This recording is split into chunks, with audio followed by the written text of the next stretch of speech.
We're live. What's going on, internet? I couldn't think of a good rhyme. That's welcome to OnlyCops. We have a full suite today. Bill is at his rightful place at the top of the stack, and producer Juan is the bottom bun, and I am the meat between their buns. I am Josh.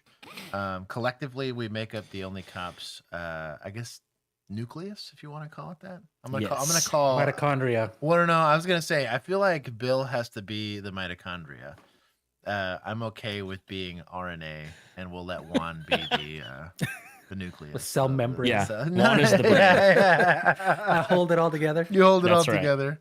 But anyways, for the uninitiated, we do law enforcement related content in the form of body cam breakdowns and looking at news stories and trying to evaluate both the legalities of it all, the perspective specifically from modern law enforcement training, standard operating procedures, and common practices. And we're trying to promote, we'll call it a safer work environment for everybody, right? Ultimately, the oaths taken by people who claim to be peacekeepers is to protect the public. And so they are public servants. However, that has to come with some caveats. And that means that cops are going to do stuff that looks kind of weird from the outside looking in, but you have to look at the totality of the circumstances to know if whether or not they're doing is legal, ethical, and moral. And we look at all those things. Juan is our civilian oversight board, and I have a ton of moderators. If you see a little blue person with a little wrench on their name in chat, I cannot condone anything that they say, but generally speaking, they're at least here enough to have been vetted well enough to know what they're talking about. To some We've degree. given them power, not responsibility. Exactly. So I want to thank my vigilantes for putting this stuff together, and everybody that's part of the Discord, because without them, we wouldn't have any of this stuff. It is a pretty cool community. There's 2 different ways that you can join it, either through our membership here on YouTube, or you can go to our Patreon. We are going to start producing some specific Patreon-only content. I think there's a way to facilitate it on YouTube memberships too, to have like member-only content. But yeah, so it's what I've been doing is that members of either one get early release. So Patreon, all of the videos get released there early. And the same thing with YouTube. YouTube has a weird thing. It's like the first 48 hours can be a little wonky. So I was trying to get it to where I would wait on the Patreon, but by the time that I got around to like blocking it off, people had already seen it, so I stopped caring. So Patreon technically gets to like 2 days earlier than YouTube, and then YouTube gets it like a week earlier than everybody else. Gotcha. What Josh is really saying is that we're going to move all of our rookie content behind a paywall because you guys love it so much. That's right. You were just saying this. We have a group chat called Stoic Bros, which is hilarious. But we were joking about like as long as like DHS as a whole can just chill for a little while, we'd like to go back to the rookie. As much as the rookie could be a beating from time to time. I never thought I would say that I'm ready to go back to the rookie, but I'm so tired of DHS stories. It's just stressful, man. Like also, you guys know I stay out of the comments, but I do not enjoy the direction that our commenters went with those videos. That's not our audience, dog. It was. You guys are not meant for us. It was a time. Hey, but we found some of our people. So but then for the most part they were good. Yeah, and then I saw a few like 20%. Some weird ones in there. I was like saw 10 a and few 10 that were dissertations, and then people were like, "Oh, thank you so much for pointing this out. I'm gonna block this channel." Thank you. I know the exact one you're talking about. Yes, yeah. That was Anyways, we're still here. How do you not know lasers lethal force or whatever the hell they said? I forget what it was, but that's why I wore this shirt. Also, hey, listen here. This goes for everyone. Just because you think watching a video is some serious life-altering event, I'm still gonna laugh. And I'm also still going to type on my loud-ass keyboard just to piss all of you off. So anyways, I take the beginning of stream to, one, allow people to kind of join the stream. So go ahead and give a like if you're currently watching. But I say hello to everyone that's currently here in the live chat. If you're watching this after the fact and want to skip all of that, I'm currently on our scorecard where we are keeping track of how agencies are doing.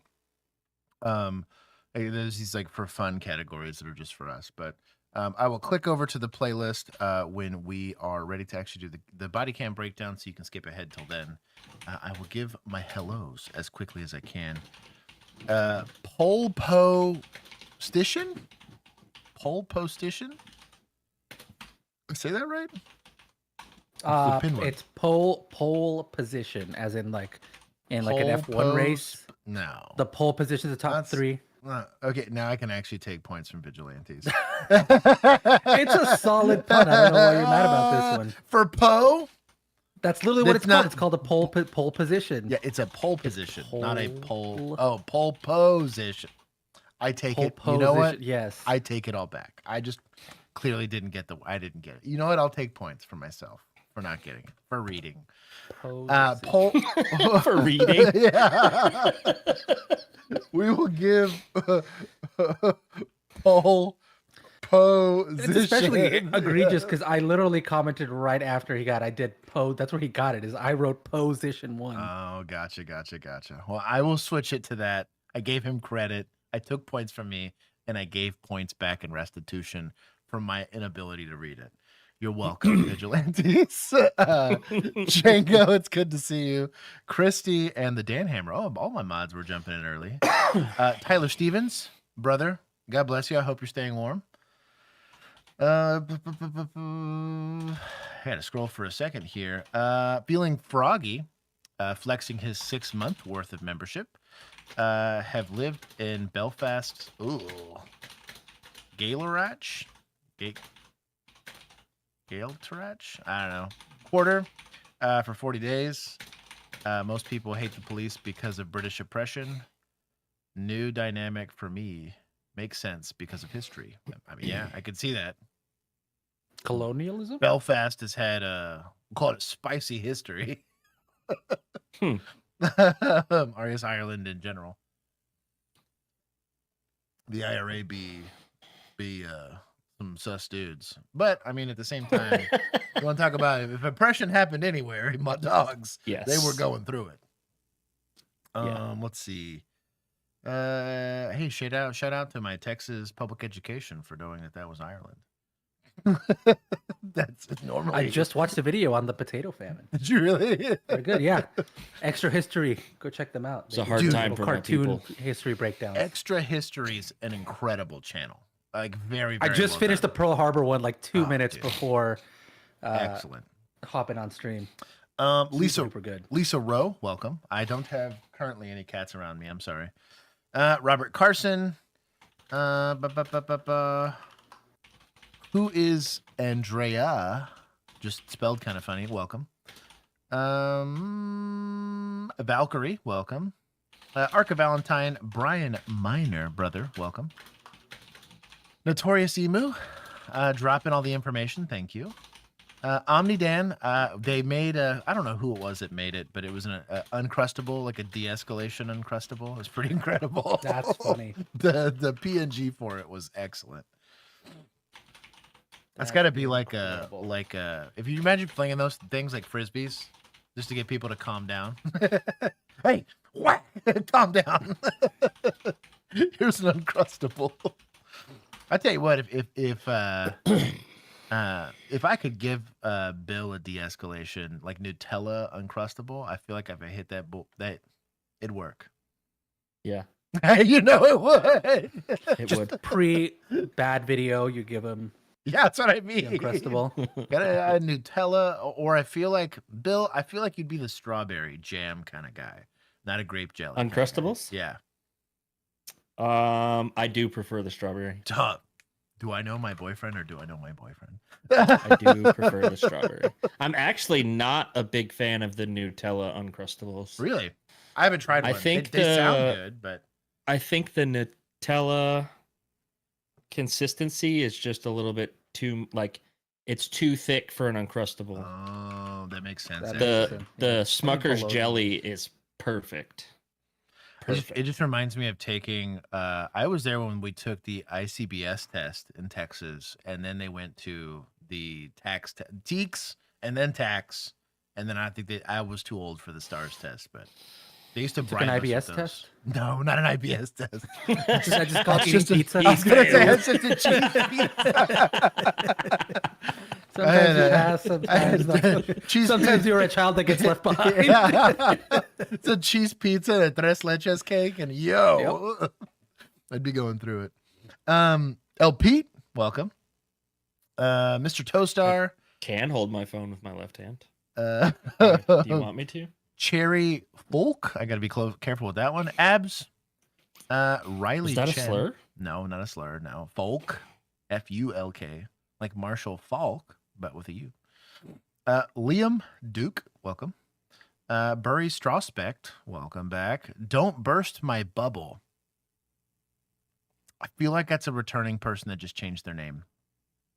Also, no promises. Dad Exy, Bill, do you hold your phone with your left or right hand?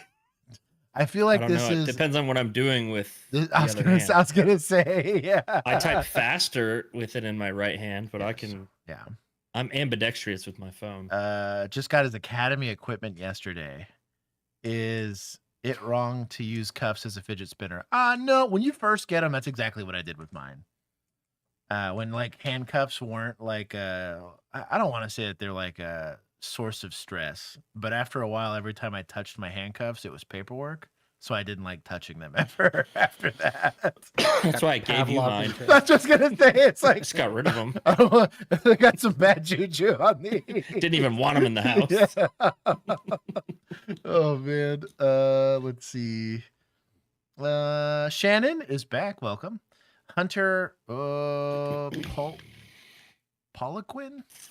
That is not police, so I don't know what that is. Eric D's back. That is a name and a half. Raira Uwu. Dylan, Cosmic Dark Matter with all of the Bill emojis. X-Bane with love. Producer Juan is also here in spirit. Frag is here. Escaped psychotic felon. Is this our truck driver? I feel like he was representing truck drivers for a while. My boy, welcome back if you are. Let's see. Is this Thaddeus? I haven't met a Thaddeus IRL, but it's a pretty strong name. Malundos. Liam Duke is asking if you should get a membership on YouTube or Patreon. So here's kind of how it works. So Yeah, give me YouTube the only breakdown. has a limited amount of membership tiers up to like the $10. Because after that point, on Patreon we can send merch. On Right. YouTube we can't. So on YouTube, if you want the like custom emojis and the cute little green graphic and the little badge on here, do YouTube. Both of them will give you access to Discord as long as you are connected through YouTube or Patreon. If you want to get like the merch and stuff like that, that's on the higher tiers on Patreon. But I didn't feel like it was fair to let people do like a higher tier on YouTube and they get nothing out of it. So. Right. Subliterate. That's a name and a half. I feel like I got caught up there. Bird Force is here. I'm scrolling. I missed some super chats here. Blank flexing his 20-month membership as a second responder. Start all capsing me because it refreshed and I probably missed y'all. The truck driver confirmed. Yes, I represent truck drivers. Young Willie. My beard is better than Bill's. I'm lying my ass off. That'd be hard, man. Bill's got them genetics. Mando, welcome. Shorter name. Thank you to whomever shortened their name. If I missed you, do all caps. We're gonna get started. It was me. I was the uncrusted caffeinated claiming it. Oh, you're the truck driver. Been away watching murder trials. That tracks. That I tracks. think you probably a missed little some too good like truck driver body cams. We had a couple. That's funny. Some hijacked trucks. Katie, welcome. We had a pitted one. You can tell by my profile. I can't, bro. They're literally this big to me on this screen. Sam, it's okay. You're never late. You're always here when you need to be. Are here. You're always here when you were here. Yeah. True facts. Dixel, welcome. Whoa. Oh man. Matt, welcome. And then From Calgary. Blank is congratulating Poe. I guess I gotta Let me see who rides a horse. Where is Poe? I guess I gotta make him a mod here too. Hold on. Add as a moderator. A standard moderator. Done. When do I get to be a moderator? Haven't you been one? I Are you not? I don't know. I thought you were. Am I? I don't know if I am or not. I gotta Oh, find. no, you're not. That's a new. Yeah. Drop like Did a. you lose Am I? your mod status? Oh Hey, my to God. be Take it away fair, from you? to be fair, he's on camera and allowed to speak his mind. Yeah, my name isn't Blue. Okay, drop like a screw There you, we go. Josh, in here, and I'll Save. fix it. There you go. I got it. Tweaky, I can't read. Oh, it's blue Tweaky's now. name. There you go. You get a little wrench. Oh yes. I'm now a standard moderator for this channel. I finally made Nice. it, guys. He has made it. Tweaky, I didn't see you before now. Oh, you guys are so screwed. I can put you in timeout.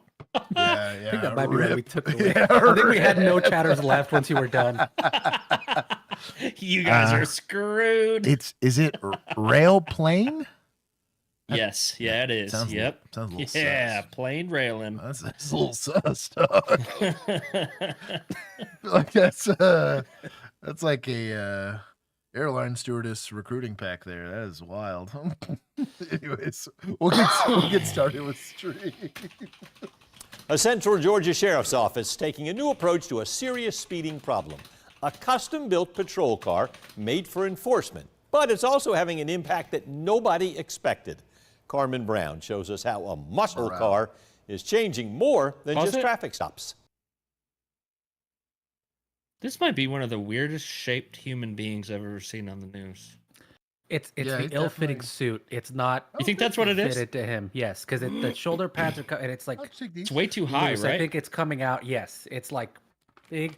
I think it's also like a thicker fabric wool kind of suit, so it's also sitting. It's an odd fit, to say the least. yeah, Like, I'm not his the shirt's most. the same way. It just looks like he's wearing a It's a weird, tiny head right? on a big I wonder body. if he's got. I wonder if he's got like what John McCain had, where like his clavicles got broke. You know, so he's just kind of. I mean, maybe. sitting a little weird. I That's don't know, I got think he's terrible just- posture. His head think does he's just look got like bad it's posture. forward. That's I kinda what I guess mean. looking Yeah. at it now. My boy's just having a bad day. You know, It's also the way he talks. I think that really. sells the whole thing. Yikes. Dude's got Yeah. some traps. I think he forgot his suit that morning, and they just gave him whatever they had in the wardrobe. Drive Interstate 16 through Twiggs County, and something in your rear view might make you tap the brakes. A black Dodge Challenger, menacing, with the word sheriff across Pause. the side.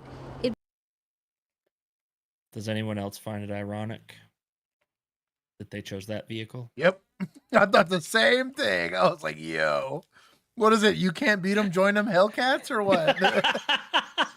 It's a civil asset forfeiture, you know. no, listen. 100%. Listen, they're trying to show everyone what a real Hellcat looks like, not a V6 Challenger that's badged with Hellcats that has a 32% interest rate on the loan. hmm They know what they're doing. Belongs to a small law enforcement agency trying to solve a big problem. Tweeds County's got a speed. Tweaks. Watch Captain Tweaks Lee County. Smith walk toward this car with pride on his face, maybe even disbelief that he gets to drive it. Listen to him talk about why it exists, and the pride turns to something more serious. About 31% of our speeding citations are over pretty much 100 miles an hour. I want you to stop and think about that. 1 out of every 3 speeders they catch isn't going 10 over the limit, they're going 100 or faster.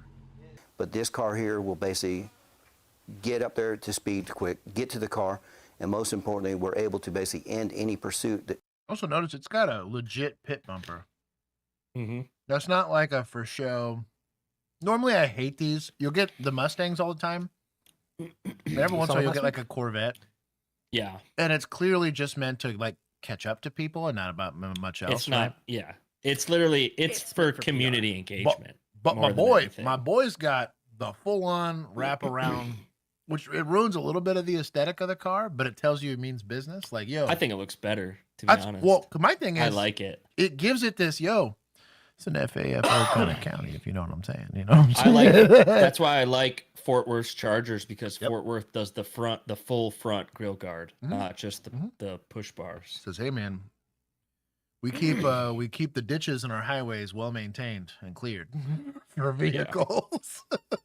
Turns out to be a long one. So for 2 months, they built the car piece by piece in their own garage with They had to seize it Why? one piece at a time Yeah. from asset forfeiture. Why did they build it? Why didn't they just, I mean, This did is a say they're a small hobby project for this department, guy. Yeah, 100%. 100%.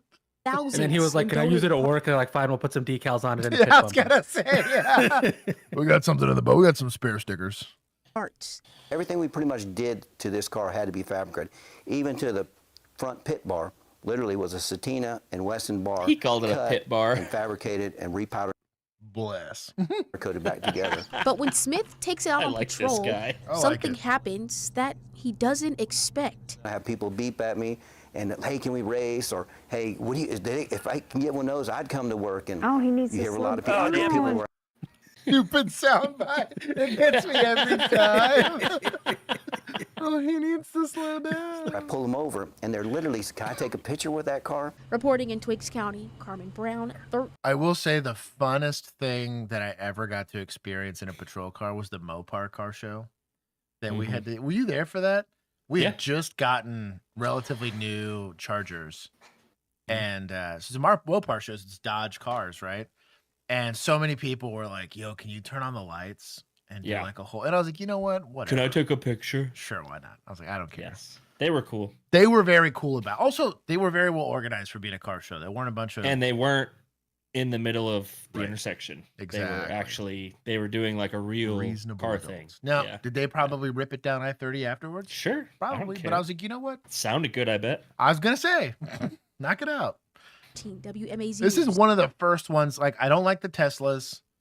I don't like the Cybertrucks. I don't like a lot of that stuff. This has been one of the few where I'm like, this is a purpose-built car for interdiction, and they're saying, hey, if this thing needs to handle up, because we got somebody being a jackass, like this thing's designed to go. And I don't know.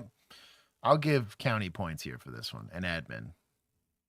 You know, one thing I thought of while Dallas was iced over with the Tesla cars is performance in the cold. Yeah. Was something that we hadn't talked about when we talked about those, and I was like, "Oh, right." Yeah. That's gonna be bad. Got plenty of Tesla Chargers down in like South Texas where like the coldest it'll get is like 40 something degrees, but Yeah. up here Yeah, but your battery there's life two goes months crap. out of the year where those are basically Yeah. parking lots, you know, like We are learning more tonight about the allegations against a Bethel police See, now look at this officer. guy's suit. You She see, is it's a little accused- bit more I was fitted. gonna say Yeah. It makes his head. Yes. So the funny thing, bigger heads look better on camera. So when they got like the big head, smaller body, it looks His jacket correct does proportion. fit better too. he's So- put together. Yeah. He's also got the knot is a little bit smaller, Yeah. which works better for TV. This looks Big good. knot looks like your dad tied it for you. Accused of helping her clip-on. brother evade a deadly crash in Shelton. That officer turned herself in to state police this week. We learn more tonight. News 12 Connecticut's Marissa Alter. Jasenia Biamonte joined Bethel police in 2016. Oh, did we give points for the last according one? I gave some to admin and to county. I paid no attention. To an old post on the department's Facebook page, the 32-year-old patrol officer now finds herself on the other side of the law. Biamonte is charged with accessory to evading responsibility, third-degree hindering prosecution, and interfering with an officer in connection to a crash in Shelton that killed 14-year-old Chloe Ramsabag. Damn. Biamonte wasn't directly part of the crash, but her brother was, and according to her arrest warrant, she knowingly and willfully impeded a police investigation, delayed contacting police and emergency services, and utilized her professional law enforcement training and knowledge to obstruct and hinder the investigation of this collision. Police say Biamonte's brother had been drinking before he caused the three-vehicle collision around 12:40 in the morning on January Bro, if someone approached me about this, yo, what do I do? I'd be like, turn yourself in. Like, I don't know what to tell you, Yep. homie. Like, the Go rules turn don't. yourself in. I'd be like, get a lawyer. You know, like you have rights, but man, even in what was it? I just recently watched the movie You can't handle the truth. A Few Good Men. A Few Good Men. Yeah. We're even in there. Slam dunk moment. He gets a confession right there on the stand. Spoiler alert. This guy has rights. He just admitted to a crime, and immediately, because he's an attorney and he's trying not to be a scumbag, was like, hey, before I continue to question this guy, he just admitted to a crime in open court, right? There's rules we got to play by. Like, but the amount of uncomfortable arrest I had to make that, like, I didn't even personally like doing, but I was like, the law is very clear here. I'm sorry, Doug. Law enforcement, not law interpretation. So I'm one of them shall things. Sorry, Doc. Shall. 12th of last year. According to the warrant, he fled the scene and called his sister, who picked him up at a nearby parking lot, but waited an hour and 16 minutes to call 911 and report the crash. Before then, she allegedly spoke with a Bethel sergeant and asked if her brother would have to take a field sobriety test if she brought him back to the scene. Yes. Instead, Biamonte drove him to the hospital. She was not on duty at the time, but has been placed on administrative leave. Bethel police released a statement saying, in part, the Bethel Police Department takes these matters seriously and holds its members to high professional and ethical standards. Weird. Bethel police was able to make a statement about a questionable law enforcement interaction. I'm sorry. I'm still bitter about last week. Like, this isn't hard. They probably copy pasted this. Sorry. Maintaining public trust is a priority for this department, and we are committed to transparency while respecting due process. We will cooperate fully with the investigating agency. Biamonte is currently free on a $25,000 bond. Her attorney told News 12, my client maintains her absolute innocence. That being said, we are not oblivious to the tragic loss of life in this case, and we wish the family of the victim nothing but the best in this very difficult time. Just send. Yeah, sorry about that for delaying care and all that and obstructing justice. So she was off duty, but she's still PD. That's still misconduct. We're gonna take some points. Actually, points to admin for holding people accountable here. And pretty quick. And like I do agree, there needs to again presumption of innocence that they're giving their officer the presumption of innocence. Just hey, administrative leave, which means you can't do cop stuff until we're done, like concluding this. You know. I don't know if it's paid or not paid. They didn't specify. It's really an HR thing more than it is like a PD thing. But at least they're like, well, you can't hurt us anymore by just being on administrative leave. We're going to try to do all of our due diligence to make sure that when we present a statement or come to a conclusion, we do so with all of the facts and don't just do like random hoorah conjecture that's either pro us or not pro us. That's all I'm saying. Good on them.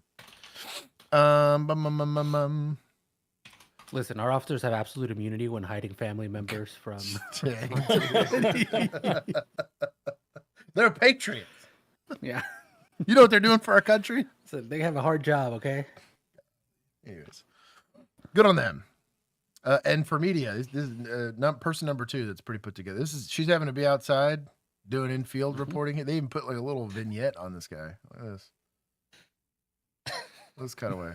Good on them. Yeah, oblivious to the tragic loss of life in this case, and we wish the family of the victim nothing but the best in this very difficult time. Jasenia Biamonte was given a first court date of Hey man, look, there's a light on her, like a key light. Mm-hmm. I mean, they usually have some sort of light set up. It's usually like just a panel light. But she's in the shade, so they got a panel light and God's flashlights acting as a hair light.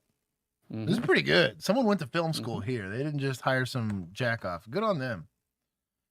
Points to media. How about that? Also put her in the shade so she wouldn't be squinting the whole time. That's what I mean. Yeah. It's good job. I don't think her Botox will allow her to squint. Flashing them to get out of your way, are you? You might be right. To get past them. See what you do. Bro, you know how nice this would have been in a patrol car? Yes. I was thinking about this. In the RAV4, we got like it's like a 12-inch damn near like iPad I'm new to new cars. But I was driving around, and if you're just not going anywhere, it just tells you where you're at. Direction of travel, you can see the roads ahead. It's so nice. It even shows you the buildings. And I was like, it's so nice. What I would have done for one of these in a patrol car, like, yeah. That's bougie. Sam, you do not hate Bill. Also, oh, yes, he does. Tonight he does. He's mad at me for some reason. I guess he's still waiting for me to come back with that milk. That's what it is. Also, free my girl. She wasn't even driving that fast. She's from Texas, okay? Silly Florida Free laws. who? Yeah. You'll see. You'll see. Oh, this? Okay. Yeah.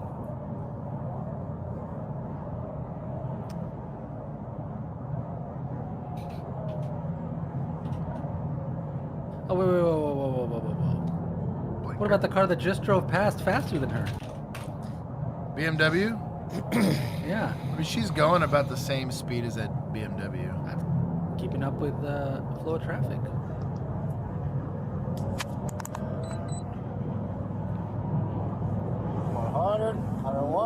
Having recently been to Miami, I am shocked that there's like this much flow of traffic as opposed to Yeah, just no fully kidding. stopped. I will say this though, having the LiDAR, like, That's so nice. that's kind of cool. Well, the Challenger had that too.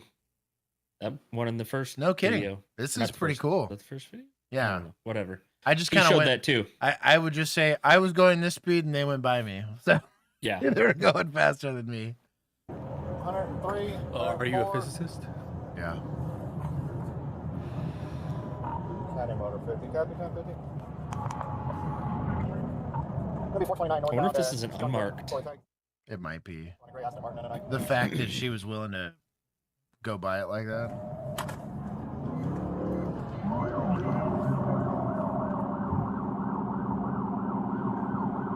I Now, respect. here's my, the I do. here's the real question: does it have Texas plates on it? Oh yeah. If you had Texas tag, you're probably going.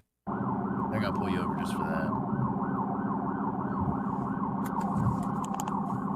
I'm thinking it's an unmarked since those Since everybody's speeding lights past are in it. the windows Yeah. instead of having a light bar. It's an old school cop. He was plates. ready to jump out of that car the second the car Mhm. stopped. That is the way it was taught to us. Texas paper plate.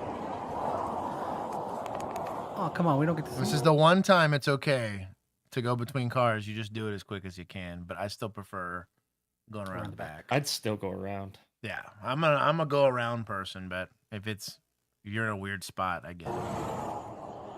I don't hate passenger side approach.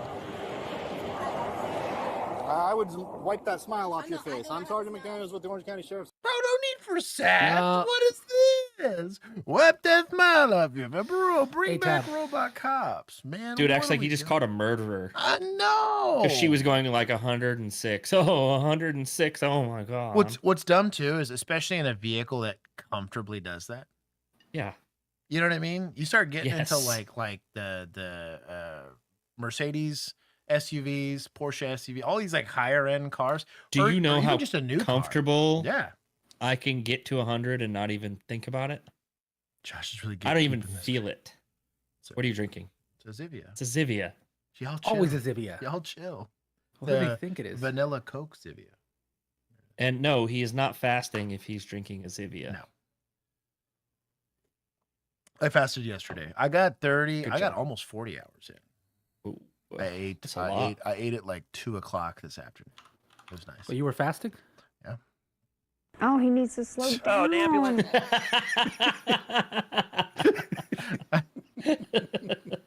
I'll give you points for that. That was a pretty good one. that was a good one. It took my hamster a second or two. It like stopped on the wheel, scratched the little head, and is like fasting. FAST means fast. Yeah, that took me a second. Wow, I'm definitely the slow kid in the room. These are indeed anti-IPC skills. Yes. Stops you're being stopped for dangerous excessive speeding. I understand my tire at the back is like literally on 29. So you're driving at 100. Hold on. You're driving at 104 miles an hour and it's 65 miles. Bro, girl is so short. Goodness gracious, bro! If you turn this airbag into an IED, oh my gosh. Power booster zone with seat. subpar equipment, flashing people to get out of your lights. out of your Subpar way. equipment. It's at Following too 29 close, psi. Yeah, 29 psi is fine. Honestly, Subpar yeah. equipment. Probably it just hit a it needs pothole. like Yeah. It needs like 8 pounds? to 10 pounds. Yeah, if that. I mean, depending on what it is. Yeah, That's it true. could need 3 pounds. Right. Every lane to pass everybody, cutting me off, passing a car on the inside shoulder with She their didn't cut hazard you lights off, on. you lying sack of shit. You're going She to used jail her for turn dangerous signal. excessive speeding. I'm so sorry. I did not mean to do that. My phone, I didn't even know my car was speeding. That's why they give you a speedometer. I totally understand. I communicate with you, sir. I really do not want to. I hate this guy. Most people don't, but you got to think about that. I mean, that BMW you let pass, you did. Oh shit. Yeah. Sorry. That's why they give you a speedometer. Of course you went back to that part. Sorry. No, most people don't, but you got to think about that before you do the speed. I need your license, your registration, and your insurance. You were speeding. Sir, I was, and I totally didn't know. If you look at my phone, Hey, my buttons right here, they jumped Shikari, around. shut your My mouth. phone was sitting here and it's Yeah. She's new to this. Don't admit. You're bad Don't at talk this. to cops. You can afford a good lawyer that'll get you out of That's this. what I Just shut your mean. mouth. To cops. That's what I mean. Here, I'm gonna let the cat I out. literally see it's not even in normal mode, and I see that my apologies, sir. Please, I communicate. The mode has nothing to do with your gas No, pedal. no, no, I need your license, your registration, and your insurance. Please, sir, can you? I really want to work. Can you really work with me, sir? I promise you, I am a law-abiding citizen. I don't know what work with you means. Not work with me. To jail. Sir, am I going to jail, Jake? Yes. Sir, I really. Not a great idea to just tell somebody they're going to go to jail before you're prepared to take them to jail. As a statistic, you've never been shot or potentially shot at or threatened with a gun or whatever. And it You shows. can tell he hasn't by the way he talks to people. Man. Also, the way he's just like leaning into the car. So it's a the term used in law enforcement is going to be complacency, right? And right off the rip, like let's say Miss Chikari here's an axe murderer, right? Got 5 bodies on her, 2 of them are cops, right? Would I approach this car like that? Hell no, right? Because we understand what we're approaching. We don't always know who we're pulling over, right? In this instance, maybe he does, maybe he doesn't, whatever. All I'm getting at is everyone gets treated the exact same way until I have a reason to treat them differently, right? She hasn't given any indication that she's being a threat or confrontational or whatever. She's a little nervous. People are allowed to be nervous. You're the cops, right? But things we don't do, occupy our hands if we don't have to, right? Especially in situations like this. I'm not saying he doesn't need to grab the ID, but like leaning into the car is a good way to get exposed to something or whatever. I'm not saying there's no reason to want to look into the car if you're looking for something that plain view. It's on the side of the highway. I've talked about this a lot about trying to hear what the driver's saying, right? So I can kind of understand trying to lean into it, but it's taught universally now in academies that you really, this B pillar, so this is the A pillar, which is kind of where your grab handles typically end up being, and the B pillar is where your seatbelt's attached to. We try to keep our bodies behind that B pillar when possible, because I have a thing to obstruct this person from potentially pulling a weapon on me, right? That doesn't mean I'm not going to have my face past it, but the rest of my body, and I try to give myself in a position where I could back away from this car if I need to. Secondarily, just the relaxed posture tells you where his mindset is. If she happened to be an axe murderer, that guy wins this fight 9 times out of 10. That's my criticism here on this guy. The enforcement thing is probably lawful. Florida law is kind of weird with this. This would be a ticket in Texas, but yeah, this arresting for That's speed even more is scary. That means that you're doing things unintentionally on a task like a that big waste requires of time. all your attention. Sir, please, I'm begging you. Shout out to the You're going to rosary have a on the little bit of time to rearview make mirror, some phone though. calls. You're going to jail. I got the same thing. obstructing your view, not PC. Bro, don't bring back old memories. That was that one guy. He's like, well, you got a cracked windshield on the passenger side. I'm going to give you a ticket for that, too. Cost me $1,000 to get that thing You replaced. have 2 options. Listen, Sir, please. listen. You have 2 options. Please, sir. The first option is you can either ride with me in my car. Damn, that's loud. The second option is you are going to go to jail in a cage car. Which do you prefer? I promise you, I don't want to go to jail. I'm right here. Can you say So is an arrest for speed? yeah. Damn. Yes, I excessive guess he's trying to dangerous call or it whatever the hell it is. reckless or whatever. Yeah. In his mind, that's what he's arresting her for. Because she changed 2 lanes of traffic while going almost the same speed as that BMW. Mm-hmm. I'm going to take some from suspects because she doesn't know how to shut up. And like Also, 10 miles an hour faster than he was going. right. Right. And I would love to take this to court and play that part where he said, "You cut me off," and her lawyer be like, oh, would you look there? She got ahead of him. Yeah. Put her turn signal on, and then got in the lane, and then put her turn signal on to get in the other. Oh wow! Were you must have had to really slam on your brakes for that one. Were you also, without your emergency lights, operating well above the speed limit? Yes. Look Did at you that. did you have a siren on while you were doing that? It was official misconduct. Look at that. Whoa, look All at I'm that. saying is it's codified in the law that you can't do that. If the speed limit Is he on his cell phone right there? Dog. All I'm saying is you get the right lawyer to say, look, we can make all this stuff go away, or I can do a civil rights complaint. All I'm saying. So apparently, who was it? X-Bane mentioned it, I think, because he is from Florida, that they have now super speeder laws that make it a criminal misdemeanor to be going over 100. Dumb. First offense is the $500 fine or up to 30 days in jail. Second offense, up to 6 months in jail, $1,000 fine. You know, damn. minor stuff. Super speeders. Only Georgia has one too, but they're like a state fee. Yeah. He also, like, you need to wipe that smile off your face. It's just not the way it's taught. It's literally a painful PowerPoint you have to watch if you want to become a police officer in the state of Texas. They show you the 7-step approach. I think it's Dallas County that does it for us. And they talk about why it's important, and it's to not show bias and stuff like that. It's because of guys like these that we have trained like that. He should probably clean the front of his pants since he thinks he did such a good job saving the world today. Right. I just, are there, I knew cops that would shut down an interstate to go take a 1/10 of an ounce of weed off the street, right? Yeah. And be very proud of themselves and go do whatever. And then there was people that, whether lawful or not, right? It's the law enforcement objective is what we're looking at. And am I taking potential shooting off the street, right? Guys got the Draco in the back seat, a bunch of drugs, scales, 4 phones, and a really long criminal history, or some college kid that's being an idiot. Not saying you can't do either one, but I think that the goal in law enforcement shouldn't be to just rack up arrests. It's to have a positive impact on your community. And speeding's important to enforce. I'm not saying don't cite. I'm not saying don't stop these people, right? There was a ton of times I stopped people. Hey, you don't have brake lights. Yeah. Fix them. How many tickets did you write for that? Maybe one. Maybe one. I'd be shocked if it was one. I bet if I looked it up, if I FOIA'd my tickets, I might not have written any. Actually, now that I think about it. You know how many insurance tows I probably would have had to do if I stopped people for brake lights and actually asked them for their license and insurance? Like I'd always run the DL, but I didn't ask questions. If it was just for like an equipment violation like that, I just want your DL. If they didn't have a DL, I'd tell them to fix that too and then go away.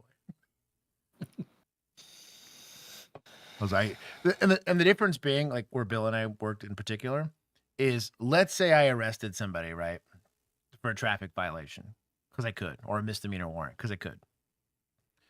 In the 2 hours it was going to take for me to take them to the jail and work on the report, which oftentimes I just have to put that report on hold and work. And if it was a Friday or Saturday night, dude, you could be at the jail for the jail alone. Yep. For 2 hours just trying to get this person processed. You can't get in the Sally Port because it's full. Then you're like literally parking outside of the Sally Port, walking your inmate, your arrestee in the door. Then they don't want to process you because you're 8 people behind. So you're just sitting there. You've now cuffed them to the front or taken them out of cuffs because you're like, yo, dog, like we're gonna be stuck here for a minute. I'm over here typing on my MDC, and what happens is the emergency domestic squarely in my beat goes off. And you're catching a death stare from your sector buddy that's like, yo, you're getting a fucking text message. I'm gonna kill you. You better get out of that damn Sally Port. Come work your call. That's why, like, I'm real picky about this stuff because that's where my perspective came from. I did not want to be occupied in certain times of the day because I knew, without a doubt, a domestic was going to come out in my beat. Those calls are or a suicidal person or something was going to happen in my beat, and I'd be damned if I made somebody work my call. That's supposed to be mine. This is a traffic cop, though. You could tell. Right. The most exciting thing he'll do in his whole career. On February 22nd, 2023. I hate from outside the club. I'm real A-tab about that because it's I'm taking people to jail for you know, a domestic with strangulation, and this guy's like, "Ma'am, you were going too fast." Like, that's all I'm saying. Eating kimchi, bro. Poofy, my boy. The bag of milk is back. That's perfect. Now I can ban him again. Let's go. I can ban him again. Let's see. Florida doesn't have enough people in jail. Sam, I could fix you. I'm sure I could. DeBob, also welcome. Liam. About that. Virginia. What else did I miss? Also, Buxom, thank you for the super chat. He said saps for the boys. I respect it. Brett. We need to get some saps and embroider them and sell those as merch. Bro, no kidding. The OnlyCops logo on them, so that when you go smack, that'd be incredible. Puts gotta take a picture. Oh man, what a time. We can test it on Sam. There it is. Yes. Sam would love it. I know. Airport officers were dispatched in response to a reported iPad theft. So I had it over here, and somebody just took off with it, I guess. Okay. Did you leave it unattended? Because it's a theft still to some degree, but abandoned property, I'm like, oh. Sorry, dog. He's got a tracker on it though, so we can go get it. The tracker is putting it somewhere in this area. Okay. I mean, it's obviously not with me. Right. You can put a thing in, like, play the sound. Yeah. So I feel like, ding, ding, ding, ding, ding, and it's not anywhere. No. So I looked, I listened, it's pretty loud, you can hear it. So I mean, it's moving now. Yeah, it's 0.6 miles away now. So it's going. Did this flight just board, or do you know? 0.6 miles away? Did this flight just board, or do you know? Yeah, I went over there and asked them, and they basically not told in me this area. they can't do anything. So I was like, Okay. So I called. Okay, which airline said they couldn't do anything? Spirit? What's the airline Based on all gonna the do, plastic there, yes. No, I mean, what is the airline gonna do? But You're gonna have a gate attendant be like shaking people down? no, I don't hell think no. so. Or a stewardess or something? No. I don't think so. I'm with you on that. What's really good for? Oh, I hate being right all the time. Damn, ain't that a bitch? I hate being right. It says it's 200 feet that way. Bro, shout out to Airport PD. All right, come on then, let's go. You're with me, so. I am with Frag. I do get unsecured and unattended. I do appreciate the idea behind this. It's like, did you leave it here? I didn't really steal it from you. But it's a registered device, especially Still if it's theft. Yeah, it's going to still be theft. Somebody took it knowing it wasn't theirs to deprive that Yeah, person. it of ain't its yours use. and you didn't pay for it. Right. So I think just because also, you found it, yeah, I think these doesn't mean it's not theft. Yeah, I think you can also have these have SIM cards on them, which makes them like a registerable like item or whatever. And so it's kind of like a car. Like if I leave my car in a parking lot, that's not unattended, right? It's just I'm parking it somewhere where you park cars. But because it's registered to me, I am the registered owner. Dude, imagine if we said, oh, sorry, you left your keys in your car and you left it unlocked, so it was unsecured. That's what I mean. We can't take your dude. motor vehicle theft That's what I report. mean. Bro, that'd be Abandoned property. scummy. Sorry. That's abandoned property. Sorry about that. 0.6 miles. Your car was is in only... a parking lot. You Honestly, were in it at the time. Mando, if you've ever been to DFW, 0.6 miles isn't the other side of your gate in DFW. I was going to say 0.6 miles doesn't even cover one terminal. Yeah, no, dude.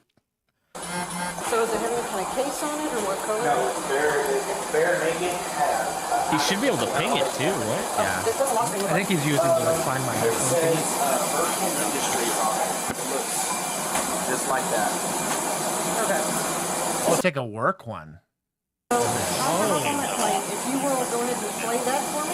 Just keep playing it. You want to take a video? I trust you. Oh, okay. Keep Just digging keep it. it play sound. Okay. All right.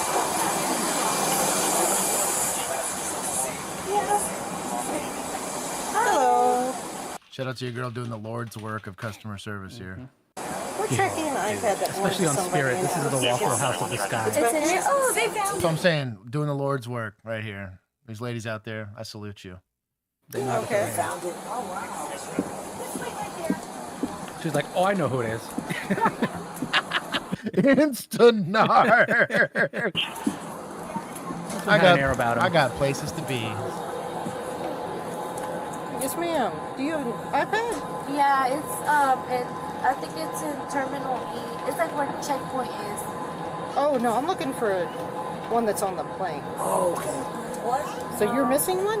Yeah, I left it on the where security checkpoint is. Okay, I don't know anything about that one.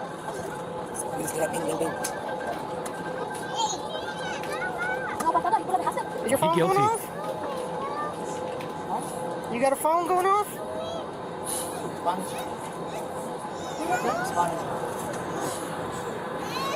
Had to be. I'm gonna say it's an islander, so it's not one of our people. No, I think that's something different. No. You got an iPad? Bro, my boy had tienen un iPad, bro. Homie, what the fuck? Doing him dirty. Give points to society. I was about to That's say. amazing. My boy, he's in Spanish, Get him. and the guy said, tienen un iPad. Bro, mad points. I said, oh, no, if you stole that, homie, that's on you. Speaking Spanish. Oh, actually, that might be his alarm. I think he put it on snooze by accident because it was going off earlier. Could it? Is your alarm going off again? No. Yeah, somebody got Spanish. I don't speak Spanish. Is it in the overhead? That's what I'm wondering. Oh. This bag. Your bag? Some man? Yep. I need you to step off. Come with me. Oh? Come on. It's Spanish. Is that my Bring bag? old mask boy with you. He'll Bro, translate. No kidding. He's got Bad Bunny playing in his headphones right now. That's how he knows. Poofy got a point there. This chick was like, "Oh yeah, you got my iPad." I'm like, nah, fam, I'm here for somebody else. Bro, you think he's got 2 iPads in there? Same That plane. other ladies? He stole that other ladies? That Same would be- security checkpoint. That would be legit. Just saying. Oh, if we got 2. Yeah. The backpack is his. That's. Let's go.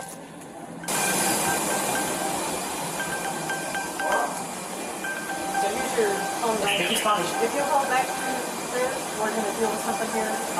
Spanish? Oh, Spanish? We'll bring somebody. We'll bring somebody over. Let them fight. Let them fight. Hey. Winner gets the iPad. You were just sitting there? Not de English. Oh, iPad. Yeah, así. Not yours, right? No. No? Sí, ya. No es mía. The one in there is yours. No es mía. No? Estaba en un asiento. Then why is it in your bag? Yeah, we're gonna get a Spanish speaker over here. Come on. So we're going to head upstairs. Oh, easy, big guy. Y el vuelo lo pierdo. You're not So he's flying. saying it was on the seat, and it's not mine. No bordo. No. Oh, es. Just He's like, stop. no, We're going to get a Spanish no es speaker. gratis. No. No free iPads at the airport. I'm sorry. I know. Sorry, dog. Stay right there, okay? I know it works different Nada español. in what the Dominican Republic or wherever. But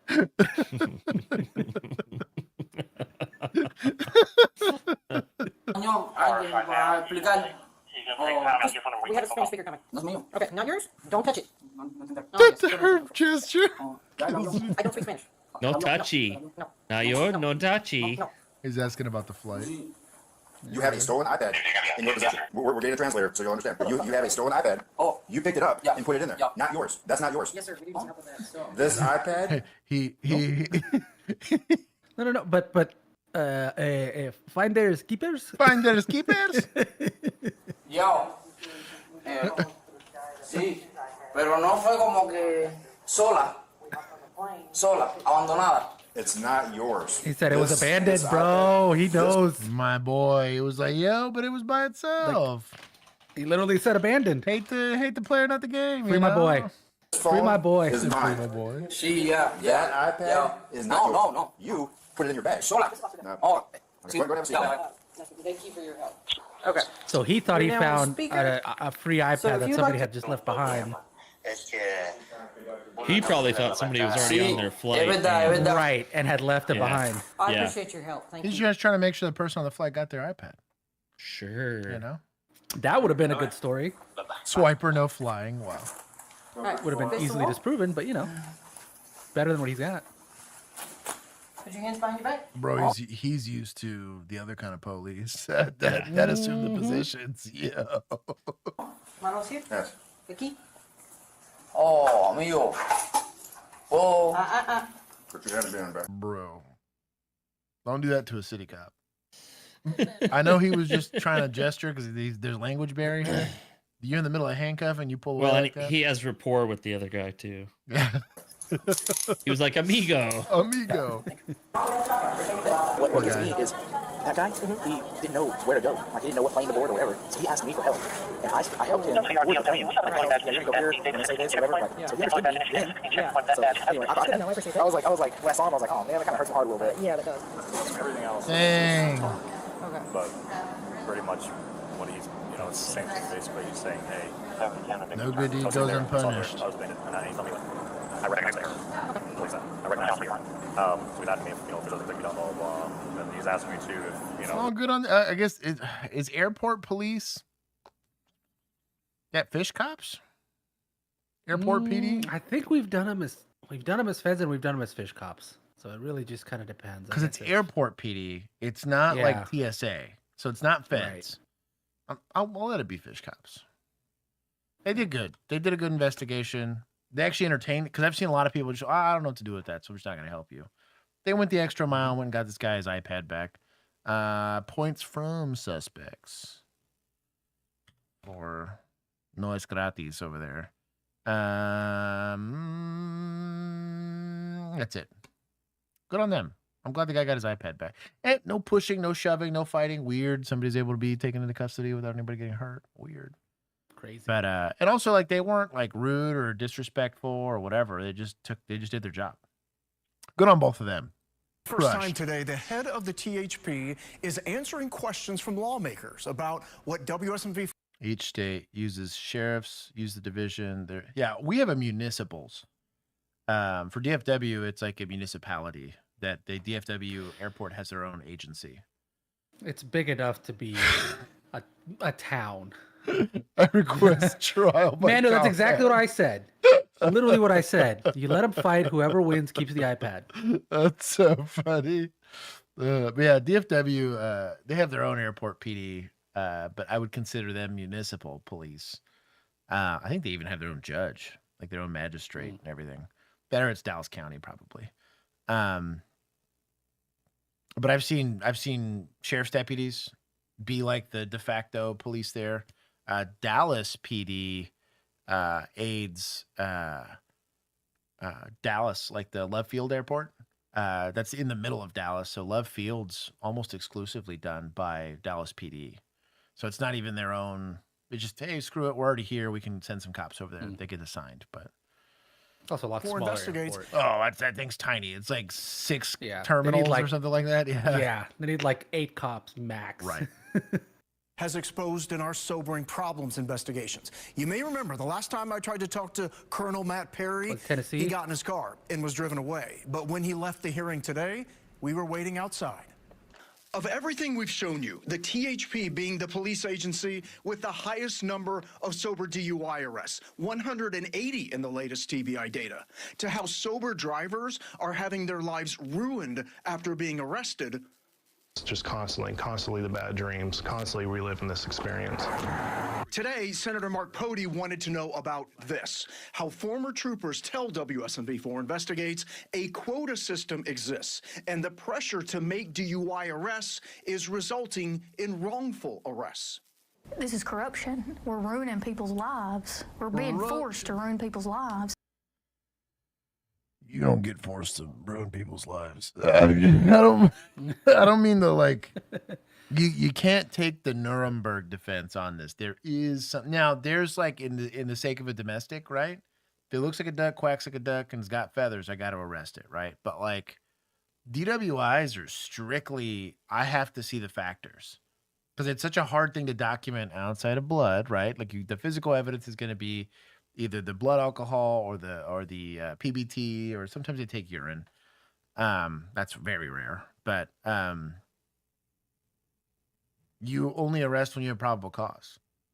And you having probable cause is entirely up to you as the investigators. So, like,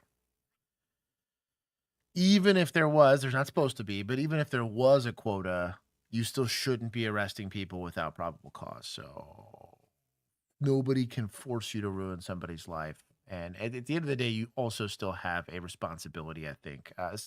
And Bill and I can sit in a bit of a high horse for this, because we had this with 2020 lockdowns, where the discussion came about early. This is before everyone knew what it was and before it was political. It became political very quickly afterwards. But, like, the idea was that, you were going to flatten the curve and shut down the whole country for 2 weeks.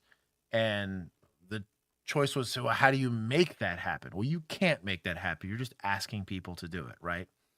And some people help, some people don't. We'd be screwed if it ever actually came to that. But because people, I said, it's not codified in the law. I can't enforce a CDC recommendation, right? That's not but what happens if they resist? What happens if they say no? I can ask, but I'm not going to go hooking people up for deciding to go still work out or still go to church, or, I don't know, go to a bar for all I care. Like, they're free citizens. I'm not allowed to go step on them.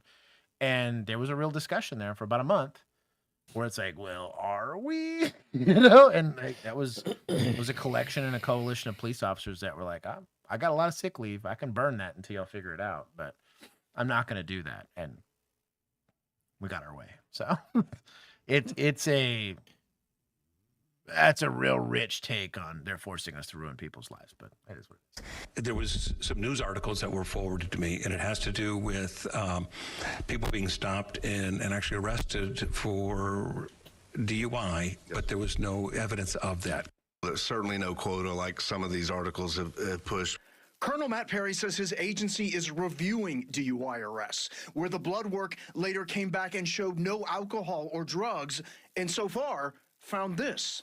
We've not had one that they said, yeah, this was somebody that probably shouldn't have been arrested.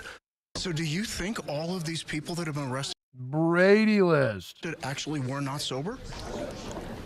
I can't answer that. I haven't reviewed all of them, but none have made it to me saying. Can I take this from troopers or admin? Both. Probably both, yeah. Mm-hmm. That's fair. That's a scumbag move. It wouldn't be hard to just say, we're still evaluating this. We don't know yet. But I'm going to do a thorough and complete investigation of all of the facts to ensure that we are, even if you don't mean it, don't do this. Man, this kills me. Anything different. Perry says that the TBI blood tests don't test for every drug, but in all of the cases we've uncovered, that doesn't matter. Sorry. When the TBI Hundreds of drivers have discovered a magical new drug that doesn't show up in any of your tests. What? They're all on meth. And they're all out here driving. They're all on meth, like that one Yep. guy in Minnesota. And if he was on meth, he wouldn't fail SFST. It's like, you'd need a DRE to I don't know, man. That's crazy. It's back clean. The DUI charge is dropped. They're not sober driver.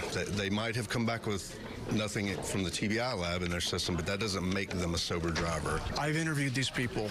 They were sober at the time that they were arrested. There were no drugs or alcohol in their system. And you're now, in defense of this Brady listed state trooper, that guy's not qualified to say that they were sober, to be fair. We're going to take a little bit of points from media. Just because they said they were sober Hey, doesn't mean I interviewed him, Josh. They wouldn't lie to me. That's a real rich Not with take. my honest face. That's a real rich take. Your agency is showing making the most of these arrests. We do not want anybody arrested, charged that hasn't committed a crime. So, Want to bet? You sure about that? I will take that bet. You sure about that? I'll say that. If it sounds confusing, Perry testified today that the field sobriety tests that the troopers are performing indicate the driver is intoxicated. But ultimately, we've if seen a these, and drug they were test sober or as hell. alcohol test comes back negative, then the court system throws the case out or dismisses or pleads it to a lesser charge. But the arrest is still on their record. You need to have a mechanism in place where you are not taking people's CDLs. You're able to do some level of restitution. Do you know how many people came back negative? When I arrested people for DWI, Bill arrested more people for DWI. Bill, how many came back negative? None. Big fat zero. It's not hard. I was, how many did I have? Did I have 100? I was close, right? Yeah. Oh yeah. No, I think you were north of 100. I was close to 100. I had 0 come back with no alcohol in their system. And I could see where maybe like a really good attorney got them to plea it down, or they took a plea deal just for the sake of not doing it. I had plenty that did not get charged with DWI. Right. Plenty. But the evidence was there, and the DA went to them and said, look, we can go to court on this, or you could pay a little bit of restitution, pay some court fees, and go to AA meetings for the next year. And you know why I never went to court?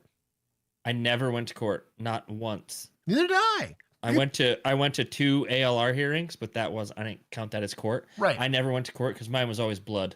That's what I mean. I never did anything but blood. Yeah, I'm just saying. This is not hard. Like, we made tons of DWI arrests. We found a ton of drunk people driving cars and getting in accidents. I had one almost hit a supervisor with their car. That poor lady. The fastest DWI arrest I ever did in my life. I'll tell you what. Do you remember that one? You remember that one I had? She was like a 20-year-old. She was of legal age, so she was at least 21. But the ATF was doing a joint thing, breaking into a guy's safe. Do you remember that one? And she hit the ATF car. Yeah. I was just sitting out there on the perimeter, and What a she bad time, hit the ATF car, and I had to do the TWI. What a bad time. I remember that. Damn. What a story, though. That was so You're dumb. like, of all the cars in the world that you could have struck. That's funny. Yeah. Parked cars. For that matter, one. you know? Parked car. Like, you hit the one Ford Fusion that belonged to this ATF agent that I just... Then the system works. The problem is that people's lives are being ruined in the process. I hear that, and I don't want anybody's life to be ruined because we did something wrong. Since this data has come out, what have you done as an agency to address this issue? I mean, we're looking at our training. We are looking at these cases, and we're coming up with a system to make sure. In all fairness to him, there's probably nothing they can do, because they're so far down the rabbit hole of having dudes that are undertrained. They're probably already understaffed. You know what I mean? Yeah, So he's like, he should say, well, we got rid of the quota. Right. That's Well, but that would be admitting there was a quota. Getting rid of the quota help. You know? Can't be doing that. I mean, I better than lying. We got rid of our illegal quota. At least he's being honest. Anyway. I would take a little honesty. Yeah. True Nomad, welcome. He goes in just to hit 8. That's for Dad there.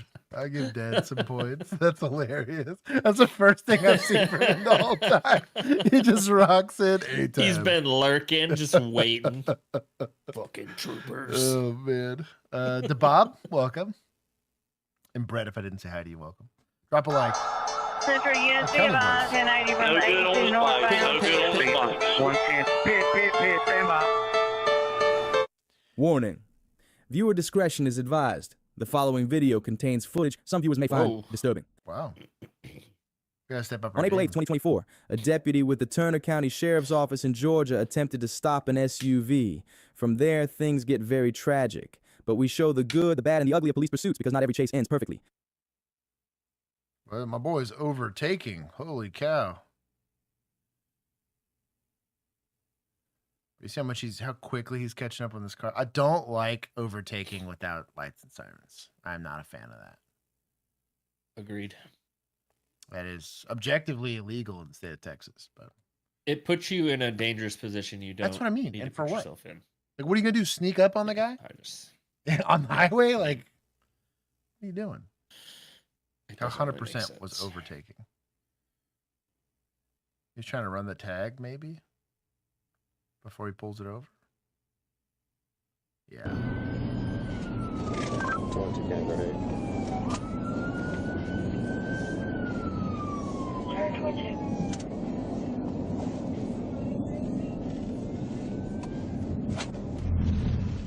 71.4 south, 1.6 south, Georgia. Charles Victor Tom, 6328. Charles Victor Tom, 6328. Read the plate before. Georgia. It's going to be a red and color Range Rover.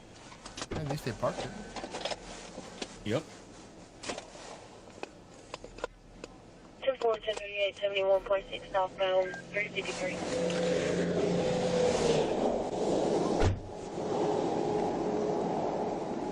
Oh, well, they did park it.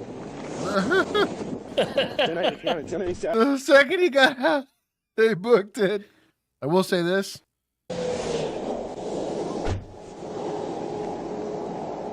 I talked about crossing the threshold pretty quickly. if you have to walk between the cars, this is not the move. Also, they probably looked in their mirror and they should have got out and ran on foot because there ain't no way he's running a foot chase. They've been better off. 1080 County, 1080 southbound, 1080 southbound. All right, old timer, go get him. 22 County, be advised, turn off his headlights. Oh, siren, there it is.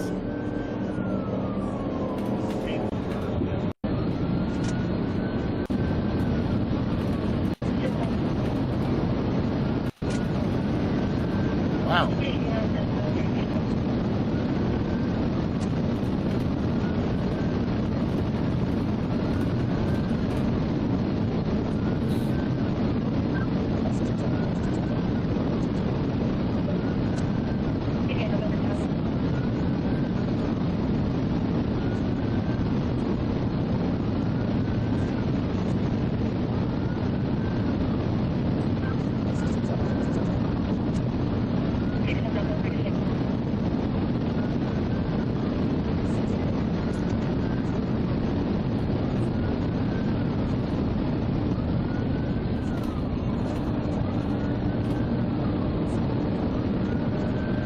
They're going.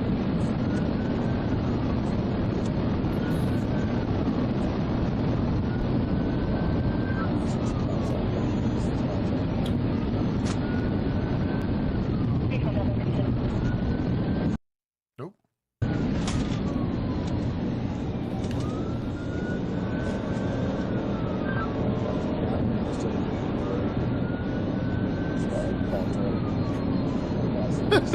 Nala. You could pit him. At these speeds, it'd be considered fatal, but or deadly force, should I say?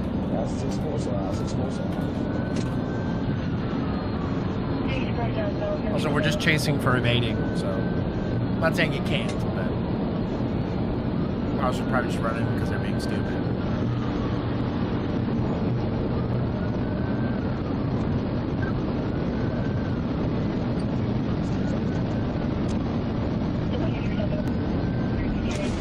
Nice move.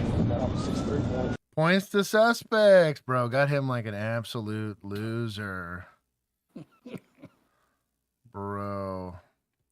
He fell for the oldest trick in the book. 63B, 63B, just ring stop line 63. Just go down the ramp.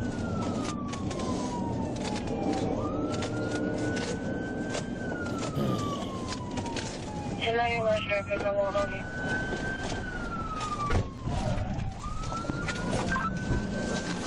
Yeah, we got off the 63B, 63B, turn around on the ramp. And drop straight on the ramp. I don't know why he didn't just take the bridge and book it. He'd have been gone. 10-4-63B, 38. 22 County,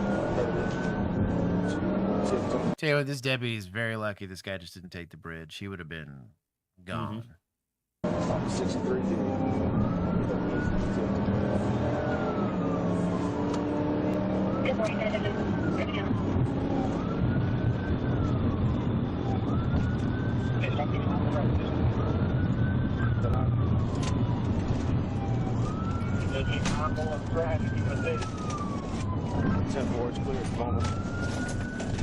So that is a supervisor asking for traffic conditions. This guy's probably not giving enough information about the pursuit, direction of travel, road conditions, that kind of stuff. They like updates from time to time. Makes them feel better. Makes them feel like they're in it. Yeah, you know, okay, dust a little bit of the Cheeto dust off their uniform. You know, They really just want to know if they're gonna have to leave the office.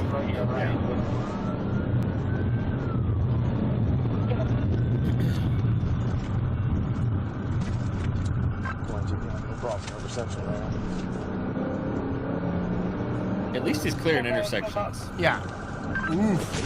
Ooh, shit. I spoke too soon. The second you said it, I was like, well, I guess he's going to stop for this one. No. No, he wouldn't. Jeez.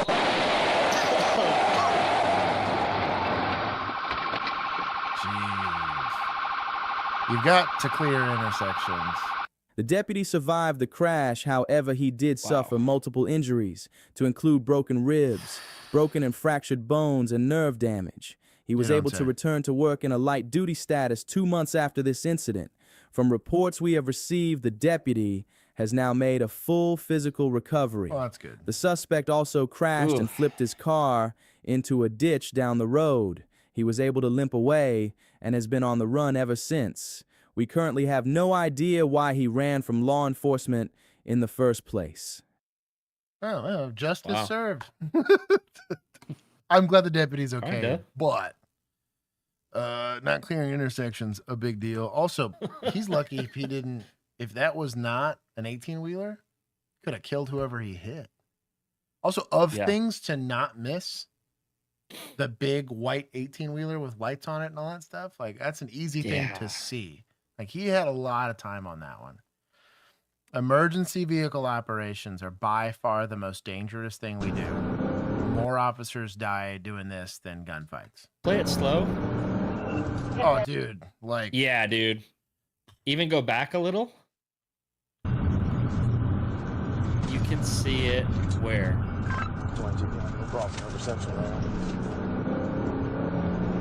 There's a tree, but oh, dude.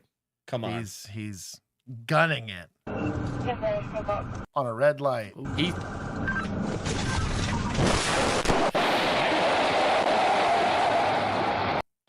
What was he doing? I don't know, dude. He keyed up there at the last second. Yeah, I wonder if he like turned to look at a street sign or something. Yeah, just to figure out where he's going. Because listen, he's gunning it, and then he lets off the gas, but he's not braking. Yeah, I don't know what he was doing. I wonder if he was like trying to find a street sign to give direction of travel and just like, look to the right. Yeah. So, well, no, he gives a street right there. So something else. Oh man, I don't know. For people that are driving around, if you see lights, assume they don't see you from a safety standpoint, right? So officers got a lot going on. They should see you and operate accordingly. However, if you want to avoid getting T-boned by a police officer, don't put yourself in a position to get T-boned by a police officer. Yeah. Man. Yeah, that's what I'm saying. See, look at that. Escape psychotic felon. He gets it. That sucks for the trucker. Could have also potentially ended his career. Even if nothing happened to him physically, just the accident alone probably ends his career, which is sucky. There's going to be a big old investigation and all that. Could lose his license. Fast and the Furious. Probably losing his job whether or not he was at fault. Mando. Imagine if he was speeding a little because it's something nighttime small. and the roads are kind of, you know what I mean? Yep. Like, that sucks. Yeah. Well, and like the cameras are going to show like police lights, which means like, hey, it was an avoidable accident for you as a truck driver. There's no way that truck was stopping. No, I know what you're saying. I know what you're saying. I'm just saying, like, to put having that on the filmed trucker the to safety stop. briefing for truck drivers, that is 100% what they get told. It's like, hey. Took some points, and then from suspects for running. Oh, they actually know because they got away technically. Good on them. They Calgary did police technically are get adding a away. new kind of backup, one with 4 paws and a very calming presence. As officers face increasingly traumatic calls, a specially trained dog is stepping in to support sworn and civilian members. Bro, Mark this is the Alani same reports. dog that was sniffing Responding for to the hard most drives. dangerous to calls. moonlighting. Police officers physically put their lives on the line. They're often first on scene of a fatal car crash, a homicide, and other life or death situations. There's lots of traumatic incidents that they're going through. We're dealing with lots of mental health. Calgary. You've heard us talk about, 19% of our workforce is off. But this 4-legged friend aims to help solve those issues. Meet Sadie, a 2-year-old black lab named as the Calgary Police. Probably required 0 training. They went into the shelter. This was the dog that walked up to the 4 random people. They were like, yep, that's the dog. And Did this exact thing the second they saw her. the shelter probably paid them to take it. Shout out to your girl here. Good girls. Police Service's first operational stress intervention dog. Hell yeah. I can get behind this. She's vested up and specially trained to support sworn CPS officers and civilian members following difficult calls. Interactions with these dogs can reduce stress responses, lower anxiety levels, and help individuals regulate emotional distress. Sadie was bred and trained by BC and Alberta guide dogs, a strenuous 1.5-year process to offer calming support in moments when words alone aren't enough. So when somebody is having a bad day. Where's my emotional support dog? You got 2. Mine's outside because you don't want to come in. I love the cold too much.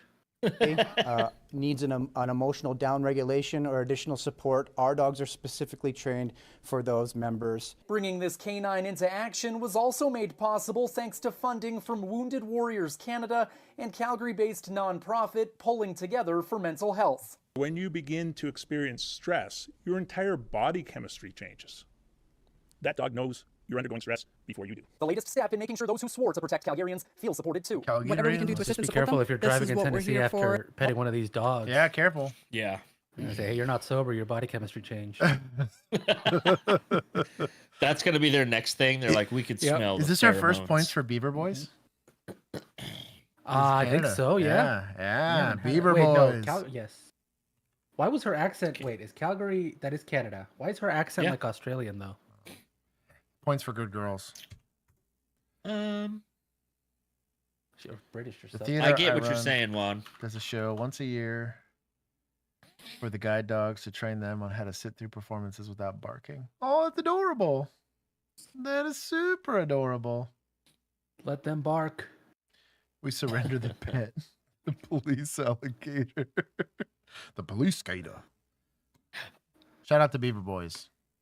Here's what else is happening. We're learning new details tonight about that armed robbery in Elyria yesterday that sparked a police chase across multiple cities. Calgary is out west. Each province has Cowboy Canadians. That's pretty soft. Her accent was Scottish. I guess the Australian would know what That's Scotland weird. sounds like. Ending in North Olmsted, with officers shooting and killing a suspect who allegedly held a woman hostage. We now know the suspect's identity, and we're getting a first look at the moment he held a woman at gunpoint. Here's Natalie Clydesdale with that story. A this terrifying video. moment for a North Olmsted mother of 4. Absolute scumbag. Dude runs from the cops, then immediately kicks into a home to go take somebody hostage. Also, 0 self-preservation skills. But So my question: does she know him? Caught on Ring doorbell I don't camera. I thought this was like. I thought this might have been his house. Let's see. I'm gonna listen to this one more time. Here's what else is happening. We're learning new details tonight about that armed robbery in Elyria yesterday that sparked a police chase across multiple cities, ending in North Olmsted, with officers shooting and killing a suspect who allegedly held a woman hostage. We now know the suspect's identity, and we're getting a first look at the moment he held a woman at gunpoint. Huh. Here's Natalie Clydesdale with that story. Yeah, because she A terrifying she moment acted for like a she knew North him. How Olmsted nonchalant. She Right. just. Well, and to know that he was gonna be there, like you hear sirens, and I guess you're trying to like vacuum the front lawn, right? To go and rubberneck this, but that was weird. mother of 4. Well, no, I thought so. The video that I saw started before this, and she's walking up to the door with the kids, like maybe she had just gotten home. Gotcha. That's what I thought. And then he runs up, and then Caught on Ring doorbell camera.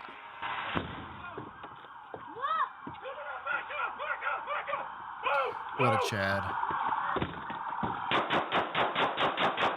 yeah, My boy put in work. Officials say I want it all that started body around cam, dog. I want to see it. What an animal. I need it in my 3 o'clock life. Wednesday Jeez. afternoon, outside the AT&T My boy's got like main character energy. Like, jeez. store on West River Road in Elyria. That might sound cruel and unusual, but you take somebody hostage and you stop valuing other people's lives. That is my expectation. He committed armed robbery before that. I'm saying, Doug. So that is the expectation of law enforcement. Shout out to him. For you stepping up. earn the situations that you put yourself in. Police say the suspect, who we now know was 37-year-old John Johnson of Lorraine, robbed a Brinks truck driver at gunpoint. John Johnson. Johnson then took off in a car and was eventually found Robbed a in Lorraine, Brinks where truck and police didn't say get He smoked? led officers. Right? Where's Brinks in this? Whoa, hold on. Is that Fish Cops? Oh, let's make this Rob from BP. Sure. We'll let it be them. Brinks should have stepped up. They're armed. Yeah. What's from Poe called it? Rob from BP. Not helping at all, man. You got guns? Step up, homie.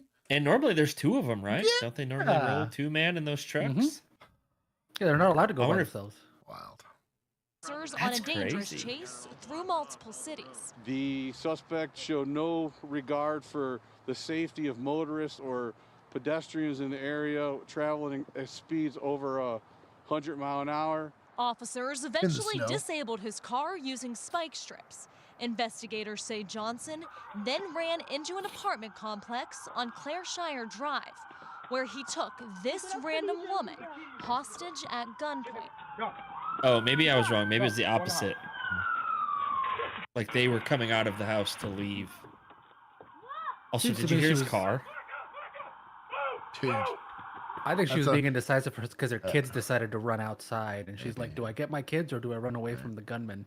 Maybe that's what. But they all have jackets on, so I'm Yeah. like, if you were Yeah, they just were probably walking going outside out for a to s- walk. Yeah. and, like if you were just going outside to see what the sirens They were, were. I don't know if you're putting a Ladies. jacket on. Ladies, there's plenty of opportunities to take some level of firearm training. Some armed person approaches you and your kids as you're leaving the house, and you can hear sirens in the background. You can be a hero too. Good. What an animal. I feel some kind of way with my kids in the Innocent back. civilian who Stop, happened though. True. That's not Very hard. true. Not hard. They would be trained. My kids will be trained. Dad skins the gun. Your kid they to lay take the down. shot. Well, no. Oh, No, they got the gun. Lay down. Let's go. Daddy, look at this one. You roll up on Josh's house and you have 6 guns pointed at you. Yup. Oh, And they man. know I'm going. They know I'm coming. Yeah. Some kids crawling on the roof. Another one's going out of the side Yup. corner. The Bro. wrong They place, got little wrong time. radios. They've been Suspect We're still talking saw an about your kids or all those opportunity fucking cats in your to, backyard? use They don't Yeah, need the cats are coordination. armed, too. They're killer. They got killer instinct of their own. her and her children as a hostage. Elyria Chief of Police James Cats are the Welsh surveillance called system. the officer Yeah. a hero. It was a violent crime, a kidnapping, a robbery. The officers pursued the God, suspect. that poor car. and That prevented car's him from done, getting dude. away. the parking knob on its transmission's just toast, you know? Yeah, because he slammed that thing in park. Well, today But I good for spoke him with for the actually husband putting of it the in woman park and who not was letting held it roll down the hostage. alley. He tells me she's doing okay, but is understandably still very shaken up. Now BCI is investigating the shooting, while Elyria police are continuing to investigate the armed robbery. Need Where- that body cam. Where was this? Elyria. I don't know where that is. Never heard of it. Go back to the beginning. It shows a map. Here's what else is happening. We're learning new details tonight about that armed robbery in Elyria yesterday that sparked a police chase across multiple cities. Cleveland. Cleveland. So Ohio. Ohio. So this is municipals. That's my guess. It's municipals, right? Let's see if we can see. It said chief of police for Elyria. So yeah, I would say so. Oh, looks like a Caught on ring door. looks like a police car. Yeah, we'll call it police. That's well above and beyond. It should be the expectation, but that is a hard situation to run into. There was negative hesitation there, and my boy handled up. Also, he got that door open with one kick. A front kick, for that matter, which is wild. A front kick. Yeah, A flying front kick. yeah. Yes, my boy, it was. Well, my boy was also not small. True. That was a full grown And human he being had, right there. yeah, he had a full head of steam when he hit that Yeah. door. I'm gonna take a little bit of points from society here for a lack of self-preservation, but it worked out. By several people. Yeah, yeah. Ground. Oh, yeah. Get on the ground. Oh no, not the radio. Get on the ground. Taser Give me up akimbo. these stuff so you lose your job tomorrow. Pull into the BMW dealership. He's actually trying to get into What a car a great that's taser occupied. deployment. I don't want him to carjack somebody here. What makes you think he's gonna carjack somebody here? Why do you have your radio in your hand? Do you not have a pouch? It's unmarked. What are we doing? What are we doing? The detective? What are we doing? Get on the ground. Oh, yeah. Get on the ground. Oh, yeah. Bro, Taser. Get on the ground. It's real or no? Relax yourself, man. What's going on? Whoa, skinny easy, jeans again. Easy, homie. It turns incident to arrest. It's not grope incident to arrest. Search incident to a grope. Bro, these skinny jeans are a little offensive here, man. I don't like that he they're painted making the round in law enforcement. He painted these bad boys on. Like, golly. Like, Bill's got some nice calves. He ain't getting them on. They wouldn't get it past his feet. Not gonna happen. What's going on? I've never worn a pair of skinny jeans in my life because they just they don't work. These look kind of like jeggings. You know what I mean? Oh my car. Yeah, It's I'll be out by tomorrow. Is this my boy wearing skinny I'm gonna jeans? go out on a limb and say that might be a female. It's all good. How old are you, Jay? 18. 18? Okay. I could be 20. You just turned 18. I could be 21. How do you know? Whatever. It's not mine. It's stolen, so now what? And there's no evidence, so now what? You can't chase back to nobody, now what? I get thousands of guns for who I know in the military a month. Now what? Why are we discussing things with this kid? I mean, he did not just kind of try to carjack a cop?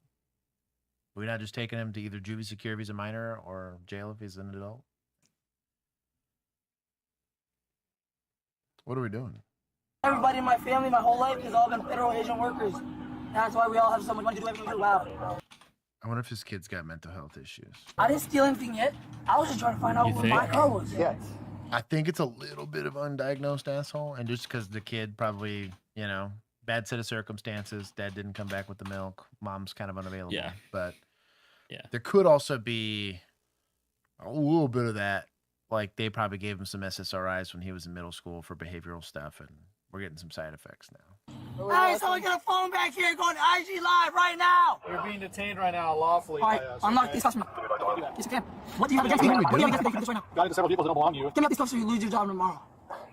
Yeah, you got the right to my side. Anything same maybe sometimes you. Do the right talk to attorney, have him or her if you not raise something question. Do you understand any Yeah. Bill's right to mind. Do you speak to us? Yeah. Yeah, all right. Day by day, I'm trading millions and trillions of dollars a day just off my own company. Good for you. I can infinitely grow. Good for you, man. In 18 years, I made your income times 20 billion. So do something about it. BMW chasing them. Influencers speak. I think he's just an asshole who thinks he's gonna be TikTok famous. Yeah, or just that's all he knows, Poor kids. Yeah. You're the one that put me in this van, and guess who's going out tomorrow while you stop to work at your job? Oh, you never doing this? Huh?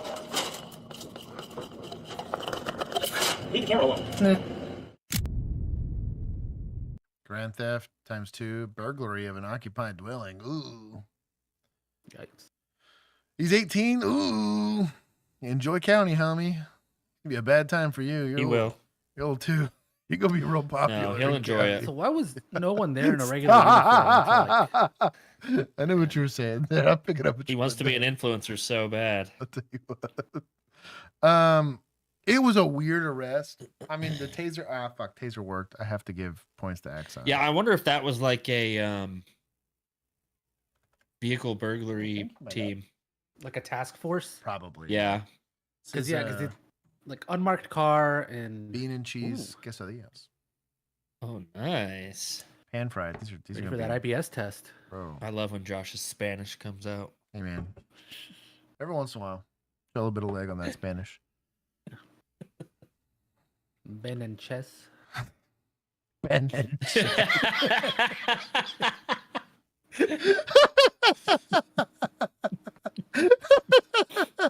I don't know how they caught me off guard.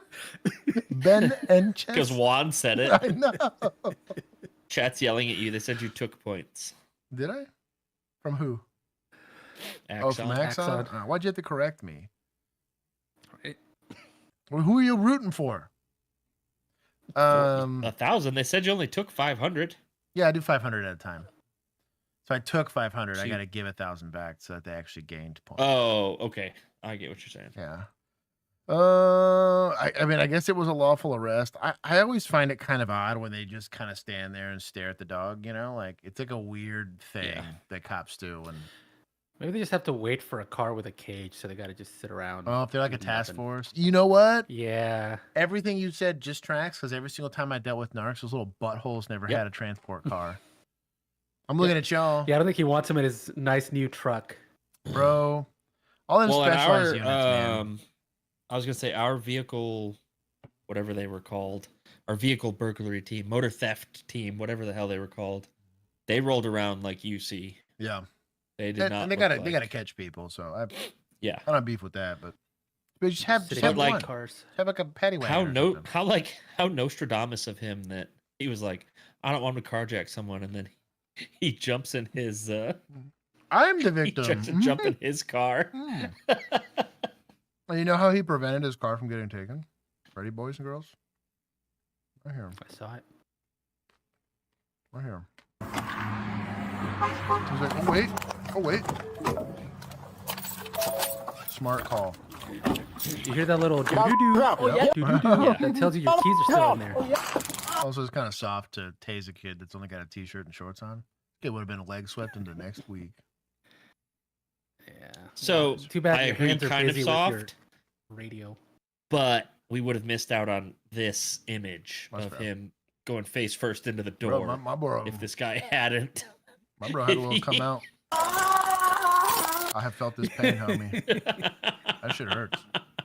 If it works, it hurts. I tell you what. Yeah. He's going through it right now. Yeah. Officers in Glendale, Wisconsin are informed of 2 shoplifters at Target who are currently fleeing the scene in their vehicle. As multiple units Not arrive on Target. scene, one officer spots the suspects and begins to approach. That's the suspect vehicle. Damn. Well, this one won't be hard to find. That's wild. We'll put the invisibility cloak on it. It'll be fine. Hey, Jacob's here. Jacob, did you run today? Ya boy. What's going on, homie? Agent ZO, welcome. What's he Also running from, flexing the Demons. you've been on some shit today, Juan. Responsibilities, adult life. Responsibilities. their vehicle. He's a dad. That's what I run He from. ain't running away from anything. Jacob. He's running away from his kid. He's got real responsibilities. Where he's about to take part in one of the craziest pursuits and funniest arrests of his career.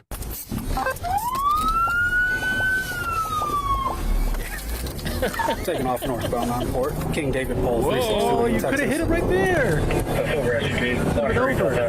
Northbound on Port, 6,000 block. Imagine how loud that window is right now. Bro, is that a Texas tag? Green light at Chipotle, continuing on Port, 6,000 block. Damn. Yup. He tried that in Houston. That's how his door got that way. Mm-hmm. Probably.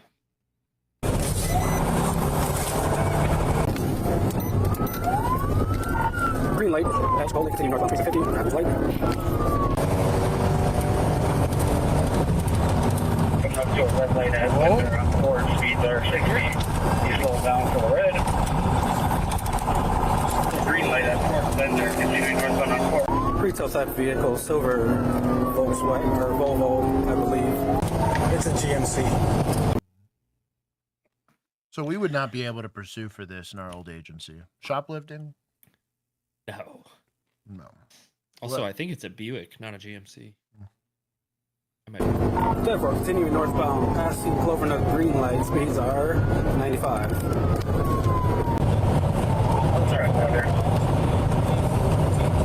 going to try to get in front of him with sticks if somebody wants to take my spot.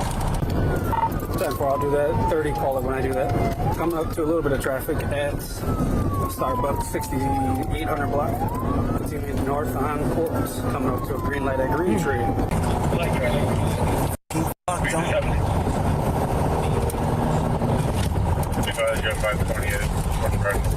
Pulling off the green light, going westbound on Green Tree from Fort. Westbound coming up to Chief Nicolay, speed of 40, no traffic out here. Continuing westbound on Green Tree. Speed of 65, no traffic.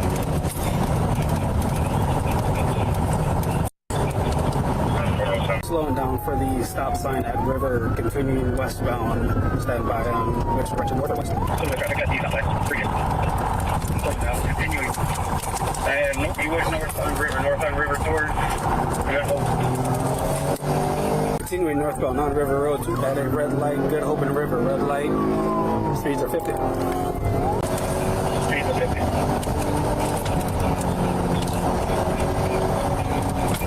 Slowing down for that red light at Good Hope.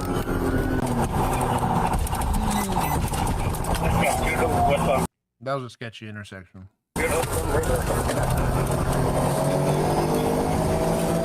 Westbound on Good Hope, speeds are 45. We are using up a retail vehicle.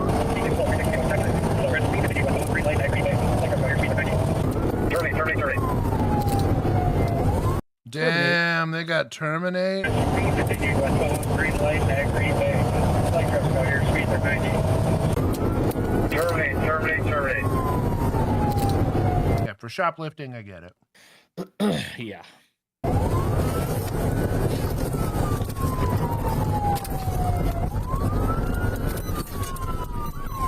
I'm gonna self-hit. 12, did you say terminate?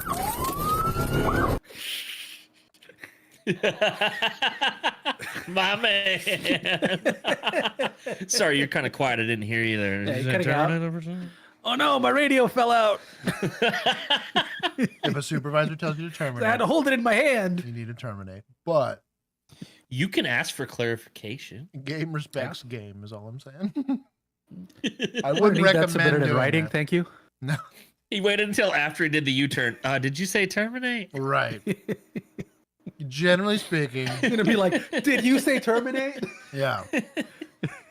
Supervisor tells you to terminate. Terminated You better in my kill, own way. You better kill your lights and everything. But Can you clarify if that's Schwarzenegger terminate or like?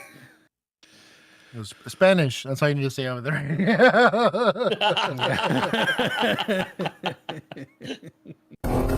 I did. He's doing another U-turn over the left side.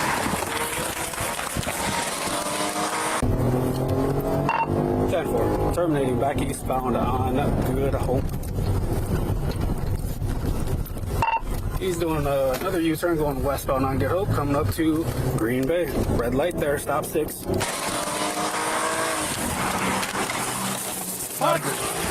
Positive sticks! You're yelling positive sticks after this guy yelled terminate over the radio, and you got clarification.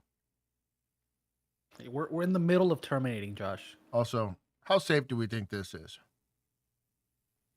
Is this officer alive because he made good tactical decisions, or because this guy just chose to not hit him? I respect the desire to effect an arrest. I do.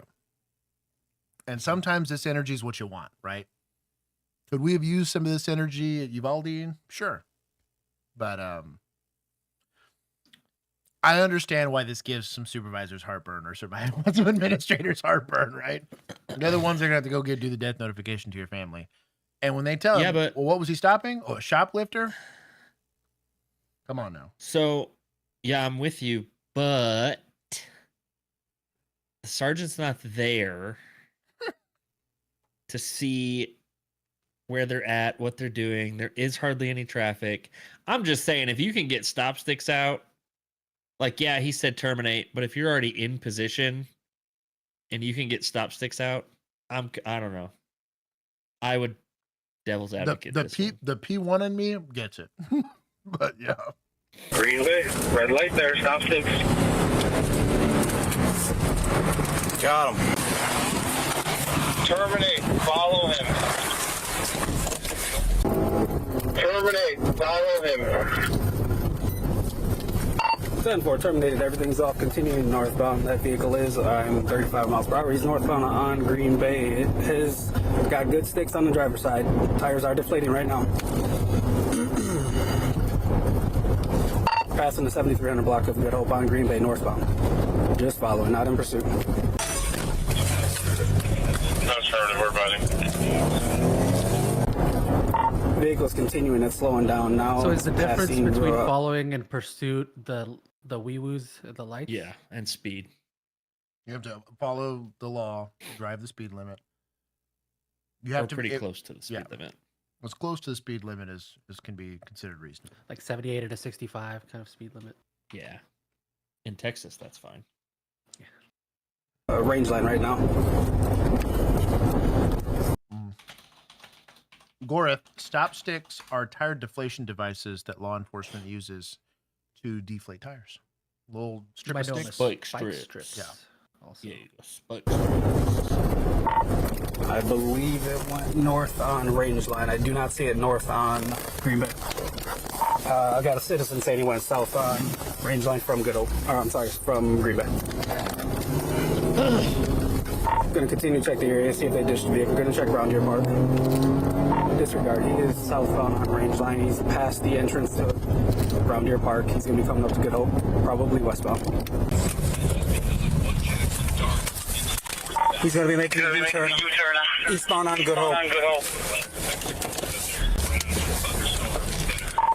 Probably gonna go southbound on Grand. There's your in-car radio and your on-body radio. And if you don't have an earpiece in, you need to decide which one you're going to talk in and turn the other one off. If you're in your car and you got an earpiece, use the in-car radio so there's no echo. Now, you're going to hear yourself, which is going to be annoying. But every time I got in my car, I turned my radio down. My portable, the one that's on my person. Because I don't want to hear myself echo. If I got in the car, use the car radio. Stupid. Range line. Heavy tire cases at the intersection of range line and Good Hope. You're losing the front driver's side tire. Which direction are you going? Currently southbound on range line. Southbound range. If you want to be a real scumbag right now because they don't have the traffic, because they're not pursuing, I'd do a traffic stop right now. Go ahead and show me stop in. I'm going to be at the 6700 block of FU driveway. The copy tag. Eat up a bunch of radio traffic. I'm doing my job.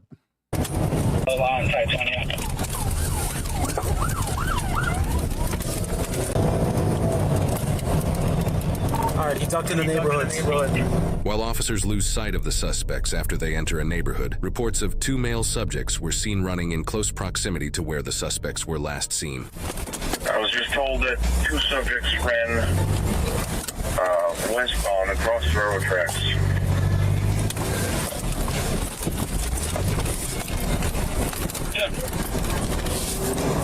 Is that at the 6900 block? Give them a little notification. Yeah. Commandeer that bike. I have yet to locate that vehicle.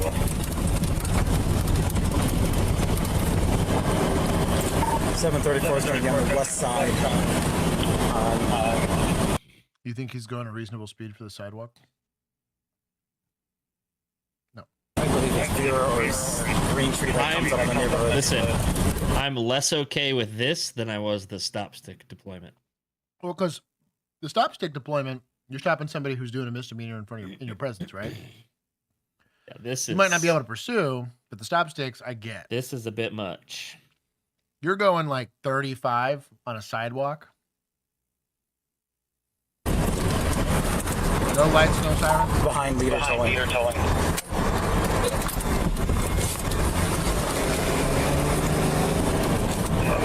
it's great practice for when you have real crime. I'm not saying Yeah. shoplifting's not real crime, but I can understand why admin would throw some paperwork around for this. But does this count as following at this point? As the suspects are still on the loose, this lucky officer happens to pass by a Domino's pizza Not place pursuing, and I'm just sees driving two on the men sidewalk. inside that may match the Yeah, I suspect's don't know, man. description. I This is the description again. You're pushing the limits of Two white males, following. one's older, wearing a black jacket, possibly with a brown paper bag, and the second one is wearing a black leather jacket and darker blue jeans. Both white males. 10-4, I can't see their race, but there are two males standing inside a Domino's. Doesn't exactly meet Terry v. Ohio standards, Doc. What?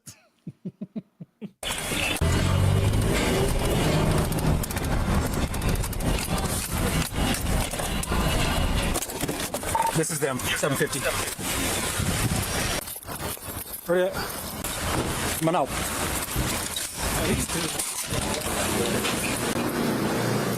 You're in the red. We're not sons out, guns out here? On the ground. Hands behind your back. Did they have like good footage of that? What I'm trying to get is like, are we sure these are the right guys? We're just coming in jacking these dudes up? Have you lost your motherfucking mind today? They were just the Domino's trying to improve morale, okay? Taser. Hate the taser. Put your hands behind your back. Out of your damn mind. You keep your hands behind your back too. If you don't keep moving your hand, quit moving your damn hand. Make. Correct.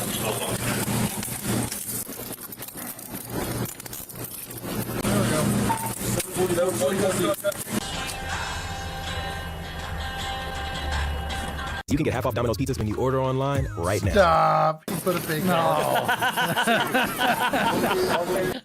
Give points to media right now. That was pretty good. top tier. I guess it goes to YouTube channels. Not that many points. Hold on. There you go. And I'll give some to media too. That was pretty good. He's like, just kidding. It's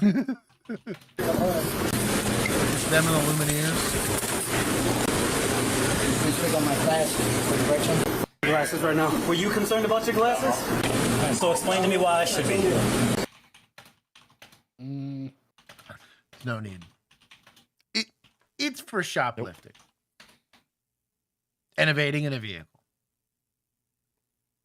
Like, I guess you could throw on resisting, but he needs to cool his jets.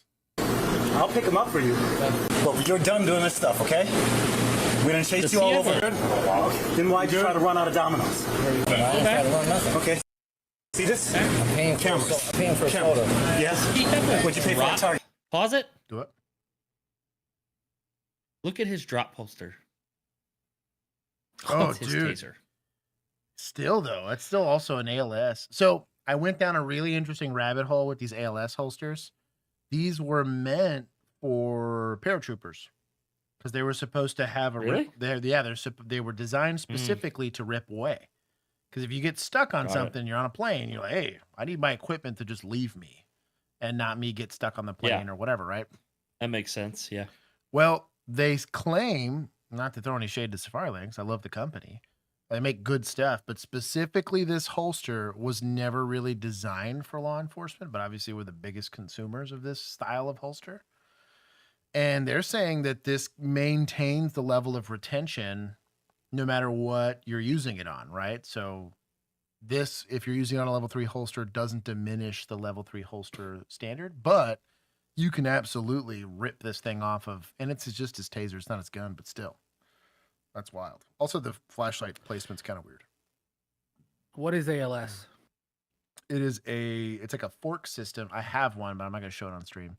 But basically, there's a plate. Oh, come on. That sits. I'm kidding. There's a plate that sits on the like body side, and then there's a fork system that sits on the holster side, and it basically is a quick detach system, so that if you have different types of holsters, or you just want to take your whole holster off your belt, or in this case, your drop leg holster, you can. It is nice if you're carrying different tools. Yeah. On different days. So, and for me, like for my day job where I review guns for a living, this is great. I can swap holsters super fast. But for duty use, I have an issue with this because this can very easily be taken away from you. It's American line sandwich. QLS, sorry. It's QLS. Caffeinated, thank you. QLS system. ALS is the thumb thing for them. Like the registered trademark, apparently. I just looked it up on Safari Land. Yeah. They have like the little enhanced life bar. support. Yeah, ALS is good. QLS is bad. Sorry. Dyslexia. I'll blame points from Josh for dyslexia. Automatic system. Thank you, Oh Tyler. no. Yeah. Here, points from Josh 4 for points reading. from Josh. Oh, that was a lot. I took 10. That was a lot. Take 10. Okay. Yeah, I'll do an after party show and tell. So now you done lied. I don't understand. You don't have to. Right, thank you. It's all on camera, see. Welcome to 2024. It's amazing. That's it. You can sit right where you are. Any ideas anything sharp on you? No nails or anything? If left, it'll be in your front pocket. Are they there? I can check the lens, make sure. Over there. Like I said, you weren't worried about it before. When you tried to run out of here. He's trying to run out. Paying for a store to cause you to stand up on this and try to jump. He's pretending to be on his phone. You injured at all? Yeah. What's going on? Yeah. My elbow, my rib where you need me. Where do you need you? Yeah, you did. Okay. Other than that, you okay? My bitch was very... Because of the cuffs? Because you were fighting with us? I wasn't fighting. Okay. If they say they're injured, you provide medical. You're not a medical professional. You cannot tell them whether or not they need it. There's no need to sit here and get You can if you're that guy. Yeah, apparently. Well, fine, you came... How you doing, sir? Sorry to interrupt your business like that. They came into your business, right? They didn't order anything? Was anything odd about their behavior? Did he say anything in specific? I appreciate your time. Yep. Where's his head at? That's right here. He just came in. Did he buy a soda? Because he said he was trying to buy something. They didn't buy anything. I was making food, and when I went to ask them, can I help you guys? And they said, you were about to make an order, and I went up to the register, and I saw you guys drive in and get out. I was like, damn. All right, man. Thank you. The suspect with the bald head seen being arrested in the body cam footage, Gary, was charged with retail theft and resisting obstructing an officer. Did they get the evidence of the retail theft? Like maybe in the car or something? I haven't seen the car in this Domino's. Right. Believe it or not, he also had an active warrant for his arrest for 8 other retail. Well, okay, that adds a little bit of credence to the story here. Good on them. Theft charges, a robbery with threat of force charge, and another resisting obstructing charge. Gary took a plea deal and pleaded guilty to all but 2 retail theft charges, resulting in a sentence of 4 years in prison and 3 years of extended supervision. He is also prohibited from all Menards, Home Depots, Lowe's, Best Buys, and Targets, as those were all the stores he had stolen from in the past. The other suspect involved in the incident in the body I'll take your money. cam footage, John, was the driver of the vehicle, leading to his charges of felony fleeing, eluding, hit and run, felony second-degree recklessly endangering safety, retail theft, and possession of cocaine. So old boy gets hit with some retail theft charges, and this boy's getting hit with felonies. Golly. As his case is still ongoing and he has not yet been sentenced, How do they know he is he was the presumed driver? innocent unless proven guilty in a court of law. When you're shopping with your... It's Midwest safety. I feel like they're making it up anyways. It was a good arrest. Still welcome at Domino's. Yeah, still welcome at Domino's. I'll give him 20 points. It was a good arrest. There was a little Didn't too even much get a sass. chance to order. The QLS system was a little sus, but I would cry if I got CT'd from Domino's. bro, what a time. That it is what it is. The sass that you would have thought they caught a serial killer, but yeah, it is what it is. It's exciting for them. Just seeing more and more of that these days. I don't know. Maybe what they were stealing was cereal. And stop. Jewelry heist in the Baby U.S. food? is no longer in custody after being deported by federal immigration authorities. CBS LA assignment editor Mike Rogers at the desk. Now, Mike, you've gone through court filings in this case, and you've learned federal this is a prosecutors funny did story. not know their immigration counterparts were deporting this man. Yeah, and they weren't very happy about it, Pat, when they found out about it from the defense attorney. They didn't find out until this man was already deported to Ecuador after all of this went down. You remember this Brinks heist we told you about? This was that big one where $100 million worth of jewels was stolen. $100 Brink's million. taking a lot of L's today. Bro, also Brinks. But like, come on. The shit on feel like- Brink stream. $100 check some million. insiders Golly, bro, that's some GTA heist money. Yeah. Goodness gracious. From the back of a semi-truck I'm as pretty it sure left this the is Bay a Area GTA show mission and was that you coming can back do, down here to Southern California. Now, there were 7 people that were arrested and charged in all of this, and one of them, while in custody, took his case to an immigration judge and asked to be voluntarily deported. His case ultimately went through the immigration court process, and while the judge points to suspects, dog. That's That kind of is clever. Yeah. Honestly, dude. Big brain. I'm kind of impressed. He's like, yo, do you want to deport a serial burglar that stole $100 million worth of stuff? They're like, hell yeah, I do. Yeah. Some federal What a agent's PR win. really proud of himself somewhere. Is this like reverse extradition? Yeah. Yeah. Get me out of here.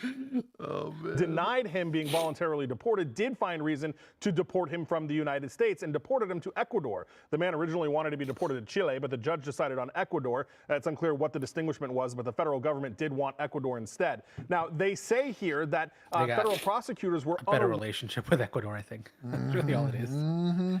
aware that all of this was going on as they were trying to proceed forward with their case.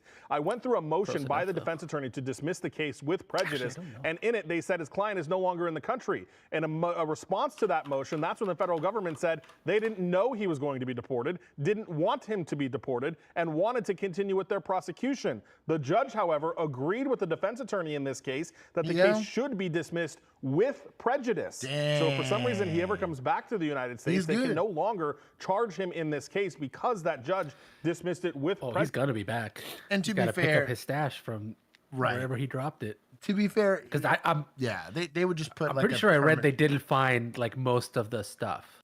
I think they would just It's- put yeah, like a somewhere like an ice detainer on the guy, so he's got to come in sussy like. But that's probably how he got it in the first way. So It's a weird situation here, Pat, of the left. Yes, ice like. You're on it today. He said, I "Ice me out." want to be dead. I want to be mad, but I can't be. And not knowing what the right hand was doing. This was a wild story. We had a lot of viewer comments for it, and we want to show you a new way you can reach out to us with some other story ideas or comments about stories. The new text. We're not helping y'all with that. I guess points from feds do better. We'll take some points from feds. We gave points to suspects. I guess international cops. They didn't really play a part in this. No. Judges kind of sus to be dismissing this with prejudice. Yeah. I'm gonna take points because I think somebody's getting a cut here to be doing that. Could be. You know what I mean? $100 million. Was it the federal judge or was it the whatever the heist? Man originally judge, wanted to I be guess, deported to Chile, but the judge decided on municipal or Ecuador. That's unclear what the Well, it would distinction have to was. be What if would it this was be? Would this be a judges state involved. charge? Would this be a federal charge? Probably a state charge. Prosecutors were unaware that all of this was going on as they were trying to proceed forward with their case. I went through a motion by the defense attorney to dismiss the case with prejudice, and in it they said his client is no longer in the country. In a response to that motion, that's when the federal government said they didn't know he was going to be deported, didn't want him to be deported, and wanted to continue with their prosecution. The judge, however, agreed with the defense attorney in this case. Federal judge. Yeah, it said federal prosecutors, federal judge. He on the take, Dante, Huh. 100%. Oh man, what a time. That's wild. He got away. Orlando City That's Commissioner crazy. Shane I bet you Rose those has been- prosecutors pissed him off, and this was his way of being like, Oh, I'll show you. Yeah, maybe. Called his homie and was like, "Hey, extradite that guy. Take him out of the country." Facing questions after a traffic stop where she called the police chief while being questioned by officers. It was all captured on body camera video, and today, as West News' Greg Fox shows us, the commissioner avoided our cameras and our questions. Okay. She said she's calling the chief, and that's why I called you over. She said she's a commissioner. I have no idea who she is. If it wasn't already confusing for police and other drivers handling exiting traffic following the New Year's Eve Cheez-It Bowl football game at Camping World Stadium, officers had no idea Orlando City Commissioner Shane Rose was the woman who decided to Book 'em, stop baby. near the on-ramp to the 408. They win that game? They win that game. Oh yeah. Notice how they only showed the Big time. touchdown from Michigan. Yeah, that was like one of the only ones they got. What's your name, officer? We're freezing the video here so you can What's see the your name? commissioner is on the phone with the police chief, Eric Smith. His office declined comment about the stop. I bet they did. You're impeding the flow of traffic, ma'am. I need you to move your vehicle. The road is blocked right there. You hear how aggressive he's getting, Chief? Oh. I'm the commissioner. I live in Paramore. You can't tell me I can't go home. She's arguing. She's a commissioner, she said. The officer wrote a ticket, this ticket, citing Rose with impeding traffic and imposing a $164 fine. Wants to talk to a supervisor. Things didn't get better when the sergeant showed up, and Rose again reminded officers I'm a city commissioner. before a Friday event. So do you have anything to say about the traffic situation? The commissioner declined to speak with us outside or inside, though she spent time talking with others. Commissioner Rose? Instead, she emailed a statement saying, in part, large-scale events at Camping World Stadium, which can attract over 100,000 attendees, have created challenges for nearby residents attempting to return home. We have heard these concerns, and I recently Scumbag behavior from politicians. Surprise, surprise. experienced it myself. The city is actively reviewing our event transportation and traffic management strategies. Commissioner Rose also sent me an email about the Camping World Stadium incident and said she's been talking with the traffic management team about redoing maps, perhaps reconstructing lanes for temporary traffic patterns at the end of Camping World Stadium events to help locals get back to their homes. Covering Orange County in Orlando, Greg Fox, West 2 News. There's no in the day and age of GPS. There's no excuse, if you're a local, you should know how to get around that traffic, bro. You have to change traffic patterns. You know what?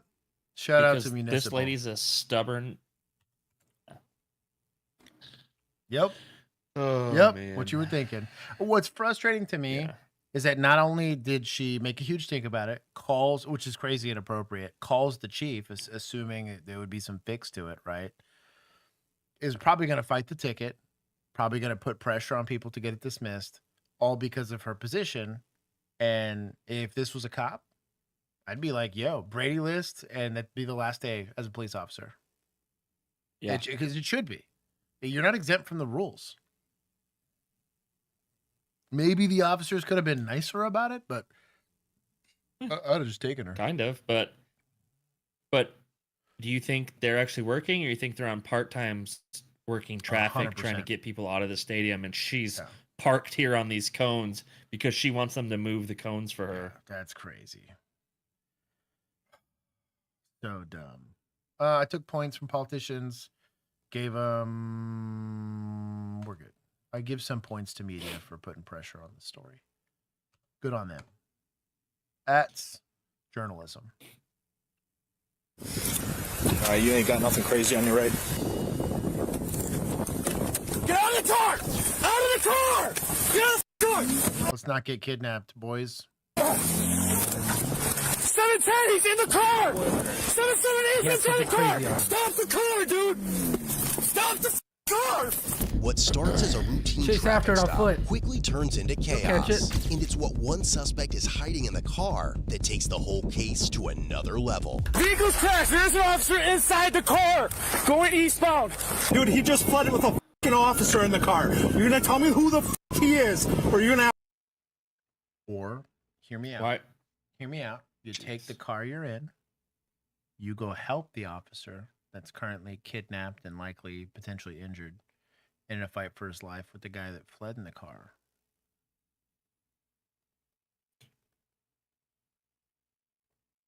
No. Maybe I don't go back. That sounds silly. Holy cow. Oh, to be fair, I would not be caught in a car getting kidnapped. But it is what it is. Like, that's an easy thing to avoid. Maybe don't jump in the car. Around 12:45 a.m. on November 20th, 2023, a Glendale police officer spots a white 2008 Chevrolet Malibu. But then how would I create the circumstances for my use of force? Right? Been on it today. You're doing good. Oh, I thought maybe hold on. Whoa! Oh, hold on. Hey, whoa, go back. Hang on. Here, I'll get in there. I'll hit undo. Don't you worry. I'll go in there myself. Bryson, what's going on, homie? Points back. You said, notice me, Outside, senpai.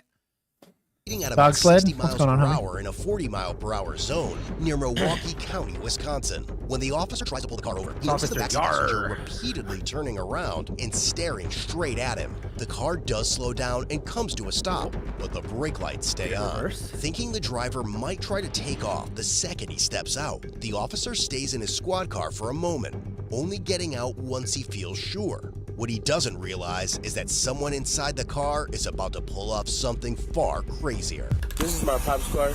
Your dad's car? Yeah. Okay. I can give you my name and address. Do you have a license issued to you or no? Like a driver's license. Do you have a driver's license or no? No. But you have an ID card is what you're saying? Okay. And your ID card's through Wisconsin? Yes. Okay. Does your dad have an insurance card for the vehicle? Yes. Gingy, hello. Good Ale Nation, hello. And what's this? Donnie. I'm just gonna call you Don because I can't read the rest of that. Donnie Manicotti? Is that what that is? Manicotti, look at you. Oh, points! Let's go. I was struggling with that one. I was about to like sound it out. Damn. Let's go, bro. I got some beans in me. Doing good. I'm on beaner power right now, homie. Beaner power. Okay. Also Amanda Panda, Smoky Owl. Hello to all of you. Do you want to take a look for it so I can see it? Super Saiyajin. So that's going to be for your plates, like the registration plates. Generally, the insurance.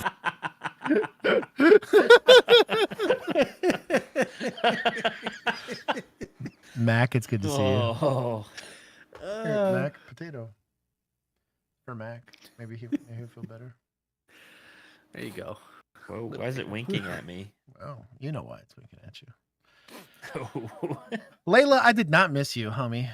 Tommy Tomatoes, welcome. You're the other part of the we didn't manicotti. miss you. Gnarly, welcome. I mean, I miss you. It's but I G did not miss gnarly. you. G gnarly. Yeah. Card is on like a piece of paper through like Progressive or State Farm, something Notice flashlights in the left hand. My boy is ready. I like this guy. like that.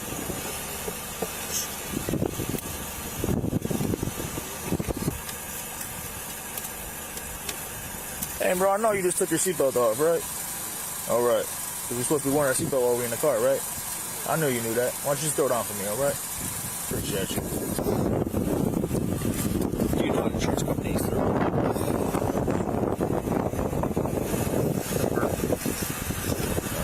Is anyone in the car have a license?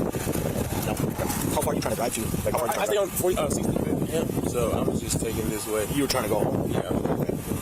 All right. See if you can find a proof of insurance. I'll be right back with you, okay? Okay.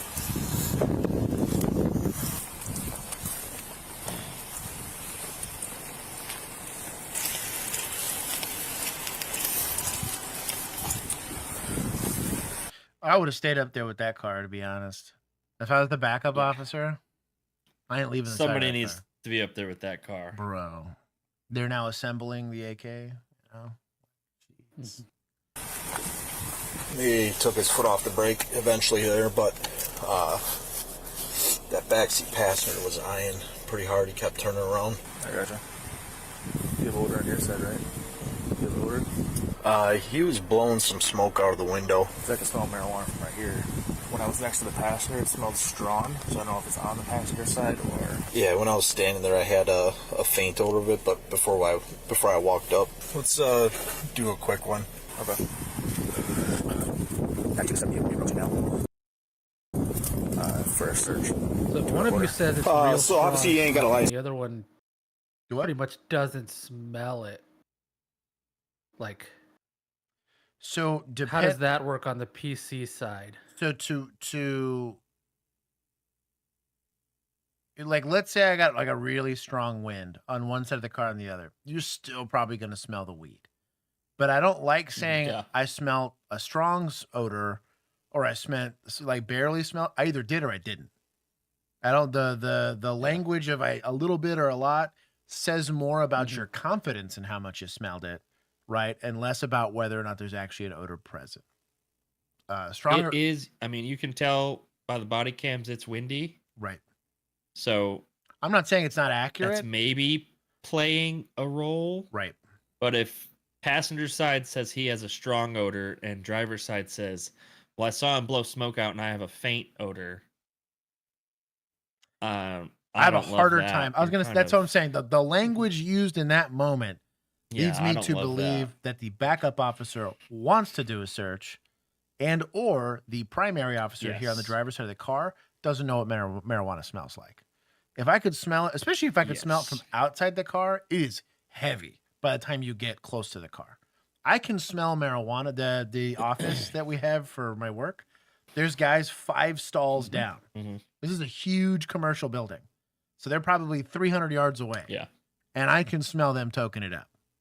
Like, it is not an ambiguous. You haven't reported them? Shame on you. No, I'm not a narc.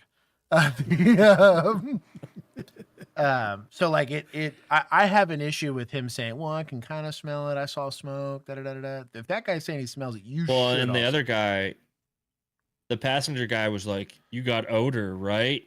Right. Come Yeah, on, that's where I'm like, this is gonna be better than this." Right. I got the sense that a defense attorney is gonna tear that to shreds, Yep. which makes Yep. everything you do with this car useless.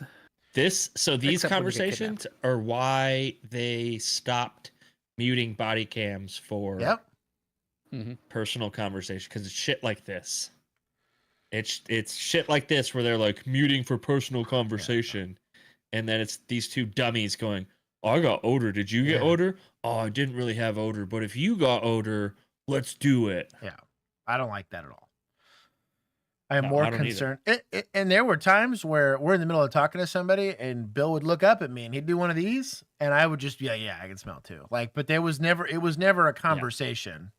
It was always like, if he's smelling it, I'm smelling it too. I had never had a car where I had to question whether or not there was the odor of marijuana. Now, alcohol, sure, because it's a proximity thing. And right, alcohol, yeah, alcohol is different. But if driver's side said, "Well, I saw him blow smoke out," so you have freshly smoked marijuana, so you should have strong odor. Right. You should not have faint odor. Right. If Yeah, you it's think not- that he just took a hit and bro, it would reek. Yeah, It would reek of weed. Yeah. Bryson, I will not answer as your superior officer now. That's on you. Even Emu's tracking that's sus. Tweaky. I didn't even say that, Joe. Since he can't drive, he said nobody in the car's got a license. My pops is sending over the Proof of insurance? Yeah, right now. So what do we want to do? Because somebody with a valid license has to drive the car, right? Is Pops up, or is he elsewhere, or is where's he at? He's up. He's at home. He's at home Okay. right now. Well, we'll figure that out. Do you got a coat, or are you just riding with a t-shirt? No, I do have a t-shirt on. Man, you gotta start dressing more prepared for this. I have the heat on, so I get it. You know. For now, I'm just gonna have you hop out. We'll discuss what we're doing. I ain't trying to tow the car or anything like that. We'll figure out some method. Who's gonna drive the car? Okay. So I'll hop out with me. That was a very good use of IPC skills. Not telling him, hey, we're going to do a PC search of the car because we smell marijuana. Not saying any of that stuff. He's like, yo. Talks about the sweater or the jacket. And it's like, hey, we're not going to tow it, but I got to get you out of the car because nobody here can drive it. Driving with no DL. Can't research anyways. That's not no DL is not a good reason to search. No DL, no insurance in Texas, you could insto it. for Yeah. those, and then you could do an inventory, but you're not searching. No.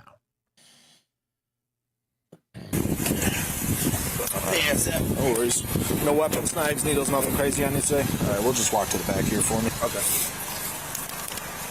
All right, real quick, you mind if I search you, make sure we're all going to be safe? All right, appreciate you. Wow, got consent to search. Whoa. Search is different than a frisk. This kid's dumb. Those words are important. Yeah, dumb.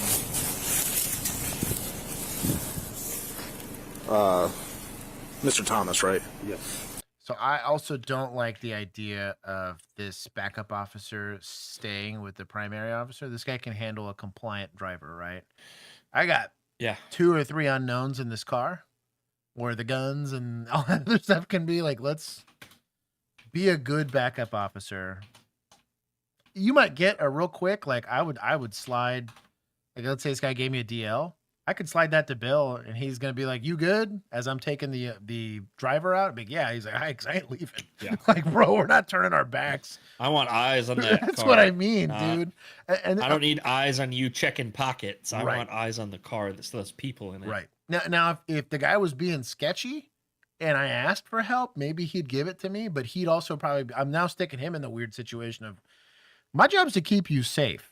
And currently, if you can't handle up on this, then why the hell are we bringing him out of the car? Like, let's control the environment. So this I mean, if there's sketchiness, why don't you ask for another unit? that's what I was going to say. And that's on me if that's not on my backup officer. So like there's some indications of poor training is what I'm getting at here. Or at least people that aren't used to doing interdiction. I was not a super high-speed, low-drag interdiction cop. I understood how to do it. I did it from time to time because there was no way to avoid it in our beat. It was a pretty sketchy area. But this is not good scene management because you're leaving way too many unknowns in the area. All right, Mr. Thomas, when I was talking to you at the driver's side, there's a decent odor of marijuana coming from the car. Do you have anything in So there is or there isn't? You said faint. Yeah. You said faint. So is it faint or is it decent? What is it? Dude, I know. there? Words matter. Like a roach blunt. You got a roach? Yeah. Okay. Well, this guy's an idiot. He bailed you out of your sketchy PC. We're gonna take some points from suspects for admitting that he's got a roach. Make cops earn it. It's not hard. When did you last smoke? 10 minutes ago. 10 minutes ago? Yeah. No, you shouldn't be my last smoking, clip right? out when you pulled me You over. can turn and face me. Let's stand away from I don't want you by traffic. So you understand marijuana is an impairing substance, right? It's no different than like alcohol, where if you smoke too much, it can cause you to drive poorly, crash, kill people, stuff like that, right? How much did you smoke? No more than like a little roach. I smoked not a lot, not a lot. So how much do you think was like half gram? No, not even. It was a roach from like a couple of days ago. Oh, you just finishing it off? Yeah. Okay. Coming from picking up my family. Okay. So there's no bags of marijuana in that car? No. So the only thing is just like possibly a roach? Yeah, it's in an ashtray. Yeah. Okay. Do they have any marijuana that they brought with them? No. Any weapons in the vehicle currently? No. Okay. If all you have is that roach in the car, I'm not overly concerned about it. Right. Well, the amount of times I've had this discussion, jeez. I have no problem with that. I have no problem with, hey, at least talk about it. Hey, save me the time and you the issue. If it's a roach, I'm going to seize it. And as a non-usable amount, I'm going to give you a ticket for paraphernalia because I'm going to find a grinder in there, right? It's paraphernalia at best. Right. You're going to get a ticket. If it's in the ashtray. Yeah. I'm going to cut. And you know what? Especially on these, if I was going to do a PC search because I didn't want these guys to fight me, I'm not towing the car. I'm just going to let everything else slide. I'm going to give you a warning for everything else. But if I'm searching the car, I didn't issue tickets. Unless I had other reasons to think that, like, these guys were I know he said he's not going to tow the car, but how's the car going to move? I agree. No one has a driver's license. I was going to say, I agree. Right? Oh. No one has a driver's license, and your driver just admitted to being impaired. Yeah. In His this one, words, he kind of, right? yeah. So, yeah. In this one, he's screwed. He can't let the dude drive it, and nobody else can drive it because you're not going to give a car like that to somebody without a driver's license. So, right. This officer talked himself into this scenario here. Unless you're calling someone that's to come pick 10 it up. minutes max up the road. Right. I don't know what you're doing here. Yeah. With that being said, do you care if I search your vehicle? Getting consent to search. Okay. That look towards the vehicle was a clue. He asked for consent to search. He probably looked exactly where that weed was at. Yeah. Done a few of these. Or there's a sketchy person in that I was gonna vehicle. say, dude, yeah. The guy that's willing to die for it is in there. So that I'll let you guys see this again. That roach in the car, I'm not overly concerned about it. Right. With that being said, do you care if I search your vehicle? See how big that turn was? Yeah. To him, it felt very slight. But if you're a trained observer, that was a huge clue. Huge clue that there's something. He said. Car. Yeah. Dun, dun. Yeah, you can search it. No problem. Was it that hamster? For sure. Dun, dun, There's dun. nothing in there. Yeah. So nothing in that car. Just case you find yourself being a police officer, that's something to look for. Us. Real big, obvious. Don't. It's always what's sketchy is you pull somebody out of the car. You don't have any guns, knives, weapons on you, and he immediately reaches for his waistband and looks down like, oh. Like I could stiff arm pretty fast. Like, yo, chill. I'm trying to shoot you. Calm down. You mean like this? Yeah, exactly. People be weird, yo. Okay. What I'm gonna have you do, just because it's kind of cold out, I'm gonna have you take off your lighter first. There. I'm just gonna put you in my car for now. You ain't under arrest or anything like that. It's just it's cold out. You're wearing a t-shirt. I'll keep you in there for now. Keep you warm. This is a Naruto t-shirt. He's wearing a. I was literally about to say it's a Naruto t-shirt. My guy. This guy. And then I'll go from there. Okay. We'll walk back this way with it. Get my phone. We'll leave it here. Yeah, you ain't under arrest or nothing, man. I'm just putting you in here for now. Jacket on. I ain't trying to have you. It's like 30 degrees out here. Still don't like that guy can't. You're not gonna be able to see anything in that car. They could be doing a bunch of stuff in that car.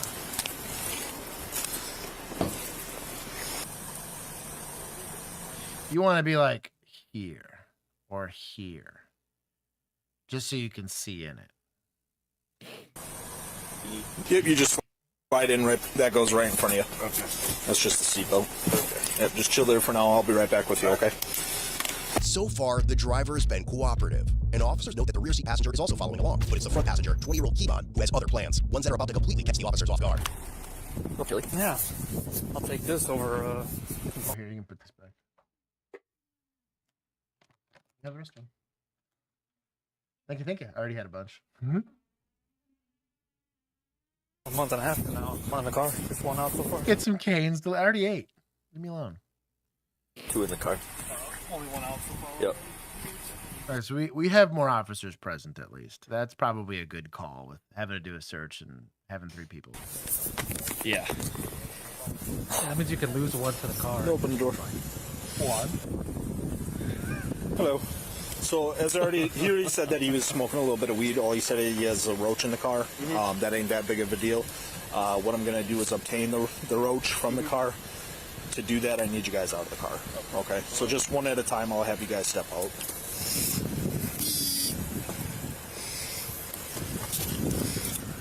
You ain't got nothing crazy on you, right? No, I'm off.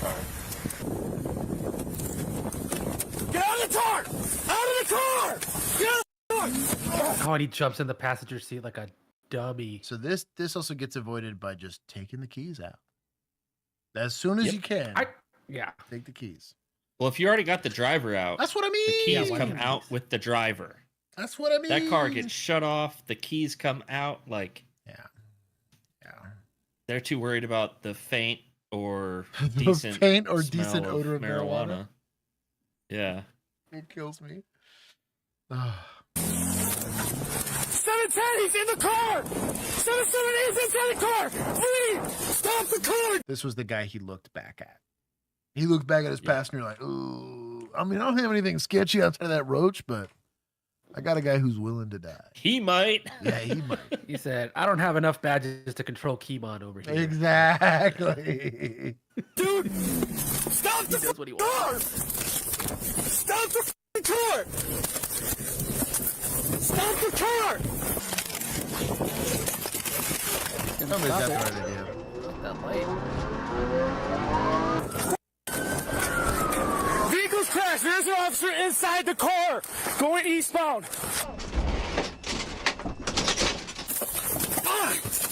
Look at the kid. Use the car. Use the car. Yeah. This guy's very lucky. That was the only thing that happened. Very lucky. Yep. Like so insanely lucky he didn't drive head on into an 18-wheeler that was driving by.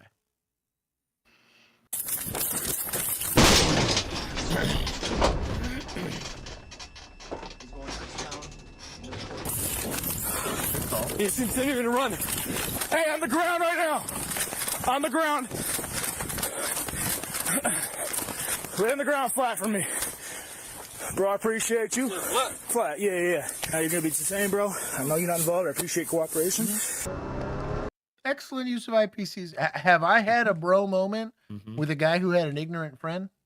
Multiple times. But yo, I'm gonna handcuff you because my sergeant rolls up here and sees you not handcuffed after that radio traffic just went out. I'm gonna have a problem. Yeah, no shit. So you can get placed in handcuffs. You just let me know if they're cool or not. I'm gonna put you in the back of my patrol car. They sound like they got it.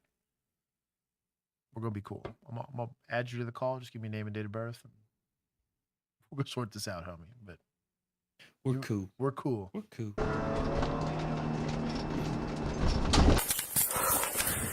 Considering northbound. White shirt, black male. He should be coming out on the north side of the parking lot.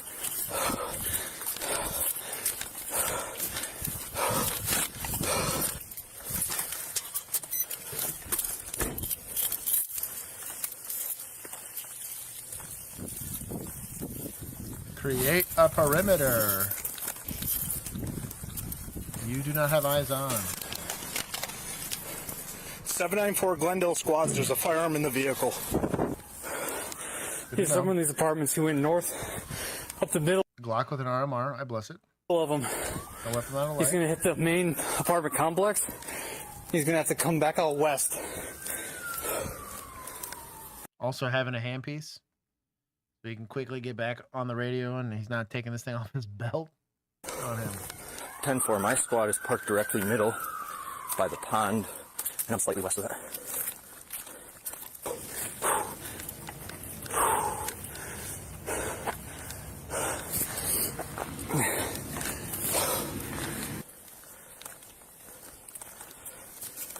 So things to look for when people run in apartment complexes is underneath every single one of these cars. It's real easy, real quick. Kind of dip your head down to the ground and kind of shine your flashlight. Obviously, you're looking for feet, and then you're looking for people. Same thing, bushes. A lot of times, especially with these apartment complexes, they're typically well-maintained bushes. It means they're thick. That also means that they're trimmed. So people like to hide behind all that stuff. Between stairwells, all that kind of stuff. And then obviously there's going to be like a wood line likely on the back of this. Typically there's fences in some of these. This might not be a fenced apartment complex. So if that's not the case, good luck because it could be anywhere. But those are the easy big places to look. If these kids aren't from here, they're not going to be able to get into a door unless they kick somebody's door in or whatever. Then you'll start getting 911 calls there. But create a perimeter if you've lost sight of somebody. Like that. If you can't find them within the first like 60 seconds, you don't hear footfalls or anything like that. Same thing too is this is really where having an earpiece makes a huge difference because you don't have your radio giving away your position, or you pull it, especially if you're making a perimeter. I want to be as loud and as as physical a presence as I can be so somebody doesn't get tempted to move. I can force them to bed down if they believe they're surrounded. It's like making a perimeter 101. As multiple officers continue searching for Kimon in the middle of the night, the situation unfolding on the road outside is just as nerve-wracking. Yeah, who is it? Dude, he just flooded with a f***ing officer in the car. You're gonna tell me who the f*** he is, or you're gonna have a problem. What problem is that? Yeah, what problem?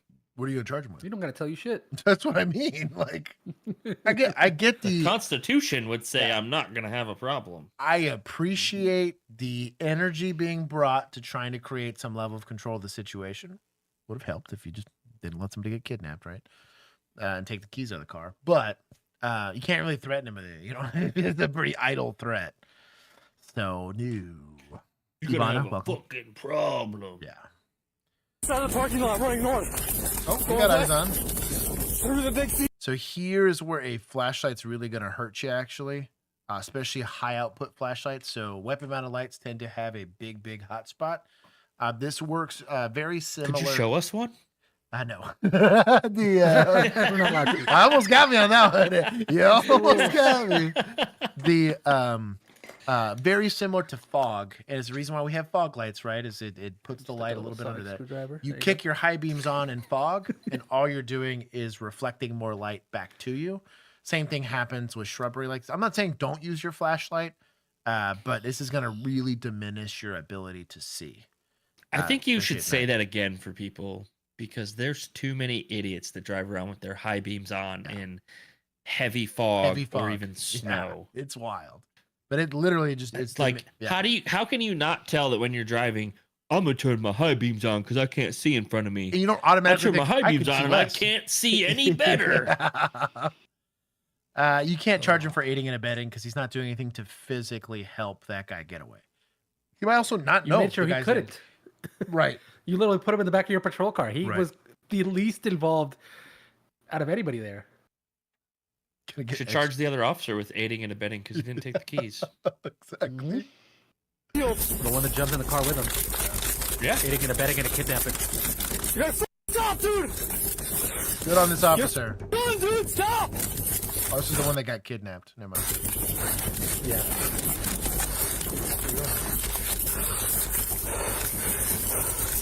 You're gonna get tased! He's got lethal cover. That's the only reason I'm blessing the taser deployment here. Sprawl out, arms out to the sides. I got him sprawled out on the ground. Arms out to the sides or you get tased. I will not tell you again. Get squad into the subdivision north of here. We're taking him into custody now. Hands behind your back. Both of them.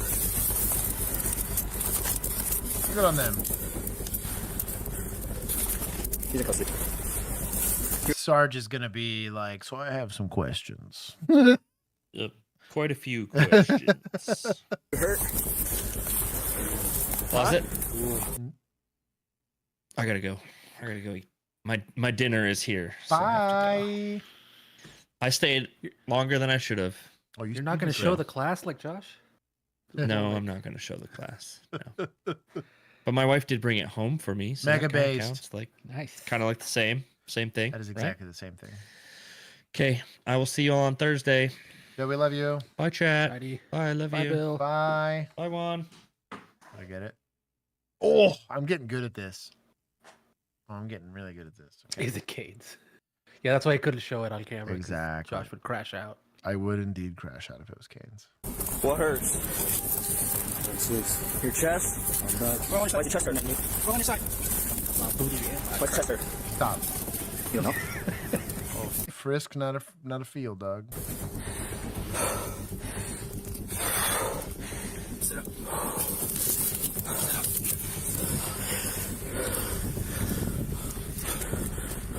You good? Bounce around a little bit, but. Alright. Put this foot under your butt. Got an ID on you? Take all his property, I'll put it in my pockets.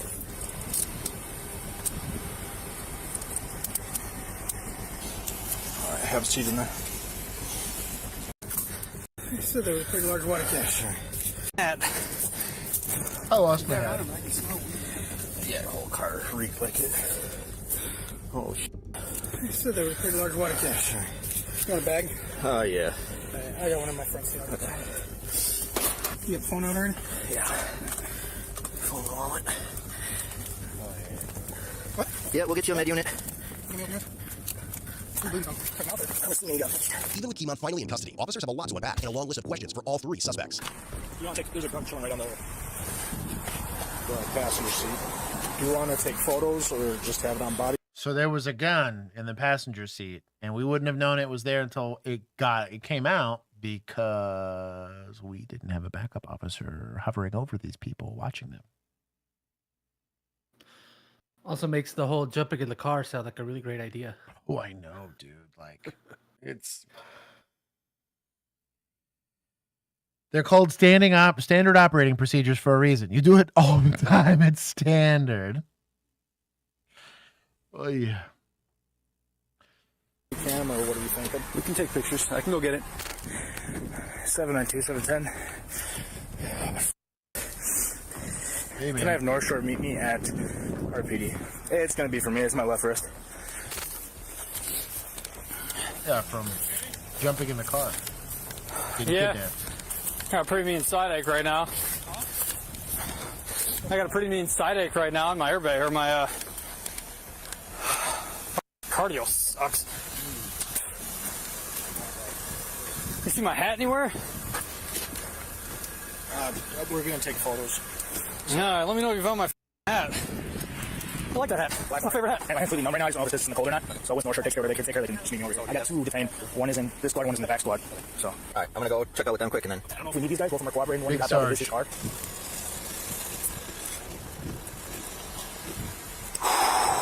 Good Lord. So Lynch is grabbing a camera just because there's the gun, and with this being a felony, I want to take pictures of everything. Yep. There he is. So once I take some photos, I'm gonna search it up. What do we have on the other 2? So him, he's gonna be under arrest once I recover the roach that you said is in the car. Okay. And he admitted to smoking 10 minutes ago. Okay. So potential OWI. Okay. I'm less concerned about that than what literally just happened. Yeah. The backseat passenger cooperated with everything. Fully. Okay. So I asked him Are to they stop. ID'd? Once he's ID'd, they can. That one can be Let released. him loose. Your phone? I don't know where your phone is. Your buddy took off with it. Yeah, it was on the car, and then your friend decided to flee. So I don't know where it is. Your friend probably destroyed it. If I find it, I'll grab it, though. I'm trying to be a dad to you, okay? Something to 92. Driver will for sure be in custody. We're gonna hold off on backseat passenger until we finish it. They actually have a digital camera. That's hilarious. I had a lot of punches to the face. Oh, okay. That's justified. I know I talk about this a lot, but you get kidnapped. If you create your own circumstances for use of force, yeah. It was effective. That's better than smoking the kid, right? So I'm okay with that. Also, weird. Guy gets kidnapped in a suspect vehicle in a felony, and the guy's armed. I mean, there's a gun in the car. And somehow everyone survives this encounter. Weird. It's like it can be done. Sorry. I'm being petty. Back here while we do this, okay?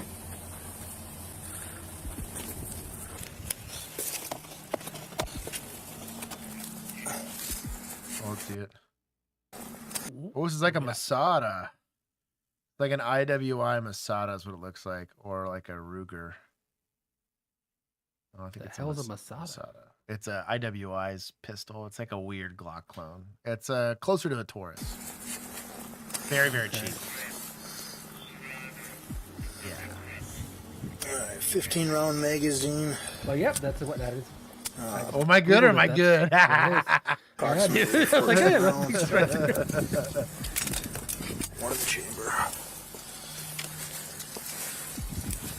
It's also kind of the goofy slide. They have 792 like a frame-mounted safety too. It's just kind of goofy for instructor There's guys. 794 on 2 with a firearm serial number.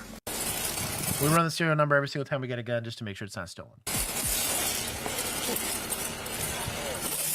My boy! It always. 794, 706. I'll have the camera back over here, photograph the contents of this backpack. All right, Reichel's going with the ammo. So we got one in here still. Do you guys have one too? We do not. One in Yars, one in here. I don't know which one is actually. I believe the one in Yars is the driver, the initial driver. Do we need to see this is for the guy in the back seat my car. of your car? Rear passenger. Now, this happens from time to time where you're like, okay, hold on. Who's got who in whose car? Just so we can know who we're dealing with. This does happen. The one that we might release based on what we find in the search. Have we identified him yet? I don't think so. I think that's our best idea. Hey, man. It's all right. I try to call it best as I'm running after you, and Hoff was like, I don't know why the f you're running after him. I was like, because Reichel's in the back seat. I'm taking this one back. There's a chair coming up from Iron Man. Methazine, sandwich baggies. Along with a black backpack containing several plastic bags of similar material, a digital gram scale, prescription medications, a box of sandwich bags, and even an empty baby bottle. Based on what's found, officers suspect an empty baby bottle.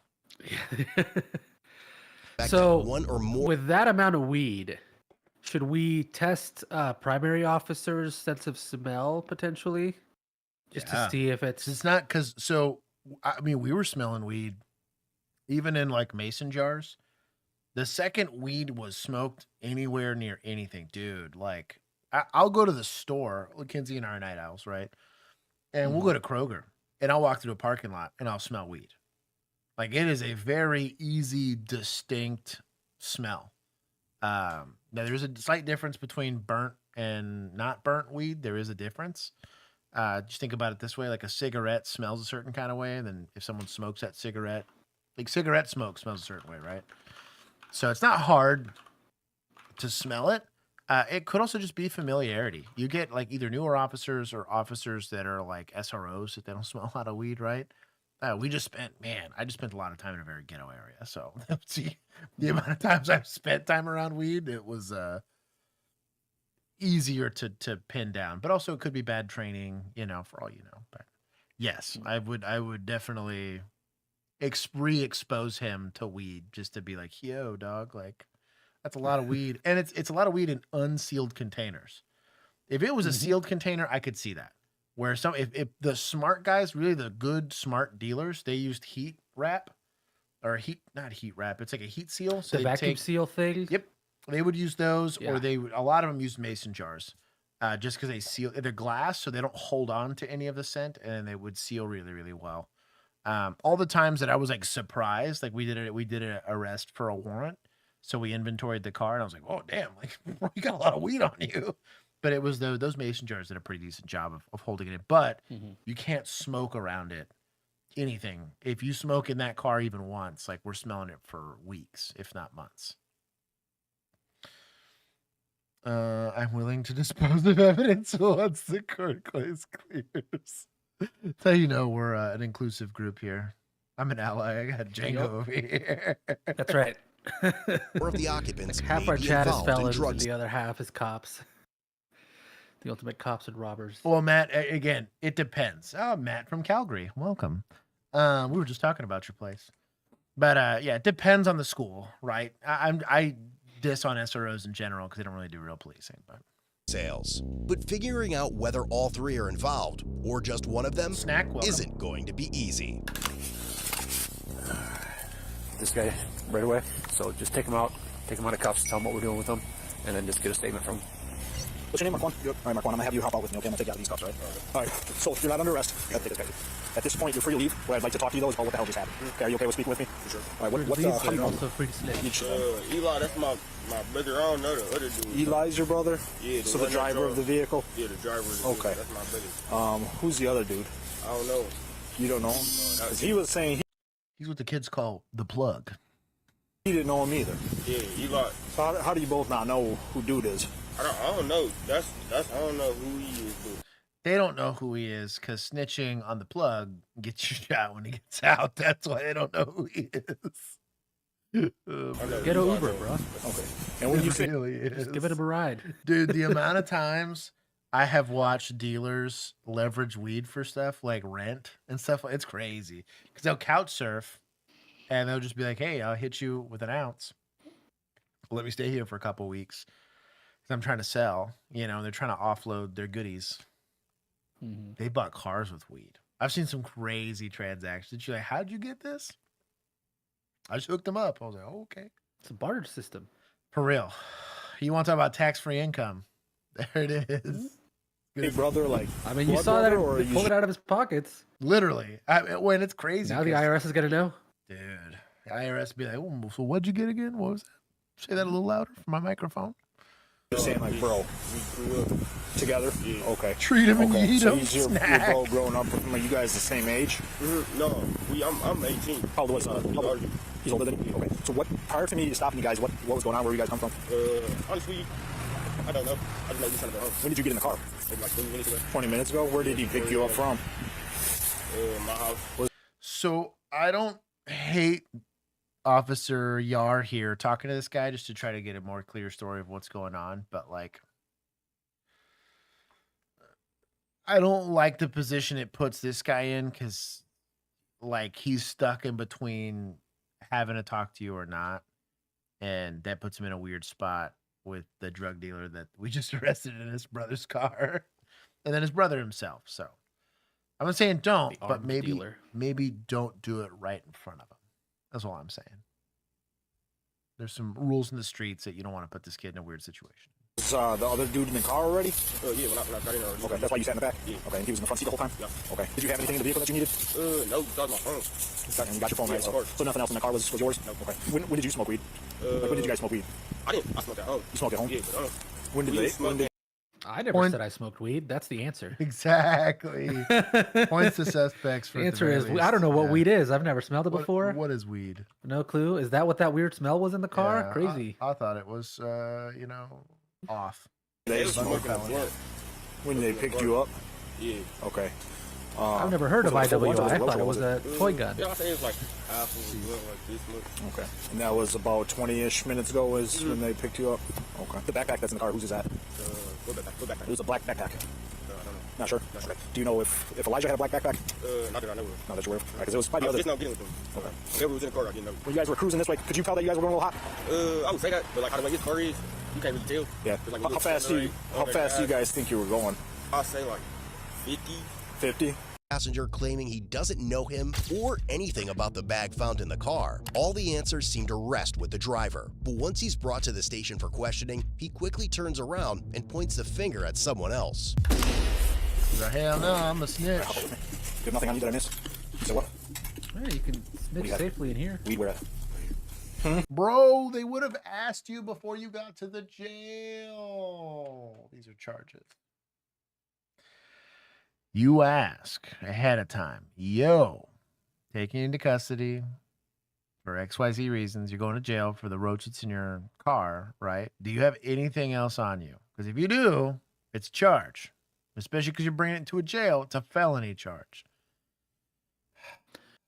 What if they didn't ask him and this is when they're asking him? I mean, he's still guilty of it, but it saves Right, you a but lot is of it- search time.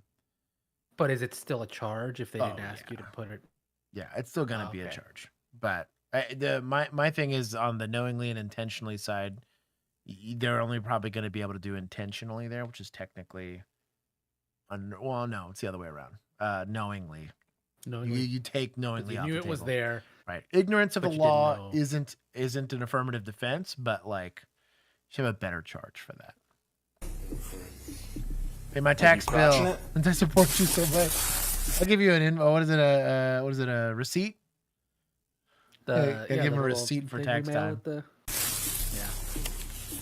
All Shit. Do you have any weapons down your pants? Probably should. Okay. What I'm going to do is I'm going to release you from handcuff. All right. You're going to retrieve that and immediately turn it over to me. Yes, sir. If you try anything, it's going to be a problem for you, okay? Yes, sir. Start. He's got a bag of weed in his pants. I'm releasing his left handcuff. He's going to grab it, turn it over to me. You Wait, smoke weed whoa, when you're driving 10 minutes prior to us. Why are you making him take it out of his pocket? Can't you reach in there and grab it? I would have gotten it. Why would you get him out of handcuffs? Right. That's so weird.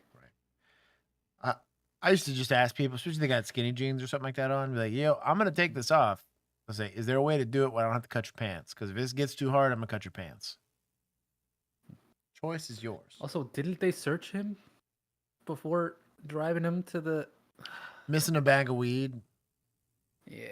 on a search? Stopping you, right? Yeah. You're not supposed to smoke weed, right, before you drive a car. Because it's an impairing substance just like alcohol. What I would like to do, though, is there's a series of tests that I'm going to ask you to perform. You can tip my finger here. All right, what I want you to do, follow the tip of my finger with your eyes only. I Keep your drive head better still. when I smoke Okay, weed. you understand that? Exactly. Yes, sir. Stopping you, where were you coming from tonight? Who is In the car, only thing was that rope that was in the. Yeah. In according to you, Pooter's bag. Pooter. There was a load of marijuana. Pooter. Right. There was a gun on the front passenger seat. There's promethazine. There's scales. There's baggies. Right. How often do you buy your weed from him, or what's going on with that? No, I don't. So none of the marijuana in that bag was yours? No, just what I gave you. That's okay. You're gonna get a couple tickets. As I said, I ain't trying to charge you criminally or nothing. You were pretty cooperative. I was a little pissed off, and I'm sure you can imagine, so I apologize for yelling at you. One of my buddies, right, he's my buddy, just like those dudes are your buddies, just got drugged in a car of some idiot taking off on us, right? Would he gotten arrested for what we found? Yeah, right, but he could have killed somebody tonight. That's not okay, right? Nothing is worth killing somebody over. You know, whatever, I don't care what you did not deserve to get shot in the face, right? I don't care what you did. Same with my guy. He doesn't deserve to damn near get ran over for us trying to do our job, right? He would have gotten released, but he would probably been released. Okay, now he's going to jail, right? He's probably gonna get locked up for a while, to be honest, because he's going down on some charges for sure. After being cleared by medical, Kimon was charged with felony, second-degree recklessly endangering safety, operating, fleeing, eluding an officer, causing bodily harm, possession of a firearm by a convicted felon, and possession with intent, THC. His cash bond was set at $5,000. Almost 2 years later, Kimon was found guilty of all counts. But he had more than that in his pocket, dude. He had that much in singles. Bail reform is wild. Pooter. Just gonna do judges here. Good old Pooter. You're getting a pretty solid deal there. Good old Pooter. Except possession with intent, Free my poop. THC. Ultimately, his sentence was withheld, and he was placed on a 3-year probation. As part of the 3-year conditions, he probation. must complete 200 hours of community service, maintain full-time employment or attendance at school, and comply with all Department of Corrections recommended programs, including cognitive behavioral he's a therapy minor, and and anger that's why they're management. being If he violates these super duper conditions, nice to he him? will be required to serve 4 years in prison, followed by 4 years of extended supervision. Looking for I hope he's a minor. No, because they wouldn't have released his info if he was a minor. Oh. Yeah, Well, no, because they were all minors, I They thought. would have sealed his records. No, because the kid was 18. Backseat kid was 18. Oh, okay. He was saying they were both older than him. I thought driver was like, okay. I think they're like 20. could've They're all sworn- adults. Because he had like an ID or whatever. Dumb. I guess I'll give him 10. I mean, it was a good arrest. Nobody got hurt, but there's some pretty terrible tactics. That is wild. Pretty terrible tactics applied. We got lucky. Maybe the judge was like, well, the cop jumped in your car, so I don't know that we can get you with Right.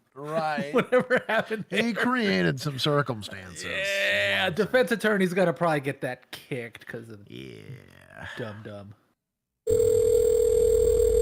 Ware County 911. Hey, this is Jesse at American State on Memorial Drive. We were just robbed. Do you know who they were? What were they wearing? No. They were wearing a gray hoodie and a black hat, and he had a blue mask on. Could you tell if he was black or white? He was white. Did you see if he got in a car or which way he went? Did he have any weapons with him? We did not see which way he. Watching OnlyCops from Computer. Ricky, welcome. On September 9th, 2022, in Waycross, Georgia, during the early hours of the morning, a robbery inside Ameris Bank would set off a chain of events, taking investigators from stolen cash to a dangerous hostage situation where every second would matter in a case that would ultimately be investigated by the FBI.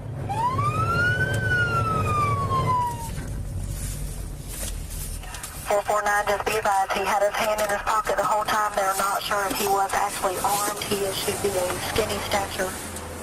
Take that low. Okay.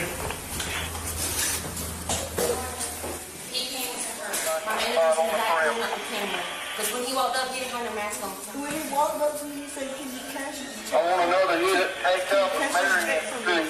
And when he Not my better drive. should have been a check, it was a note. And the note said, do not press any buttons and give me the money. And it had denominations.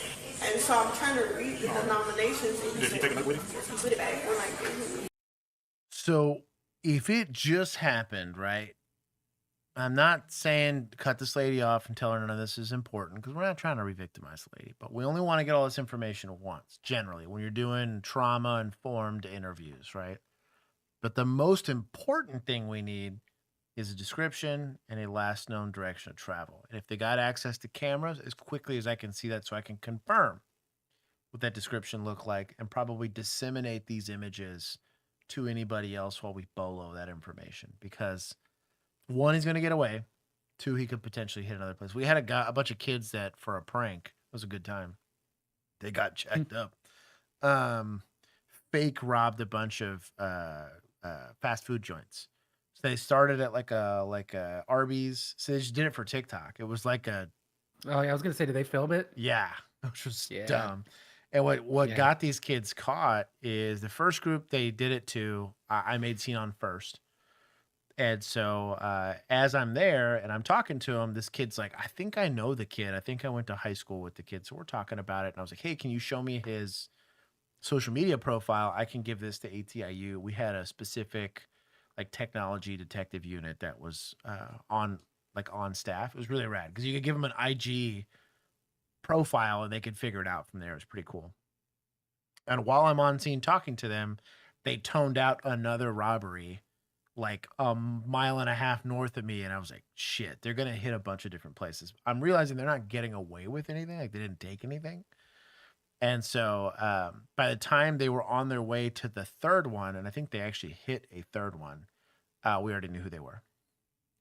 But you got to make good, efficient questioning here so you can get as much information as possible for responding units. Yeah, he has the bait. He has. The airbag doesn't have a tracker. Doesn't have a tracker, just got the.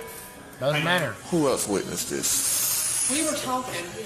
Like, I was standing here when he walked in, and he went straight down. Can I get access to these? Like, what are we doing? What? Why? She's gonna tell you a real good story. It's gonna be better than the Who has access to the cameras? We'll get them here now. So when he walked down, Maybe they skipped that part for all I know. she I came mean, up. this dude's showing up in a green polo. I think Right. It's like a detective. maybe this is like, yeah. I don't know. If you happen to be a police officer answering a robbery call and the suspect's already left, the goal is to catch them, right?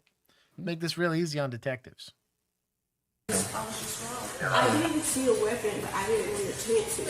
So I waited till he walked out. I said, Jesse, come here. I said, I was just robbed. But I didn't motion him or nothing. I didn't come and have a weapon, and I didn't know.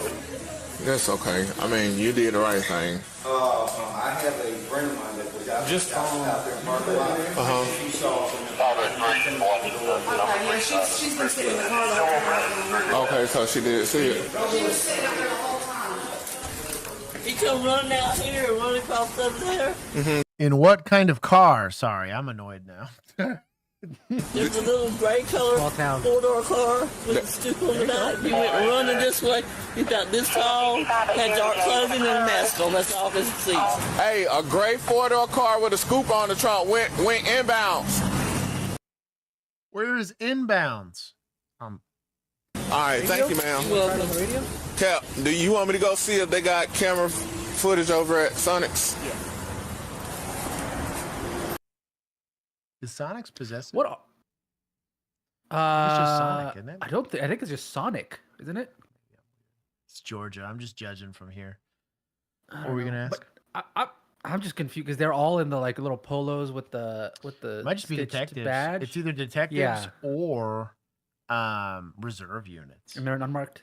Yeah, it might be reserve guys that just have a radio on them and responded. They just made scene first, because really, so I'm intending to reserve, right? If I'm a reserve unit and I happen to be close, I would go so that I'm saving full-time units that have potentially more training, more experience, more whatever, at least more reps. They get to go out and hunt while I gather information, right? I'll work the report call. That's fine. You guys need to go catch the guy, right? You get vacation and stuff. I don't. I ain't trying to get stuck on overtime here. I'm gonna They get paychecks too. gather all the information, do a supplemental report or the base report. I don't care. Just say, hey, reference everybody's supplements for what else happened. But like, once you're that contact officer, you want to let everybody else kind of go out and, hey, secure all the other banks. If we can do that ahead of time, do it. You know, start sending units now. We might prevent another robbery. You know. Or go to the highway where everyone goes to go flee, you know, start looking for said vehicle on those highways. Like, that's all I'm saying. There's a method to the madness. What time do y'all open? Okay. Yeah. Okay, I see a camera there. It's not Sonic. Clock in which,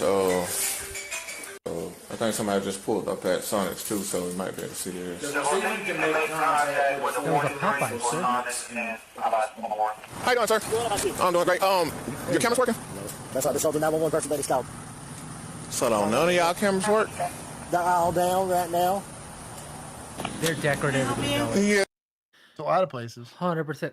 They don't want to pay for storage. They don't want to pay for any of that Yep. stuff. They just want the cameras there.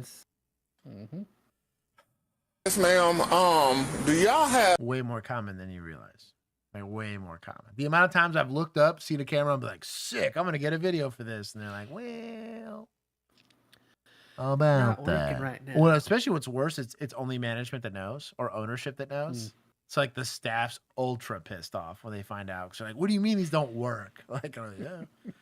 If there was ever going to be some shenanigans happening at work, you know, they ain't got cameras to watch. Yes. Y'all can access y'all video cameras. Not right now. I have to call the office and get them to run and see.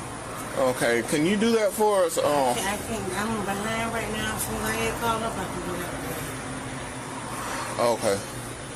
All right, thank you.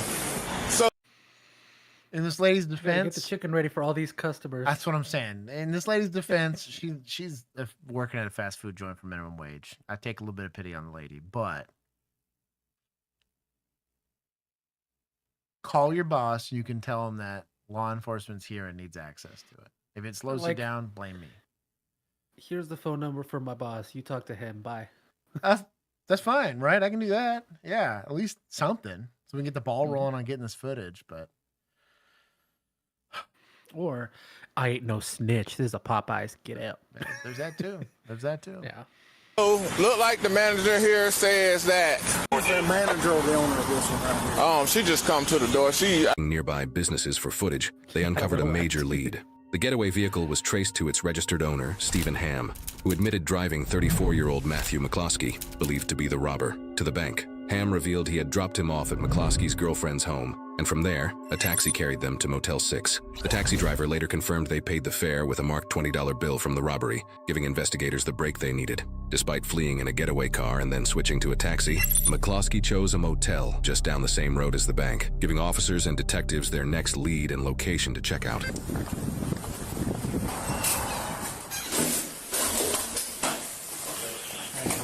Got pictures? Yeah, we got a little bit of a Bro, those tracks from Motel 6. picture of it. Kind of a nice one, to be honest. There's that one right there. Should be in room 117. I did not check him in this morning. You know what? There's another. You know what? Do you know how to pull out my camera? Yeah. If I let you in? Yeah, let's pull it up because Dana rented it at 11:22. So it's not been in that room. This guy knows he needs Everybody's with the video right now. Mm-hmm. Well, at a motel, yeah. But we're after the other guy, the white guy, and he's in room 117. Matt. So I'm going to give you guys a little bit of advice. Shout out to the Daniel Defense Rifle here. This is very ill-advised. So there's a safety position on a rifle, right? So this is safe, right? And we flip this guy, and it's now on not safe, which means it's ready to go bang. I'm assuming there's a round in the chamber. Now, I'm not saying you're not incapable of just keeping your finger straight and not having it hook on anything. The problem with rifles in particular is, unlike pistols, which are easy to keep away from your body unless you go Sool, and even when you go Sool, you put your hand in between your body and the trigger guard because you don't want your trigger getting hooked on anything. Typically, a Glock trigger is going to take anywhere from about 4 to 6 pounds to get to go off. This, depending on even on a mil-spec trigger, is like 4. Also a much bigger lever. And you got pens, your body camera, a bunch of stuff that can rake on this. And your other hand is going to be holding the front of the rifle. This is a great way to have a negligent discharge. This is indicative of very, very poor training. Also, he very specifically was not capable of keeping his finger like this because you see it go into the trigger guard like 2 seconds before this. Oh! Like fully in there. Sorry. I'm being petty. So, and if you want to argue with me about it, I've had now 2 Delta Force operators, one who's currently doing it, confirm this. Met them in person, took rifle classes from both. They're both like, yeah. In fact, I was commended by both of them. This is clearly someone taught you the right thing for rifle school, wherever you went for it. Because actually, you can go see it. If you go look at it's ARFCOM's reviews, like one of their first couple videos where I take Kyle Morgan's class. You can literally watch me, even between targets, still flipping the safety back on. She's like, hey, man, that's just the safest way to do it. An ND with a rifle would be a bad time.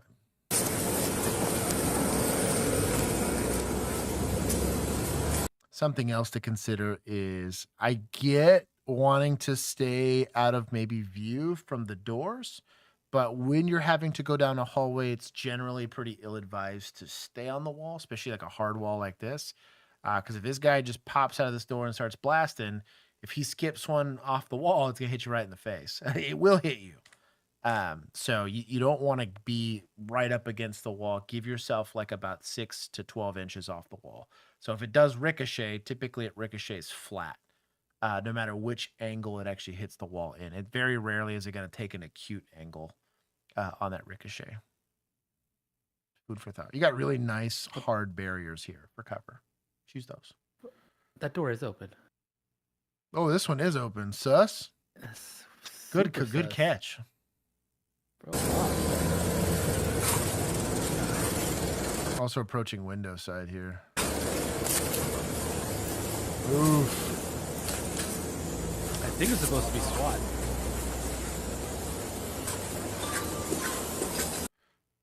You sure about that? Now, I don't hate t-shirt boy here or polo shirt guy having a gun out. This is a gun situation, right? But I would have liked to potentially, like, if you're going to be here, maybe if you got a shield, it'd be nice to have. Here's a good opportunity to use one. You're going to go into a fatal funnel no matter what. Potential less lethals. Also, this is going to be your radio guy because he's only got a pistol on him. I'm not saying don't have it out. He's doing a good job of dealing with muzzle discipline. He's not trying to flag the hell out of the guy in front of him, but.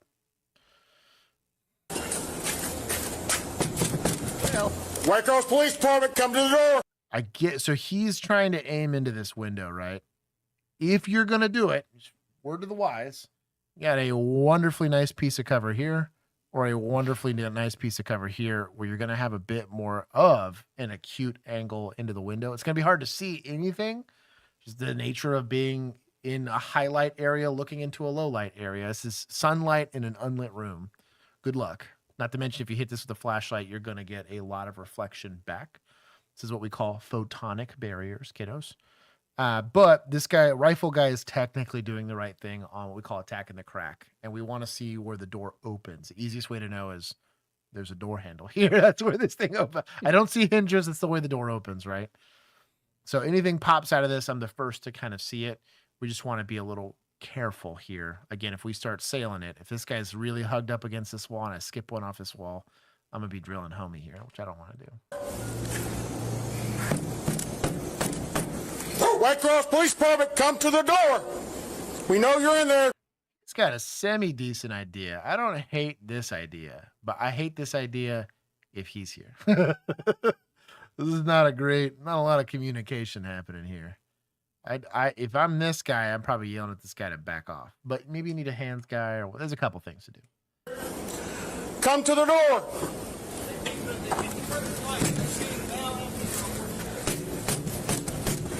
White Cross Police Department, come to the door. In case you're wondering, kicking this is, I'm not going to say impossible, but close. This is a steel door, or at least a metal door, on a metal frame. That's very good luck with that. Nelly, I need you to come to the door. I know you're in there. Master key. They just hit the screen again. Now notice he's backed off of this door a little bit more. That's the smart way to do it. I'm trying to get myself a little bit. I got a rifle in my hands. Why am I getting close to this, you know?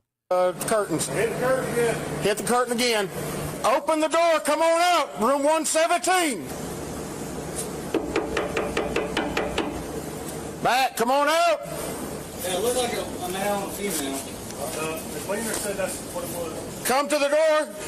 So if you don't have a master key, which they should be able to print you off a key to try to see if it's unlocked. They're still likely going to be. These are pretty easy to barricade. Ask me how I know. You can go in through the window. Now, right now, what's our driving factor? Nothing. There's no screaming, no gunshots. So we shouldn't be pushing the envelope here. We just have a robbery suspect. So I'm probably holding and waiting for SWAT. Now, if this is SWAT, right? Let's just say this is what SWAT looks like for this area. Then you're in a bit of a pickle and you're having to do this the old school way. And it's just the sketchy way. I'm not saying patrol's never going to be the guys to apprehend this dude, but there's some considerations here.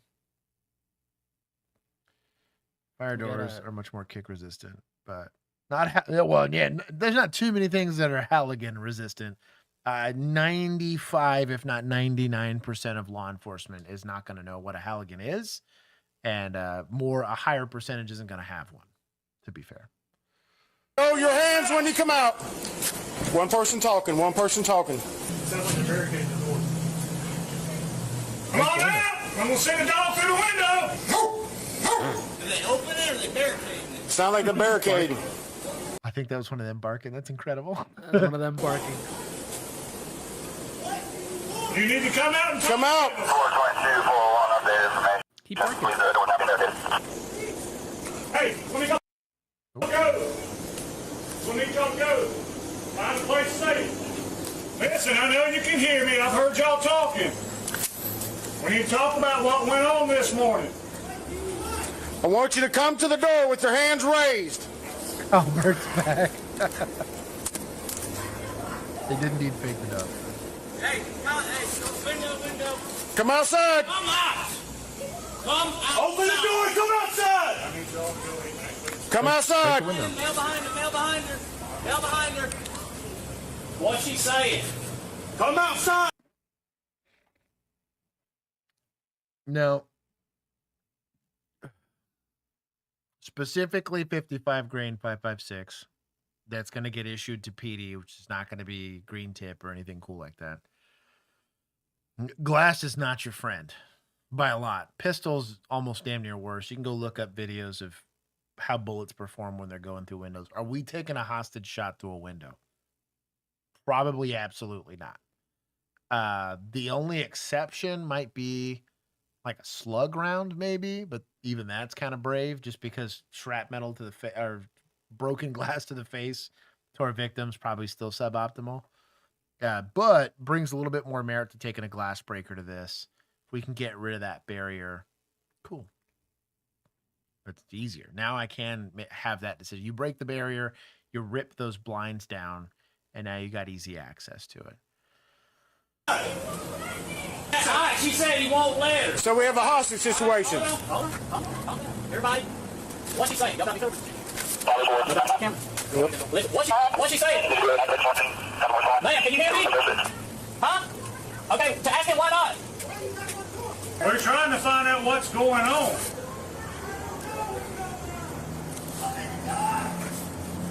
I mean, is he harming you, ma'am? Why don't he want to come out and just talk to him? When did you talk to him? Say what? Now stay at the window. Ma'am.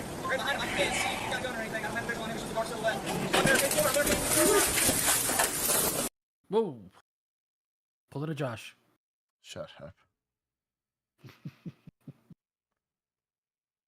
Right here, we've got a loaded gun, safety off. I can't see where his trigger finger is, but this is why this stuff's important. Is this gonna happen from time to time? Yeah, it's gonna happen, right? Like it's almost unavoidable when you are in a CQB style environment, and that's what this is.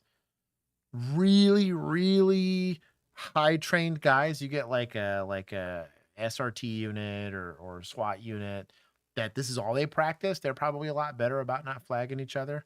But this is kind of where the Sewell position, high ready, keeping your finger out of the trigger guard, leaving your safety on in your gun. It probably saves you from weirdness happening. You want to give yourself as many redundant layers of safety as you can. High ready would have solved this in half a second. But also, if you've got two rifles on this door, why are you getting ahead Why are of them? you getting in front of them with your little pistol and your polo shirt? It's also still a barricaded situation, so like, I don't know why we really shouldn't be in that big of a hurry.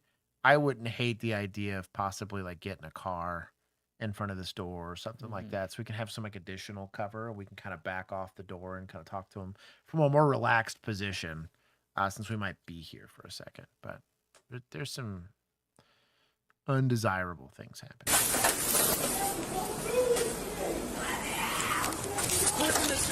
He's pushing his shot, holding her hostage. Hey, y'all want to get in? Y'all want to come in? Let's go. We got exit circle. Let's go. Behind this guy again. So, do we have exigent circumstances here? This is an interesting question. So, I have a hostage, right? And the hostage is being used as a human shield of sorts, right? So, oh, we got the light goal. My dogs. Let me reward chat.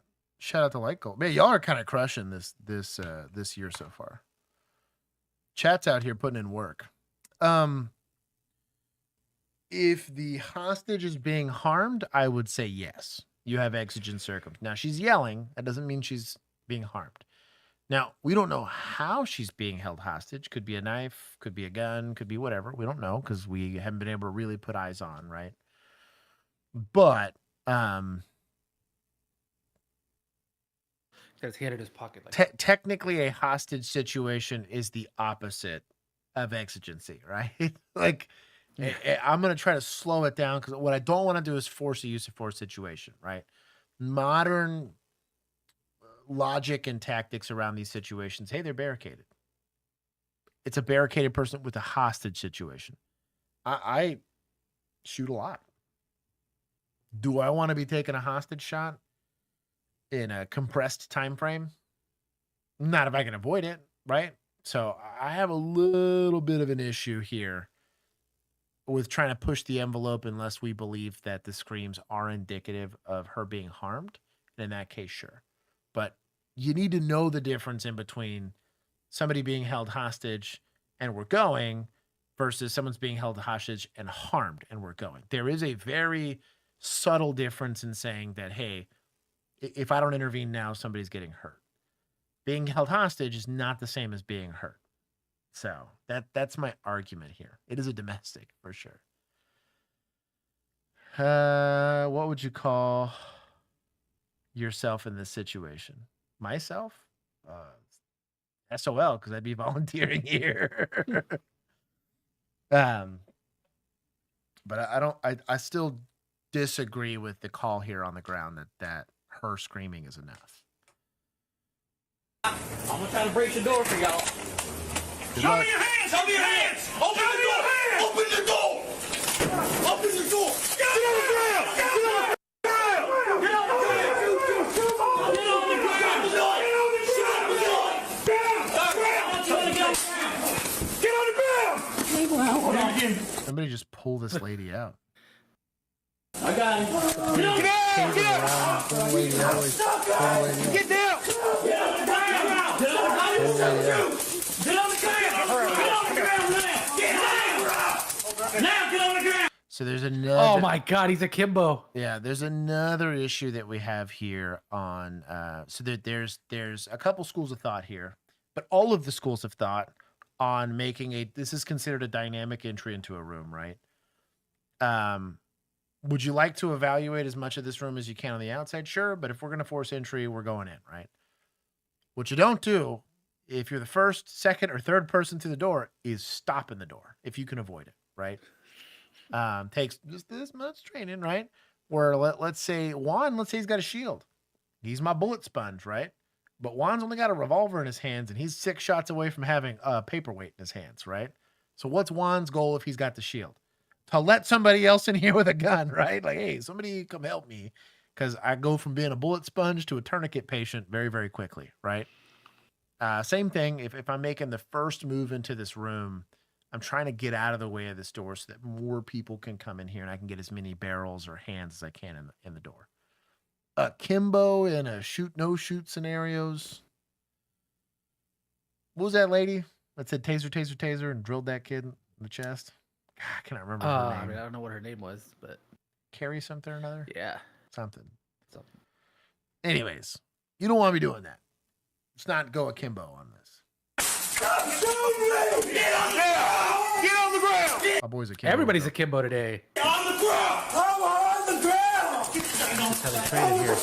Marine! Cuffs! I was a Marine! Cuffs! This gun is now, with safety off, getting jangled around a bunch of people. And you do this to me? For what? What am I locked up for? Where's the knife at? He threw it down somewhere. It's right here in front, bro. Right there, look. Right there, look. There ain't nothing on it. Hold on to her. Sit down right here. Sit down right here. I got her. Sit down. I got her. Who got leg iron?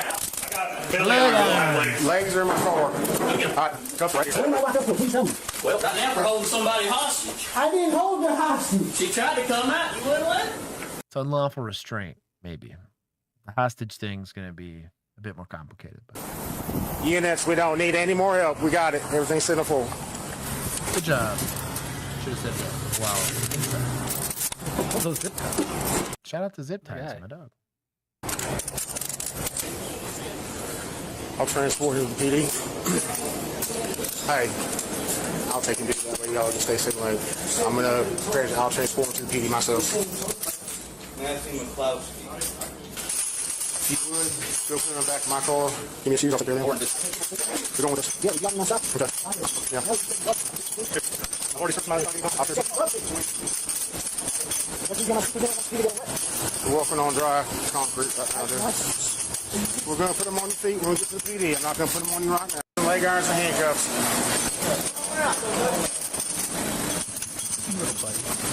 The main suspect, Matthew McCloskey, was charged with bank robbery and kidnapping. He had multiple prior bank robbery convictions in New York, one in 2000. So kidnapping's an interesting one because at least in Texas, kidnapping requires me not only to like seize you, but then to move you typically. That's interesting.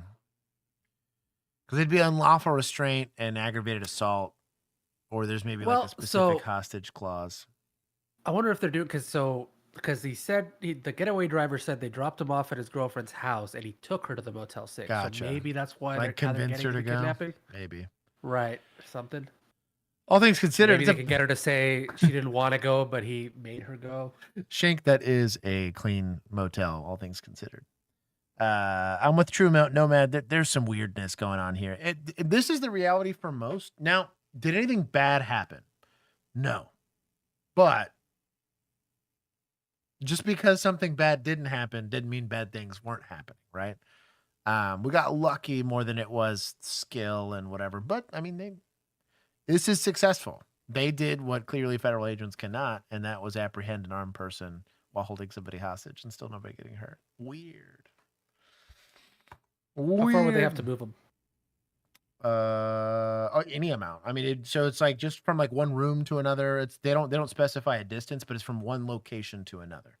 Could be down the street for all we care, but I accidentally cuffed myself. Oh man, what's Omni Dan? You idiot. You don't play with handcuffs unless you got handcuff keys with you. I don't actually store handcuffs anywhere without a handcuff key near it, like attached to it. Like I have a chest rig over there that's got handcuffs in it, and that's got a handcuff key attached to it.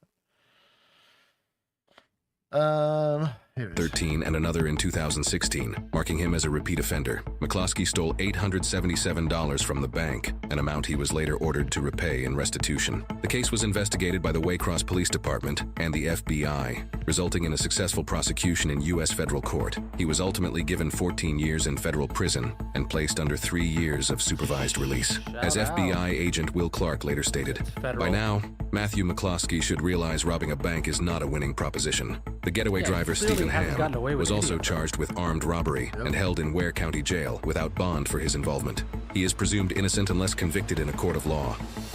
Damn, they no bonded the getaway driver. Whoa. Anyways, I guess shout out to judges. It's federal judges, but I'll give them 50. Well, then the state one for no bonding. Oh yeah, that's true. I will give points, although it was sketchy. The outcome was good. Yeah, I'll give them a little bit more. The outcome was good. That was a short stick, but they've sorted it out. But use good tactics, and you guarantee better results. Not good results, but better results. Only $800, not even worth it. Yeah, basically. Not even a PS5. North Carolina movement to another location is not strictly required. Illegal confinement or restraint. Well, there you go. There you go. North Carolina, my dog. Legal term is aspiratation. I feel like that's gonna be another D's joke. That's definitely a D's joke. I know these people. Let's see it. It's spicy time. For the brakes truck, dude. He could have gotten 100 million and then hightailed it to Ecuador. What is he holding? The government's dime. A meth. I think this is trying to do the meth pipe raccoon. Also, like, I feel like what is going on here, bro? Yeah, what is happening?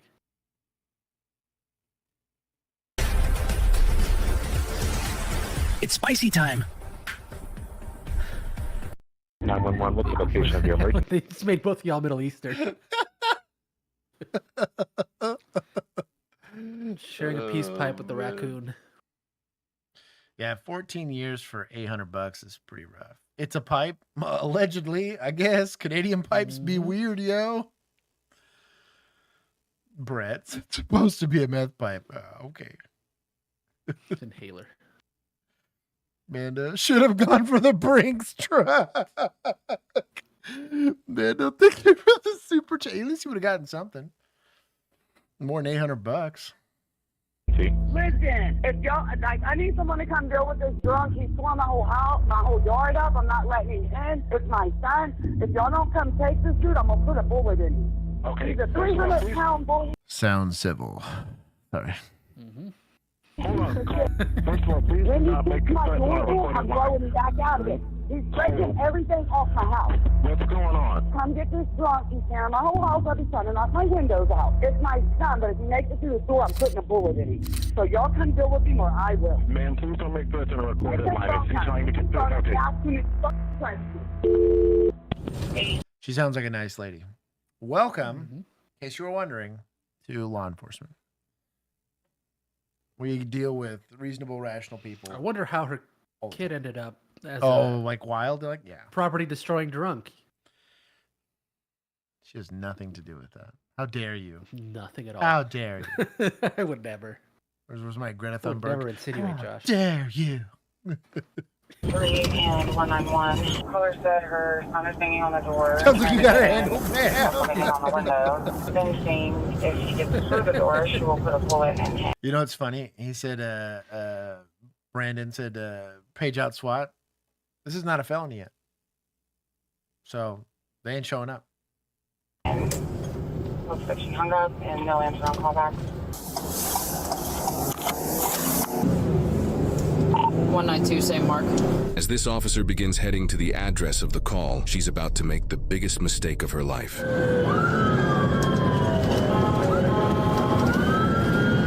a red light. Didn't clear it.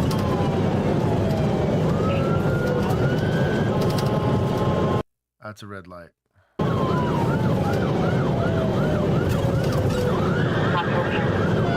Green one. We're going a little fast. That's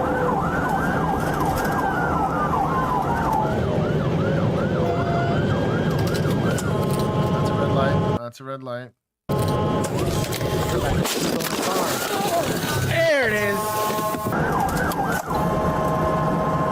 Twice in one stream. Let's go. Yeah, honking doesn't help you, girl. I want to show you something real quick. Brakes help. So she actually lost traction because she assumed they were going to stop. Emergency vehicle operations 101. People don't stop for you. If you watch her steering wheel at the last couple seconds, she hit the brakes like way late. So the second you're approaching a red light, you should be backing off. You shouldn't even be on the gas anyways. And that's all hydroplaning. Or not hydroplane in this case, 'cause it's not water, it's ice. But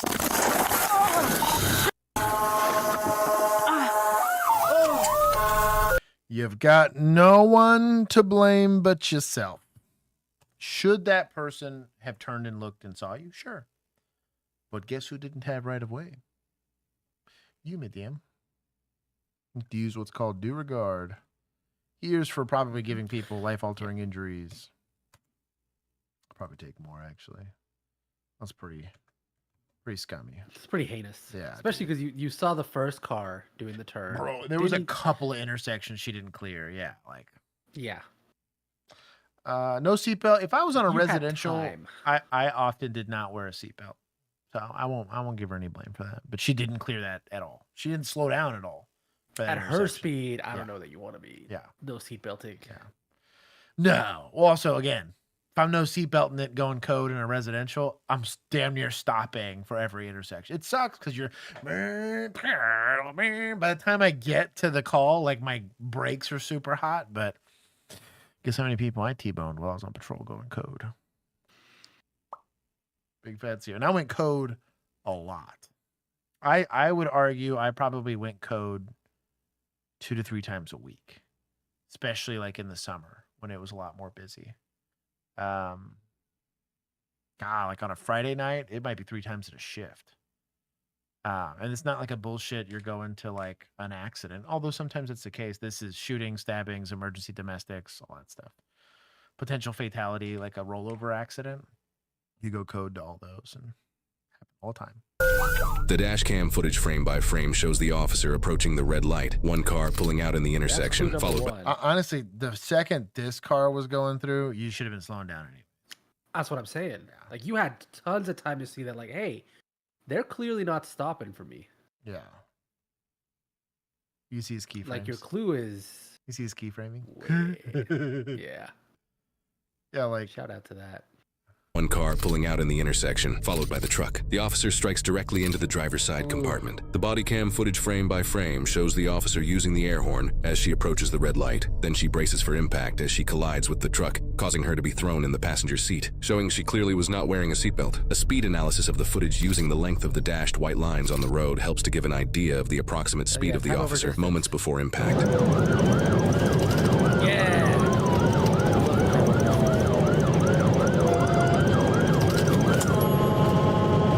77 and what's probably like a 35. 78. Oh, 70. Oh, wow, it's a mom. 77.9 is 78. It's a mom 78. All right. Yeah. It stood. You might have killed that dude. Should be very lucky to have not killed that guy. Especially in that older truck. It's got no side airbags, probably. Like steel bodied. No comfort zone. She knows she messed up.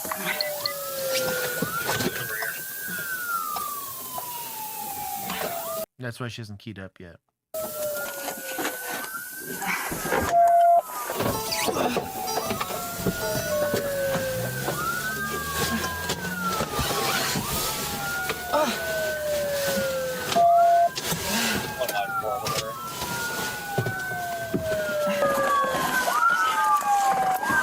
Hey, you never know who your emergency responder is, okay? Sometimes this can be the police.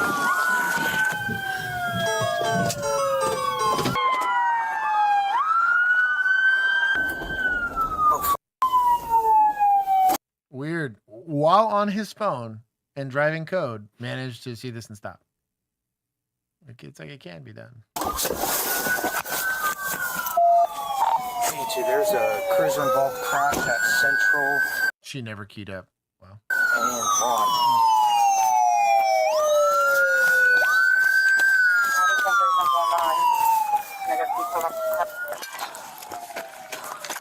Bro, the other driver got thrown. Oh, sorry.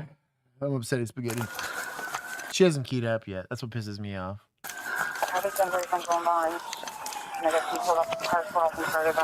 Key up.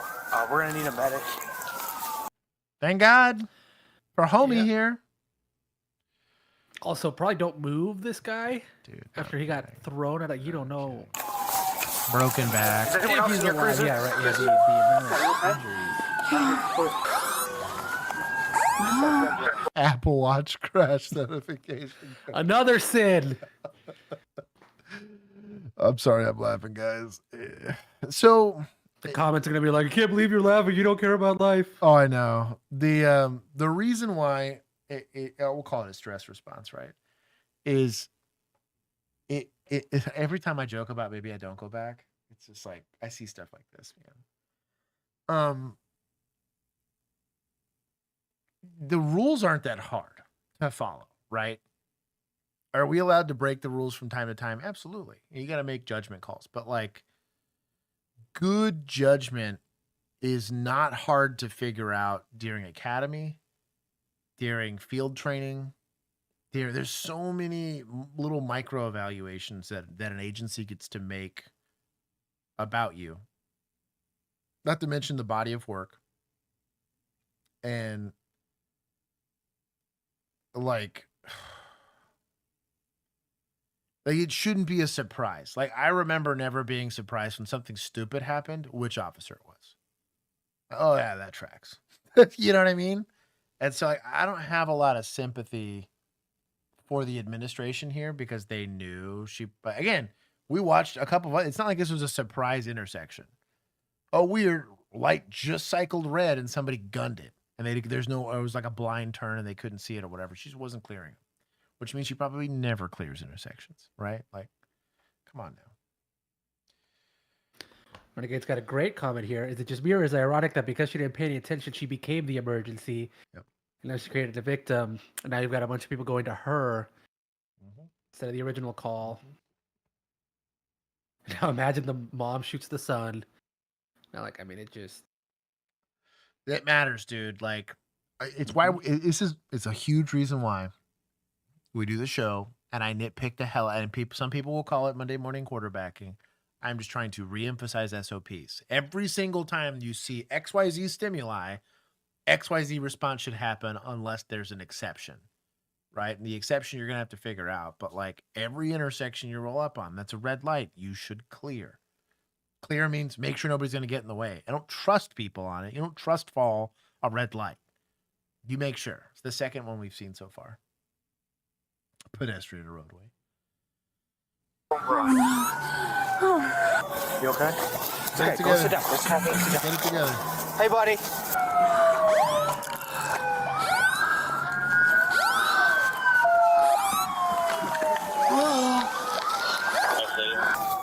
In all fairness to her, she's probably concussed or whatever. Hey, buddy. Hey, hey, hey, hey. Hey, buddy.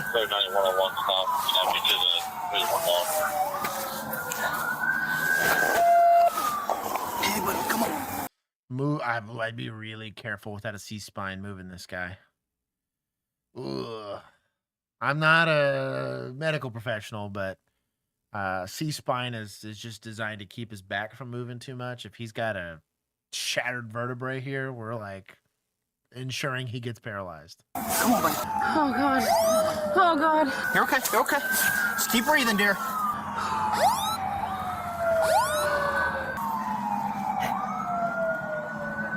Live week pulse. That is a miracle by itself. Also, not a lot of rise and fall. Typically, you're looking at the chest, but you can also see it in the stomach.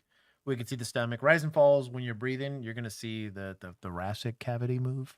Look at me having a little bit of medical knowledge. Likely So worse. 20 over speed limit was y'all's SOP, right? Yep. For a regular code, yeah. Yeah, which is way. And did I violate that? Absolutely, I did. But with due regard, I did. And every single time I did it, it's not like a supervisor didn't see my dash cam and like, wow, Josh is going 40 over here. But he's like, well, this is an officer in distress, an emergency situation. Like, he's using due regard. He's clearing intersections, stuff like that. Well, maybe it is worse than a concussion. Maybe it was. She had airbags. She'll be fine. Hey, come on. Keep breathing. Come on. Come on. Look at him. Come on. Those are good chest compressions. Keep breathing. Yeah. So they're putting in work.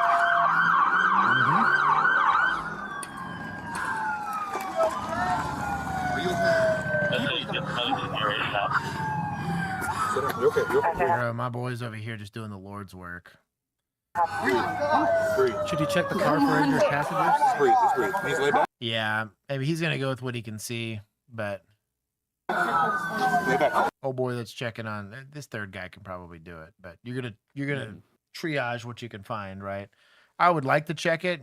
Also, if you got one person that got flung, like make sure there's not like a 6-year-old somewhere or something like that. Like, I'm just saying. Lay back. You're okay. Lay back. Lay back. You're okay. Oh, my God. You're okay. Yeah, 1, 2, 3, 4, 5 officers on this scene. Just breathe. Just breathe. Relax. Take your best. Take a breathe.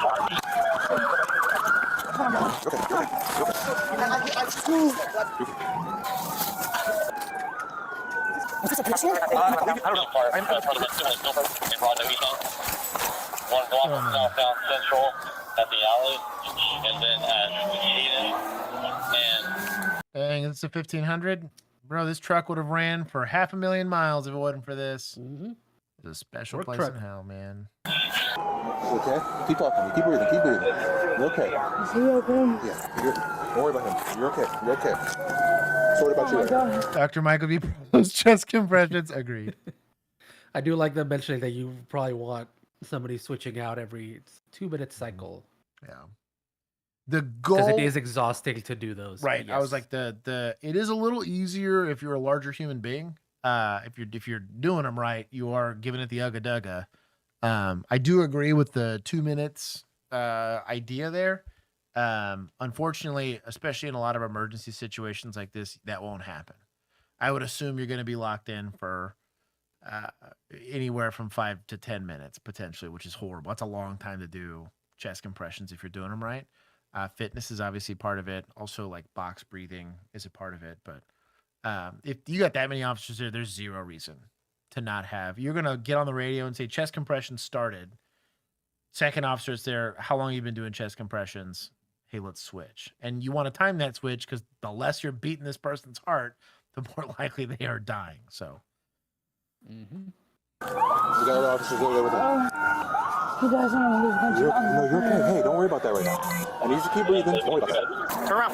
Go. Turn around. Turn around. Yeah, go. Please let me make it. You're going to lose your job either way, homegirl. You need to switch back in. All right, switch out CPR. Good on them. Look at that. Hey, stay with me. Perfectly timed. Little guy got on, CPR done. Excellent medical training there. Stay with me. Good job. Stay with me. Stay with me. You're okay. All right. Also with him, second and third responders. I'm just teasing. Well, hey, first responder created the emergency, so I can't be pass the judgment too hard here. Okay. You're okay. Just keep breathing. Is he okay? Where are you freaking my hands, I can't really breathe. I mean, I'm talking, I know, but I'm just worried about him. Can you switch out? Do you want better gloves? Okay. You want to switch out? All right, so let me know. Good job. Just so you guys know, the cruiser box out. Good on them. You watch for pedestrian traffic or vehicle traffic on the south. Copy. This incident occurred on December 7th, 2025 in Columbus, Ohio. Columbus police officer Caitlin Robinson was the responding officer involved in the crash. The driver of the white pickup truck, 30-year-old Corey Tinnis, was rushed to the hospital in critical condition following the collision. However, less than 30 minutes later, he was pronounced dead at the hospital. Officer Robinson was also transported to a hospital, received treatment, and was later released in stable condition. An analysis of the dash cam footage There's likely more than a concussion because no seatbelt. reveals the approximate maximum speed of the officer during her response.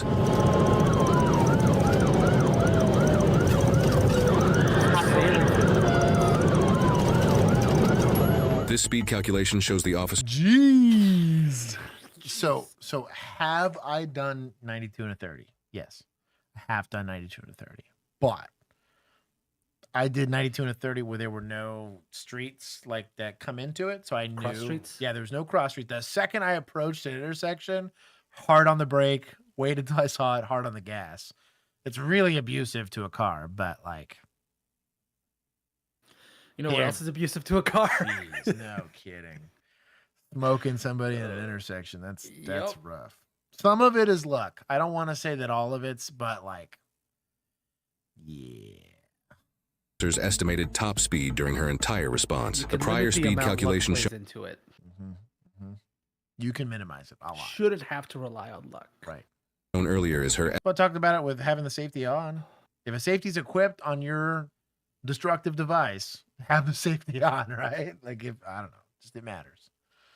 Estimated speed the moment she collided with the truck. The truck the victim was driving was an early 2000s Chevy Silverado. IIHS safety ratings show that its overall rating is marginal, meaning it's acceptable but not good. Furthermore, when looking at the specific ratings of the truck's structure and safety cage as well as driver movement during a crash. Those categories were both given poor ratings by the IIHS. Not surprisingly, this resulted in the truck being destroyed, and early indicators suggest the driver was also not wearing his seatbelt, resulting in him being ejected from the vehicle. The obituary of the driver, who tragically lost his life, Corey, states he was a loving son, father, fiance, brother, and uncle. If you would like to donate to Corey's GoFundMe page set up by his family, a link can be found in the description below. In Columbus, these cops were responding to an officer's shot, but they would never make the scene in order to help their partner. Instead, they would need their own emergency response. In Seattle, this officer was responding to a medical but only chirped his siren, then responded lights only. He fatally struck a college student wearing her AirPods. There's no reason to respond lights only to a medical. Then in LA, this officer was responding lights and sirens and driving down the center lane when he fatally struck a skateboarder. Whatever half a second he saved by driving in the middle lane was surely not worth it. All told, these are entirely avoidable. Yeah, these are very, very avoidable. And we have no idea what happened with old boy that was destroying his mom's stuff, because probably people never made it. Take a lot. Yeah, we'll take a lot. Yeah. I'm gonna take a little bit from admin because that can't be new behavior. Man, 90 to 30 is pretty rough. EMS here, wear your seatbelt. You can't make me. I would. You know what's funny? I always do. I wear my seatbelt as a civilian driver. I won't leave my driveway without one on. It doesn't come off until I park my car. But dude, the amount of times we took our seatbelts off early in a patrol car, especially if I had somebody in the car with me, this is gonna sound really stupid, but I used to not leave my seatbelt off the whole time. I said I'm not gonna make a judgment call that might cost my partner their life. So I'm gonna make it sounds stupid, but it was the best way for me to ration. Now, if I got on the highway, I was putting my seatbelt on. But it was like a trust fall thing that this person's trusting me with their life to make emergency vehicle operations. I need to be able to do it safely so that I'm not hurting. Yeah, seatbelts are for non-patients. That's so funny.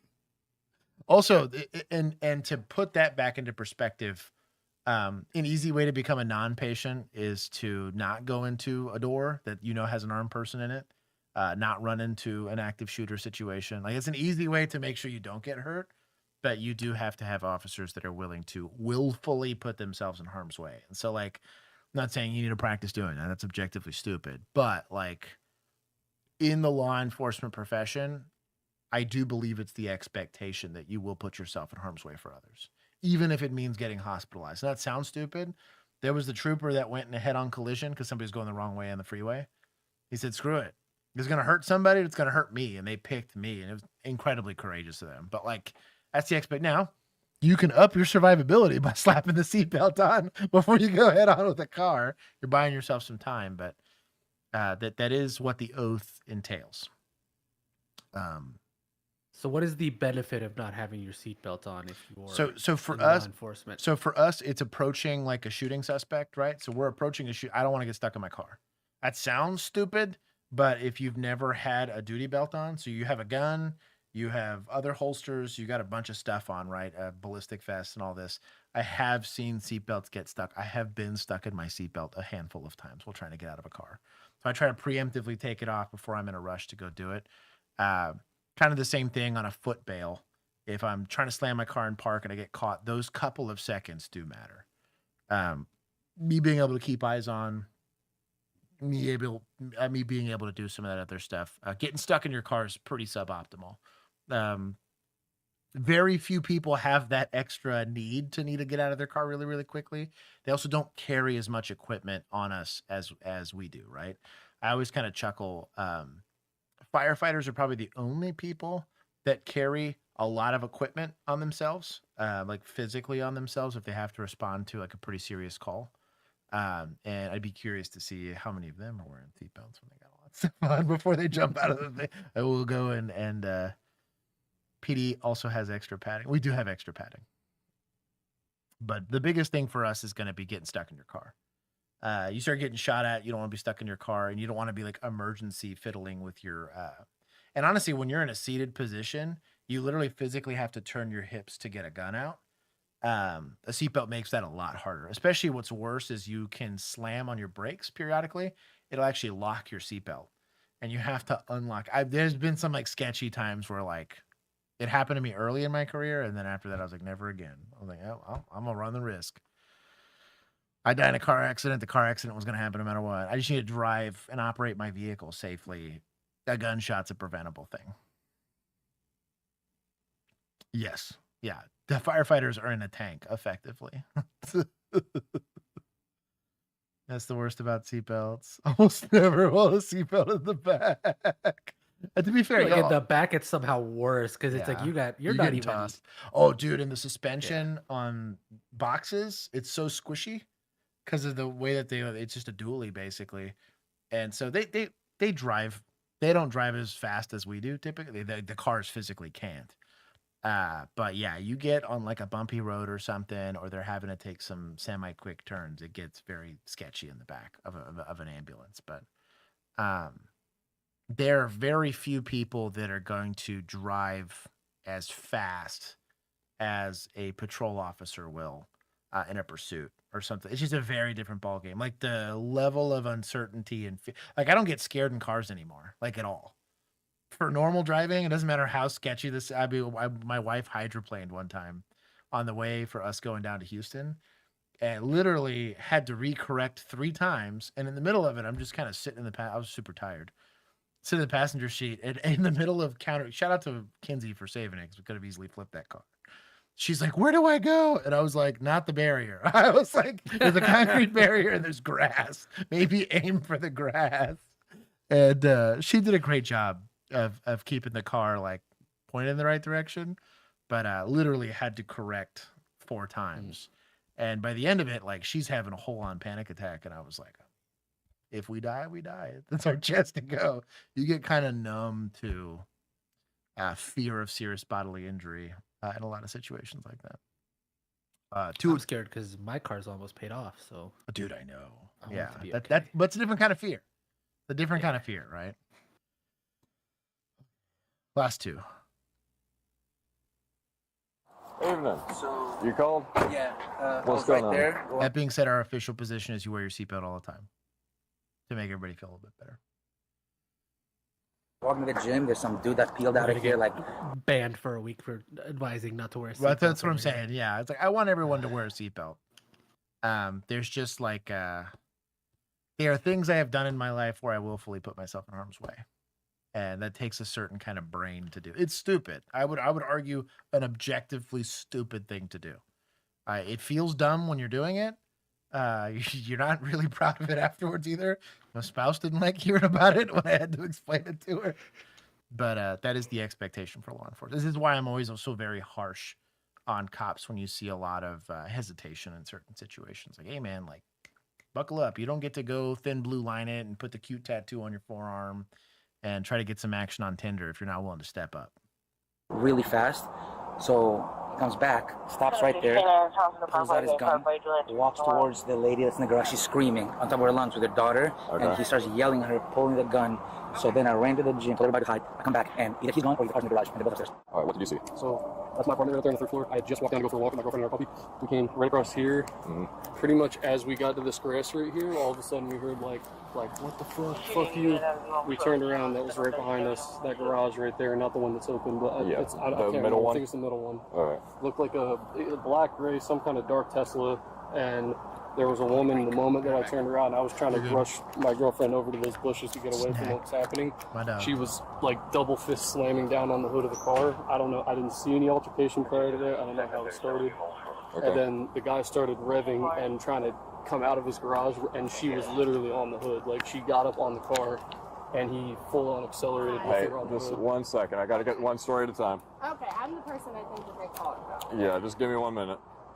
So, yeah, multiple times he kept trying to accelerate to knock her off the hood. By then we were right about there trying to duck into the bushes, and then I heard him go really fast, and I came here and looked, and he was literally trying to do circles around this lot here as fast as he could to whip her off the car. And then I heard a crash, I heard someone yell really loud, and by then we took off and everyone went to the gym.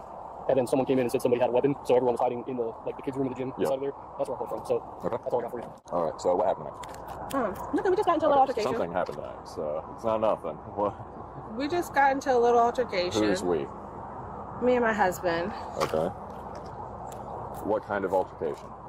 He was trying to leave, and I didn't want him to leave. That's unlawful restraint, boys and girls. And I sat on the car, And I like slid into it when he drove off.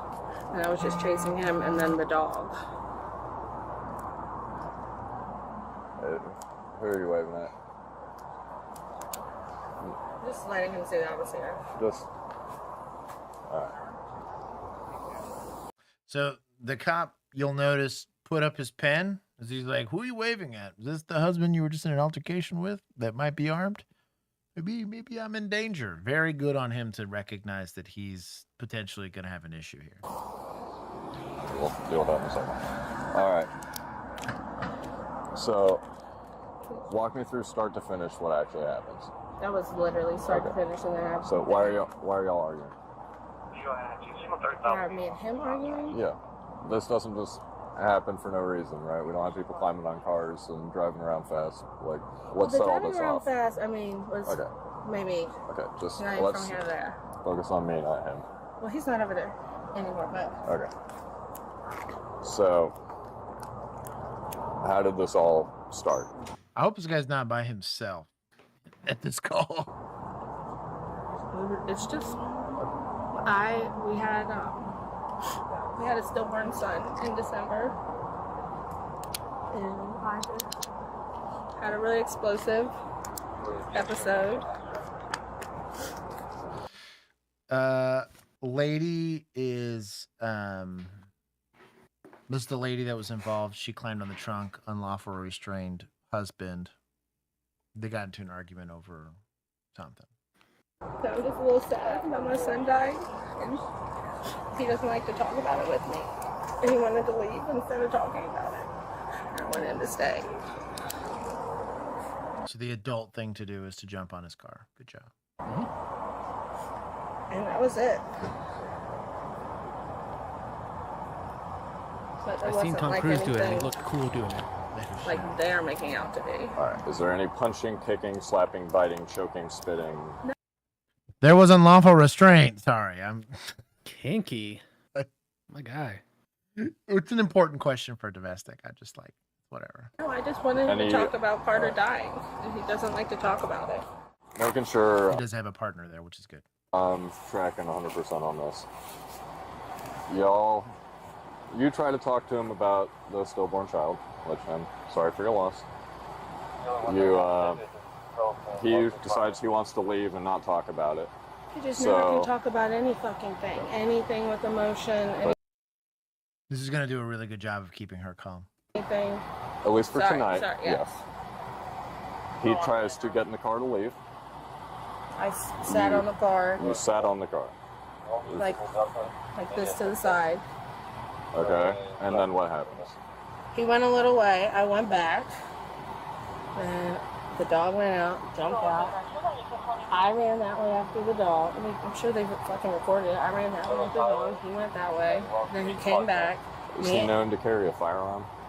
Not on him, but we do have weapons in our home. But he didn't have a gun on him. Ricky, that is an accurate statement. Gotta have room for Uncrustable. Yo. And he came back. He stopped here. I was in the middle of the street talking to this woman in the green. He jumped out. So we have unlawful restraint. You preventing him from leaving as an adult. When he jumped out, what did he have a gun in his hand? Was he? No, I didn't see a gun. Was he yelling anything? I can't remember if he was yelling anything. I was yelling. What were you yelling? To come fucking home. To stop. And honestly, I can't remember if I said anything else. If they said I said something else, I may have. Alright. We'll go try to talk to him real quick. It's gonna go real well, in case you guys are wondering. I think so. Alright. An Uncrustable holder with QLS compatibility. I have a holster with QLS. I would buy a Uncrustable holster with QLS compatibility. Maybe we'll sell those at the OnlyCops store. Honestly, you could probably just do it in you could just modify like a handcuff pouch. Because the handcuff pouch's about the right size. Just slap a... We'd have to test that. Yeah. I have a Safariland double cuff pouch. Well, you got to have enough to fit 2 in there because you got to have a spare. Honestly, just in case you run into multiple people. It's that not need to be Magpul. de-escalated in a shift. I'm trying to remember. Asp has they're like they're not plastic cuffs, but they have like a plastic. They're like larger cuffs, but they have. I have them here. Do I have? I don't have that, and I shouldn't pull them on camera anyways, because whatever. But it'll probably fit in that easy, honestly. And you fit 2 in there. That'd be legit. I told them they're fighting about Carter. They want to talk to you about Carter. I'm just curious because there's a lot of silence. So. All right.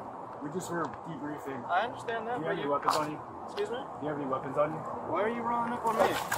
Yeah. So the discussion by third party witnesses were that there was a weapon present. She said there's weapons in the house. He's involved in a domestic, right? I still think she's the suspect for unlawful restraint, but that's just me. She also seems like the aggressor in this. However, I have no issue with them closing the gap here on this guy because they have no idea if he's armed or not. This is resisting a search or a frisk more than anything.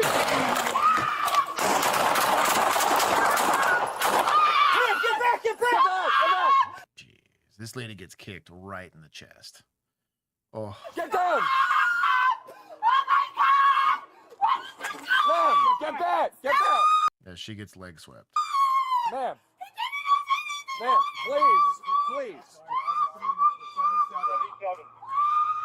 Hey, I'll hold coverage. Hey, get off of him! Get off of him! Just, hey, ma'am.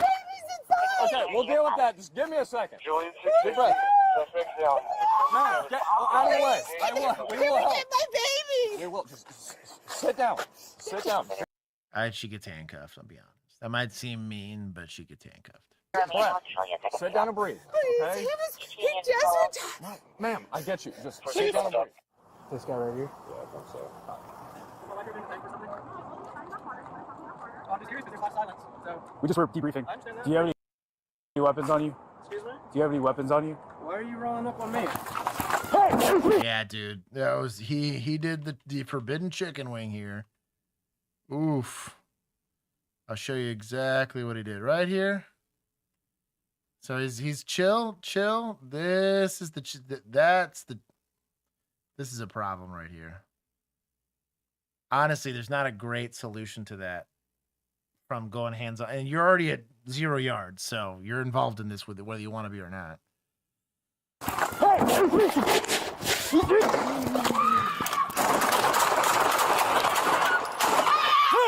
Get back! Oh, what a shit show. I'll hold cover. The suspect's down. We're 77. That guy's very lucky he did not get shot at that distance. That's crazy. Wait, they didn't get him? The officers, Or not the guy. The guy definitely got shot. I was gonna say, like, I'm pretty sure, unless they're just like the worst shots on the planet. No, he gone. Yeah, that was a hard one. So the what you're looking for there is he did the chicken wing and the reach for the waistband. There is a technique. This is going to be really hard to demonstrate. Basically, you go from behind somebody, just kind of C-clamp and pin the arm to their body. There is a way to do it. I need somebody else here to demonstrate it, but there's a way to at least keep the arm there. But yeah, you're not doing that. This guy gets dusted. So if you read it, when they did the autopsy, apparently what actually killed him was the first shot, which was his shot to himself. Oh, hit him in the leg under the jaw. Oh, he controlled. So he control alt deleted himself. That's what got him. And then gunfire they shot, but like the actual one that did it was the .40 caliber projectile, which was from his handgun. They also found a second handgun on him at the hospital. He had 2 on it. OBS just disconnected. Are we back? We are back. For a second, it's gonna like move for a second. Yeah, that's rough. The good news is for the officers involved, he wasn't trying to hurt them. He was just trying to hurt himself. He said sympathetic gunshots. That's a rough one, dude. I'm gonna take points from society for not being able to navigate adult interactions. I had a couple times. The one that really jumps out at me, domestic call comes out. Bill, I think was on that one. If he was here, he'd back me up on the story. But the guy's getting into his car, trying to leave his girlfriend, and as the girlfriend's coming out, she yells, "He has a gun! He has a gun!" I pull my gun out on him. I'm like, "Yo," and he's like, "Cool, cool, cool. I don't have a gun." He's like, "No, he's got a gun." We frisk him, no gun. He's very cooperative. He doesn't decide to jump in his car and try to take off. And we get her for giving false information to law enforcement. It's like it falls under terroristic threat in Texas, but she tried to get him shot. And that was a huge no-no. She also lied about the entire domestic because she didn't want him to leave because I think he had ended their relationship and she thought that he was going to go to some other chick, and maybe he was. It is what it is, but yeah. Welcome to law enforcement. You're going to get pulled into other people's terrible adult life decisions. Could this lady had de-escalated a lot? Yeah. Guy'd probably be alive. I've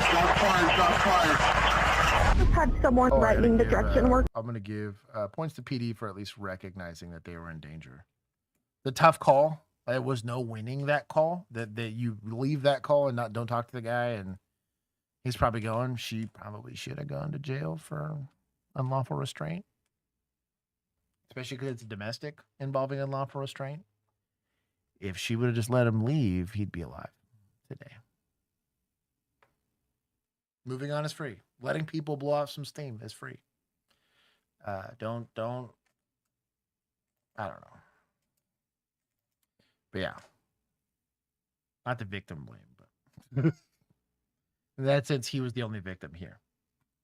He was outside of his car, put a vest on, and then started waving a knife around, "I'm going to kill you," and then peeled out of here. He just left through the field next to our dispensary, so we do have his ID. I believe that this is going to be that same subject from the reckless operator up at Arby's. Nearly an hour after the 911 call, Ohio State Highway Patrol pursued the $100,000 Land Rover Defender south near Cincinnati through West Union. Despite successfully deploying stop sticks, the chase continued at speeds over 100 miles per hour. Explain to me now. By this point, officers likely identified their suspect as Christopher Lindner of the multi-billion-dollar Lindner family, nothing short of a Cincinnati dynasty. Their name is stamped across sports stadiums, private school and university complexes, research centers, and more. Even the very gas station chain where police deployed stop sticks is owned by the family. Despite their success, Christopher holds a troubled history. 3 weeks earlier, his wife obtained a restraining order after telling police he believed he was Jesus Christ and needed to help bring on the rapture. She allegedly watched security footage inside their home of Christopher, equipped with a bulletproof vest and a sidearm, commanding non-existent angels in a battle against demons that were not. How do you fumble the bag? You know what I mean? Like, Juan, Too many drugs. What would you be doing if you were the heir to a billionaire? Probably mostly traveling, going to like mountains and crap, and eating at nice places and playing video games all day long. I'd probably do like my really big one. I'd have a publishing house for the wife, right? I'd just make one. Yeah. I would do. I always wanted to buy like a really nice cabin, like in the middle of the woods, and set it up like real nice to do like live action D&D, basically, where it's like you get to stay there, and I bring in cooks, and especially because you with that kind of money, a bunch of like cosplayers to like. That's what I play mean. your That's what I mean. characters. That'd be kind of He's cool. like, here's your random, here's the barkeep, and here's whatever. So you like have the scenes play out. You have actual food, and you actually have to long rest, like you physically long rest for long rest. Something cool like this. I don't know, philanthropy. I would just have houses on top of mountains all over the world and just be like, I'm gonna go to that one now, dude, and go there. And honestly, probably not leave it and play video games, and then go hiking with the wife. Yeah, take my dog because I can. I'd have like a cat sanctuary and a dog sanctuary. Yeah, you'd have to be a little separate, but I could do like have like 10 dogs. Well, because who cares? Like, a big old farm. I'd be doing like Make-A-Wish stuff. I would never drive myself ever again. But you know what I mean? Like, I don't know. I don't understand how you fumble the bag. Dude, no kidding. Matt, as much as I agree with you on the stillbirth being a hard situation, I have seen people come out of hard situations and not result to that. There's no excuse. Watch people's spouses die in a horrific way. I've watched people have their kids die in a horrific way. Stillbirths, rainbow babies, what do you want to call them? Doesn't resort to that. Either it, I don't know. These people just need Jesus, but I've seen people come out of extraordinarily horrible situations and not take it out on others. Zero excuse for that. Not there. Several years prior, in Call me jaded, but 2019, she told police that while under the influence of drugs and alcohol, he screamed obscenities while pointing a gun at her and their 4 children. She I hand would wrote build details parks of and physical libraries and name them after myself. That's the other thing. Oh, dude, yeah. I would be like old school Rockefeller style, where it's like I want my name on all the public works. Yeah. Because when it's like a gas station or whatever, it's like, yeah, you can get bought out, it can get chased. Like, nah, if it's a endowment, like a building at a university or something, that's staying. That's staying for good. Be kind of cool too to do like an observatory or Yeah, cool like stuff, freaking, You're never not gonna have like Rockefeller Plaza, Right. Right, like that's not getting bought out. Yeah. Yeah, it'd basically be a Ren Fair, D&D. It'd be kind of cool. You get a character sheet. You start your own everything. Ren Fair. That's what I Name it mean. after yourself. That's what I mean. I'd just be like, whatever. I just make my own. abuse in the following. I'd be like the guy from Jurassic Park. I spared no expense. Private medieval times. I've escaped Private medieval cuffs. times, I'm right. going to bed. I'm dead. Remember, handcuff keys. They're important. Following years, citing more threats Is with that how guns. you got Some into incidents the were allegedly cuffs? Was in bed. Whoa. documented with photographs. He handcuffed himself. She described a separate incident where he claimed to be the prophet Elijah reincarnated on a mission to destroy God's enemies. He allegedly squeezed her arm to ask if she was an enemy and threatened to crush and destroy her if she was, adding he wanted to kill others he believed were following him. Courts ordered Christopher's gun seized from his properties, but officials failed to do so. His history indicates he may be a survivalist stockpiling dozens, if not hundreds of guns and rifles and thousands of rounds of ammunition. A detail officers might have in mind as the pursuit leads straight to his house. Okay, you would do that. 100%. Oh, that. Yeah, you would have thousands of guns and millions of rounds of ammunition. Yeah, I'd have that for sure. That's to say the least. I'd have my own FFL. I'd be like making them or something. I'd also have Maybe like he's weird not so ones. far off. I'd have like curios and stuff. Like I'd be like, I'd want like a Sherman tank. Oh yeah. Oh, dude, I saw. I was at an antique shop when Megan and I were on our little trip. I took a picture of it. It was like a Colt revolver from the 1800s that they Right. had. That's what I mean. was Stuff like, like oh, that. I want it. That's what I would Yeah. have. Like that'd be cool.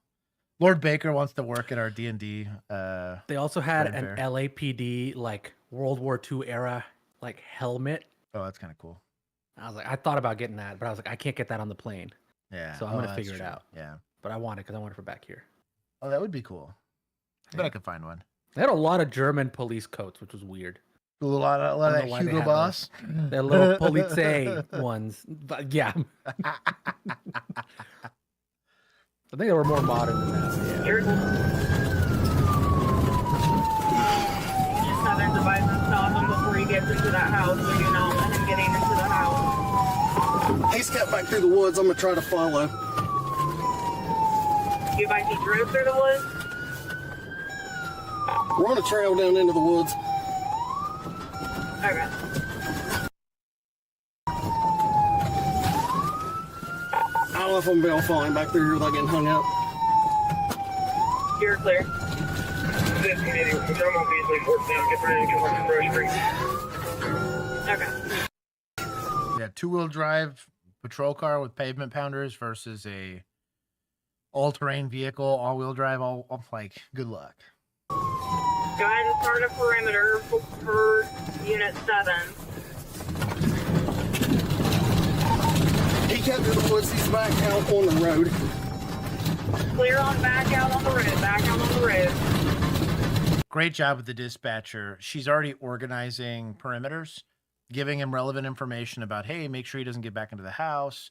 Let's help him. This is where he's going. And then obviously like repeating back what the person in pursuit saying. Good job. Oh, points to dispatch. Very good job with the dispatcher. Keeping it from getting unorganized. Correction, we're on a gravel drive. He's up towards the residence. I haven't closed the distance 20 minutes. Okay. We're gonna be in the gravel driveway going back to that residence.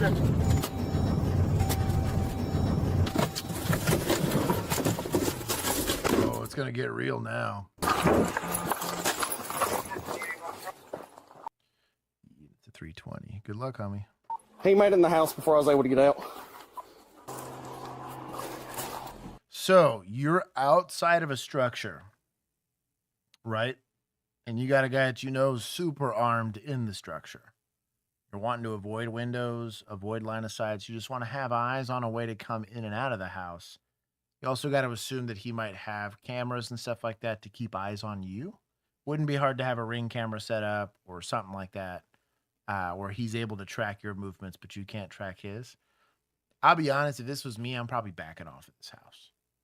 Because you don't have a lot of tactical advantage. All you got's a handgun on you. And the likelihood that he could not only outflank you, but he's also better armed than you are and can keep track of your movements without exposing himself. So, like, I would want, like, an MRAP or something. Or if you're kind of just stuck, I would move. Like, I'd try to get and obscure yourself either. You just want to be in a way that he can't get line of sight. Going in the woods is not going to help you. This guy's got a thermal and a rifle. You're screwed. And also, he's getting to see from inside of a building outside of it. He's basically in a modern equivalent of like a fortress. And you're assaulting it with nothing but a pea shooter. He's got that Dark Knight surveillance system. That's what I mean, dude. Like, I would be sussed out. With his kind of money? This is why rifles need to be in cars, not back here. It's stupid. Back off, get yourself a good position away from reinforcements. It's a smart call by this guy.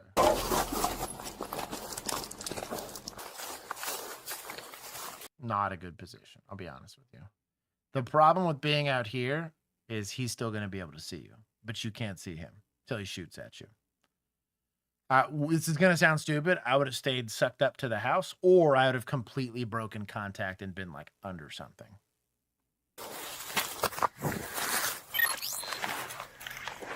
I can cover this one side, but that's it.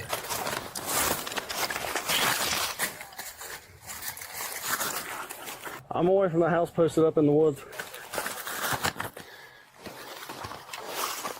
When you're out in the woods like this and you're going to be running a rifle, it makes, I can't show you on camera, but maybe I'll show you guys in the after party. There will be one. Close your dust cover. All these grass and twigs and leaves, especially if you're going to be putting your rifle down, can get into your bolt. There's like a little divot that's there in your bolt carrier. It can suck that into the gun, and it might not jam on the first round, but it might jam later, right? The more you can keep contaminants out of your gun, the better. Not saying it's going to make it stop working. ARs are relatively reliable guns, but up your chances. Remember, you can increase the likelihood of success with good tactics and SOPs. 6-6 up on the other corner of the house. We're going to get 490 out there. 531, to get to where you're at, I'm going to make a long run without cover. I've got cover right here behind this tree. I can hear movement, but You've got concealment, brother. Not cover, concealment. Not even concealment. That is a thin-ass tree. You are behind a branch. That is a Charlie Brown-ass tree. Yeah, so cover is something that can stop bullets and technically conceal your position. Concealment is just something that hides where you're at. You can obscure or break line of sight. This is neither one of those. do not see anything. But you can be able to see as many corners of the house as you can. I can see multiple units down by the road. I just want to get you out of the area into cover. I've got cover right here where I'm at. OSD has advised they're attempting contact for SWAT team. We're requesting that bullet. If he comes out the right side, I might have a hard time seeing him just because of my patrol car and then the multiple vehicles that are there in the driveway. OSD provided phone numbers for the subject inside that house. You need to text it to you. Do it right now. Stand by. We're trying to get a crew to get 490 out. You clear on that? Nobody has to clear here? 14 emails while there is attempting to get a hold of him by 19. All sides like a brother. Let's go down to this channel. Keep with 1C. We're trying to do a rescue operation for an officer. I see you. I know where you're at. Now that's kind of cover. He can still get shot in the legs, but this is better. All right, clear. Hold right there. Hold right there. You need to go back down a little bit. Look, all right, hey, I've got it covered. You guys move when you're set. I'll move. Officers leave. That is the better way to do it. Is one of y'all going to get dusted in this situation? Yes, the first person he shoots at, but at least you can hopefully identify where that shot came from and return fire. Frog coverage for each other until they are roughly 130 yards from the That is not a safe distance from a rifle, in case you're wondering. house. I'll make it all the way back to the creek. Good. 7, we've got all units together. We're in a creek bed. For the definitions of Mr. SME, would bulletproof glass count as cover? Even if it's not concealment? Yes, technically. The only downside is how bullet resistant is it? Almost nothing is bulletproof. Unless it's like a piece of concrete, and in that case, you're just not using enough imagination. But most stuff, even like, it just depends the type of caliber you're using and how many rounds you're asking it to take. Most stuff that is considered bullet resistant, you have like level 4 plates or that shield, is good for a certain amount of rounds. Then after a while, you start to really lose integrity of it. Steel-based stuff tends to do a lot better. But like a lot of the ceramic stuff does really, really poorly. Glass, same thing. It just degrades over time. And 3 years pretty easy. I damn near do it with a handgun, to be honest. You're not shotgun safe, and you're definitely not rifle safe at 130. Especially because he's in an elevated position too. Like he can very easily see down at you, and like none of them have magnified optics either, which kind of sucks for this scenario. Because I will say this: shooting at 100 yards without a magnified optic kind of sucks. Just because your target's now like yay big, if that. Not to mention, you just put the dot on him. Oh, right. Well, it depends on where your 0 is, right? Not a good spot for us anyway. We can't see nothing. I'm just spreading out. What if he throws a hand grenade? We'd all die. At least he's thinking with his noggin, right? LPVO wins here for sure. No, Well, I didn't want to get this uniform filthy today, but it looks like it's going to happen. Yeah, no, I'm saying, dude, it could be a thing. He got the money. Or he starts a fire. Oh my God. But you know what I mean? Like, these are just things you got to start thinking about, right? 30-06, even an LPVO, you're in big trouble. Yeah. A hunting rifle. Yeah, $150 hunting rifle with a $100 scope. For $300, none of these guys are safe. I don't know. I mean, if we want to maintain visual. Juan's revolver with an optic on it, and you're not safe. On this side. I mean, this creek bed is great cover. It's just you can't see anything, but I mean, if they've got the drone, that can be our eyes. What if I pop to this tree right here? You're going to lose all your cover.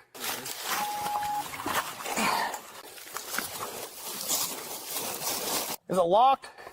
Yeah, I made sure I hit the lock like 4 times before we moved. County State Medic Unit. 763 to 7 information had movement lower window outside. There's the front of the house. Email Calder. Everything is 115. He is talking gibberish, doesn't understand. He's told him several times to turn himself in. The information I have the father's coverage call. He does have the high ground. Yeah, but everybody out on the road is going to need to move because they're going to be in our. They're going to be in our Daddy's back. number is what you yeah, need. but they're still going to be in our back. Get him to stop. call him and be like, I'm going to cut you off if you don't cut the crap. He'll sober up real quick. He'll sober up real fast. Suddenly, Elijah's whatever words won't cut through anymore. My hand-me-down Mosin, it depends on the ammunition. I've seen some Mosins that are like 18 MOA, and I just need you to miss. Then I'll know to run. But I'll tell you what, I've seen a Mosin with hand loads be pretty sketchy. So we can see the right side of your car. We just need a little bit of elevation. We can see that front door. We have that the main. Going there crossfire. So he's saying we can go closer to the house, but we can't go any further to our right. I don't know about going closer to the house from where we're at because those trees don't do a whole lot of cover unless you can get your whole body behind one. Then I definitely don't want to go closer to the house because those trees aren't going to do anything against a 50. Is there a high top window on the right side where your car is? I think there was one, and then there's like another section of the house that like juts out. I think it was like maybe like a back porch type thing, but it didn't look like it had like. I think this is a hollow sun optic. Or like a vortex spark. And I'm not saying they're not serviceable optics. They're perfectly serviceable optics.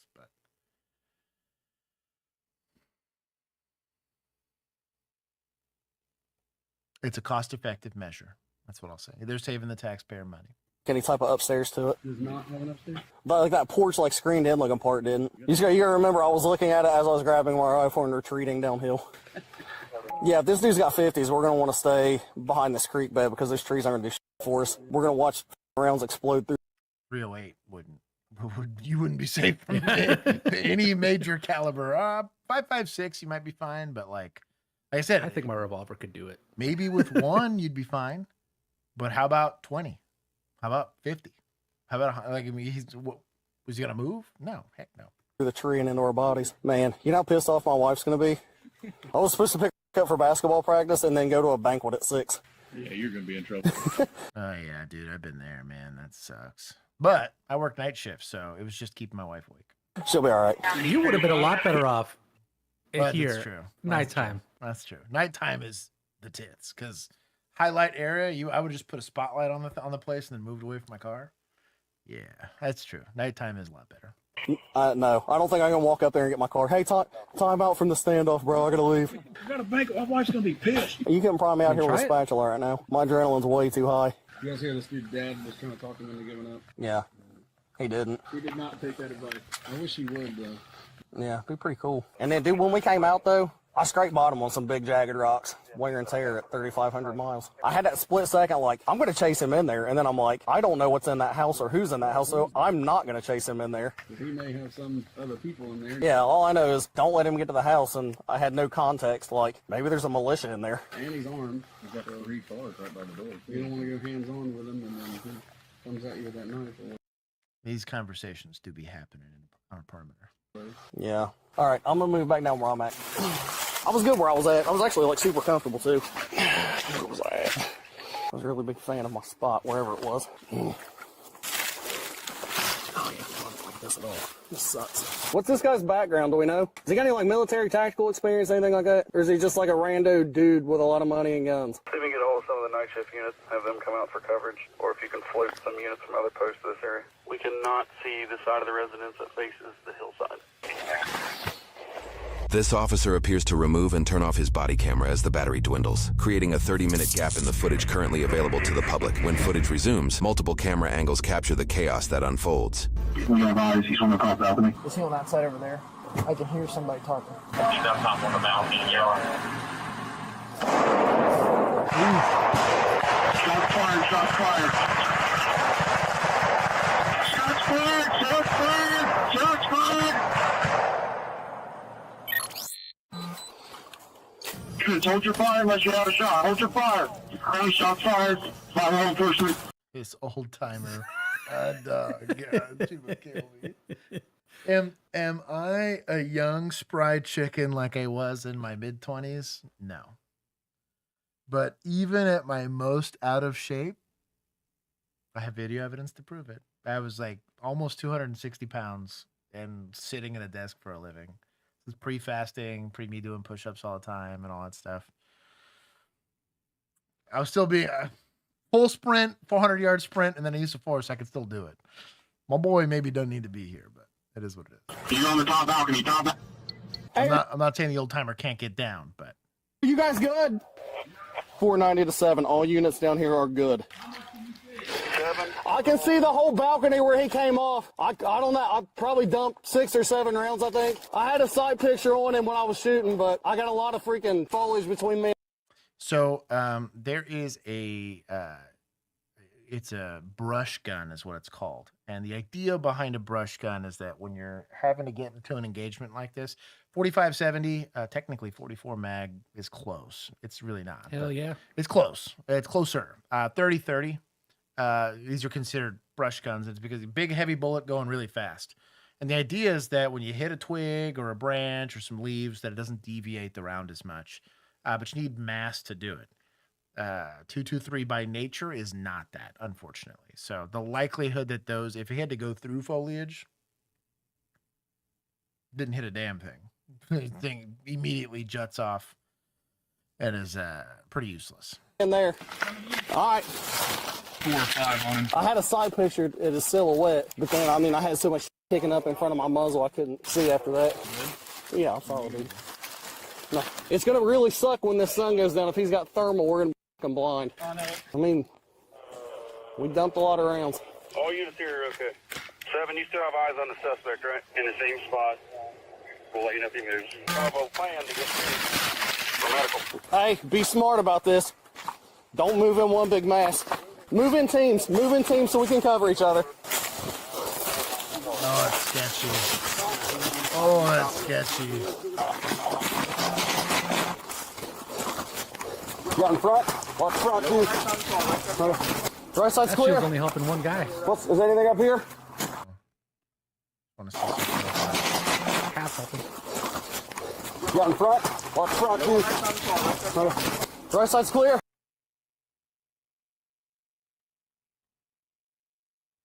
We'll see if he's being a good boy or not. Is there anything up trying to see if the safety was on our here? The front door is on the right side. Okay. There's a gun in that one. What do you see? Fishing poles. It's just an entryway with a bunch of closed doors. Does it go into the house? Yeah. Okay. I can't see. Try the door now.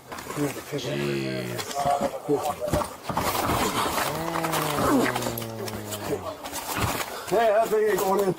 I can break this window and unlock it, Cap.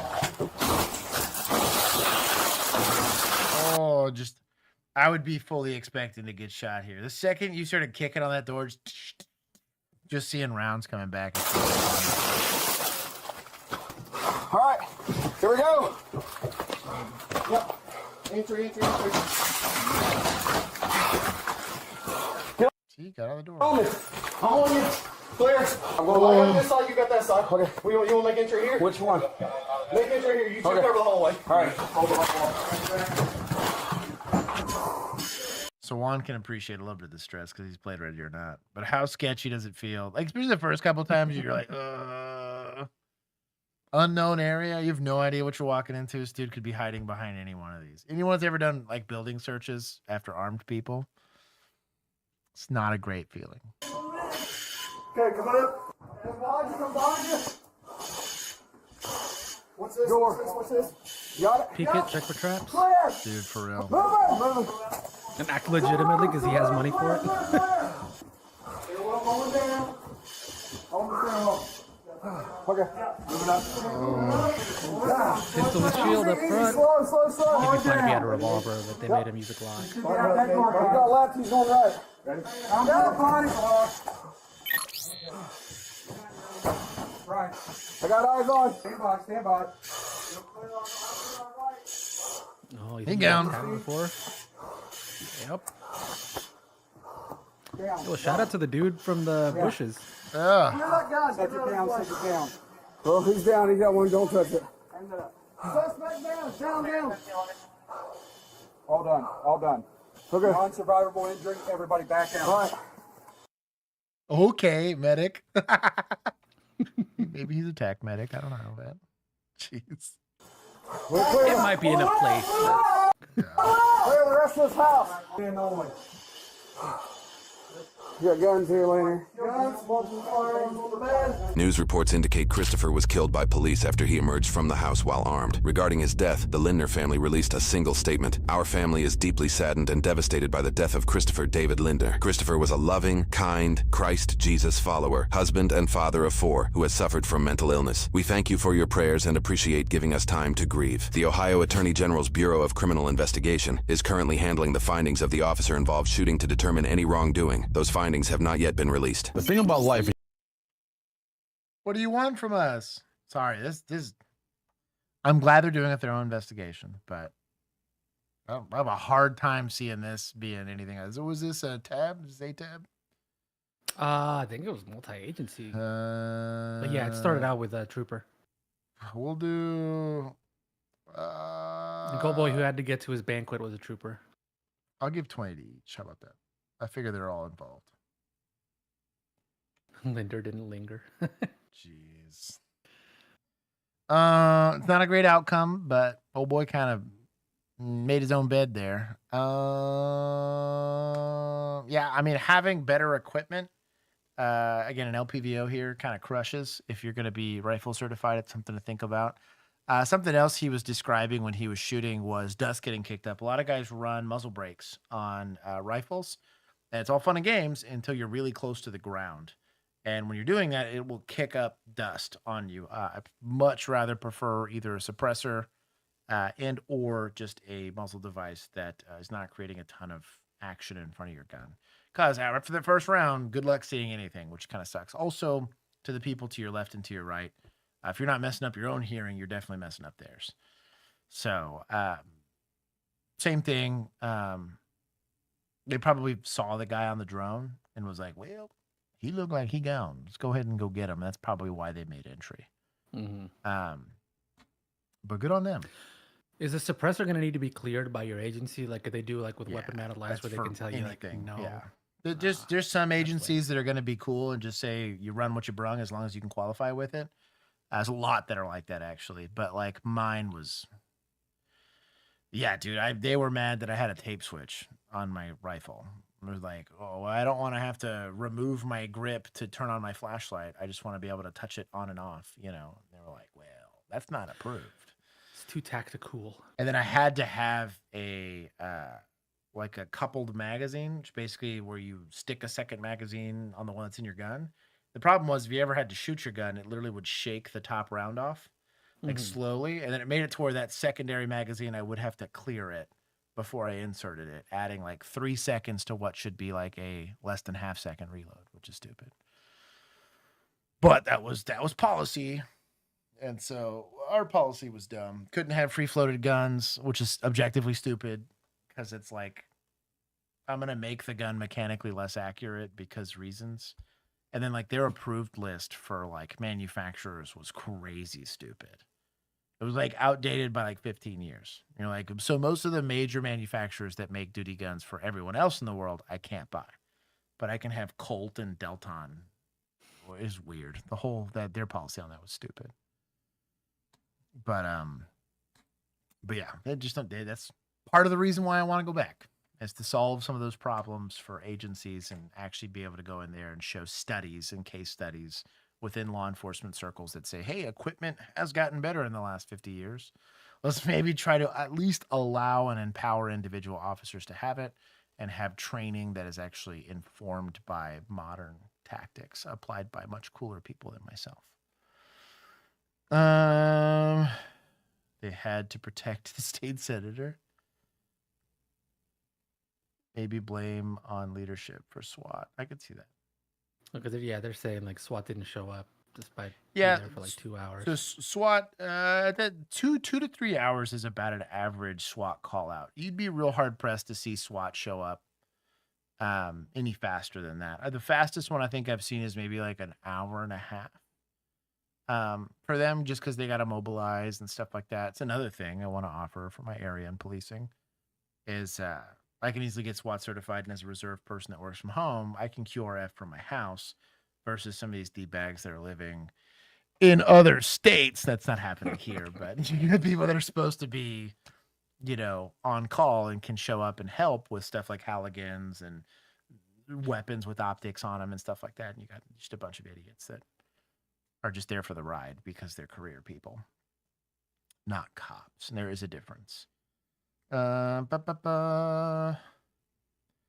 party, yes. I just gotta go take a pee break and I'll do a short after party. I'm gonna check on the wife and I will hang out with you guys. I had a couple of questions I think that I was supposed to answer, and I will hang out with y'all for a little bit. We will sign off. I want to thank everybody that showed up. For everybody that did super chats, you guys are supporting the content that is hopefully making the world a better place, one live stream and video at a time. And for how much we've grown like 4,000 subs in like the last 3 weeks. Yeah. So the audience is getting bigger, which is cool. We're getting a couple more moderators to moderate some of the growth. And then we have some fun stuff. We're working on a bingo card. I got to figure out what our present for that will be if they actually win. And if there's a way to like trustful that on be like, hey, how do we verify that somebody won or something like that? So we're working on stuff to try to make it a little bit more engaging for y'all on stream. And then put them in the little special place thing on the scorecard. That's what I'm thinking. Something like that. Bingo winner. But Riley, Blue Bloods, I was trying to get it out this week. I'm still hoping that I can get it out this week. had a bunch of work come up, but Yeah. it is mostly done. I am doing the like fancy little animation portion now. The other issue we end dumb up memes. running into is even if he finishes them in a timely manner, we still have to get him cleared by like YouTube, and there's some copyright issues and like. And this is our first time trying Blue Blood, so it might be.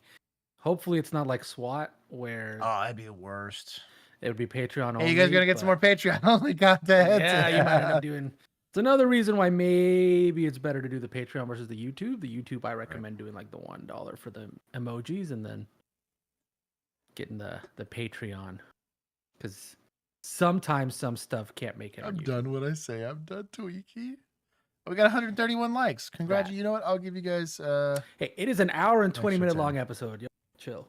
A lot of work. It's a lot of work. We do a lot of work behind the scenes, like in our actual life. I always kind of chuckle at that everyone's like, "Hey, can you jump on for something?" And I'm like, "Bro, I am easily now, especially because I don't commute to work anymore. I am in this room for probably no less than like 60 plus hours.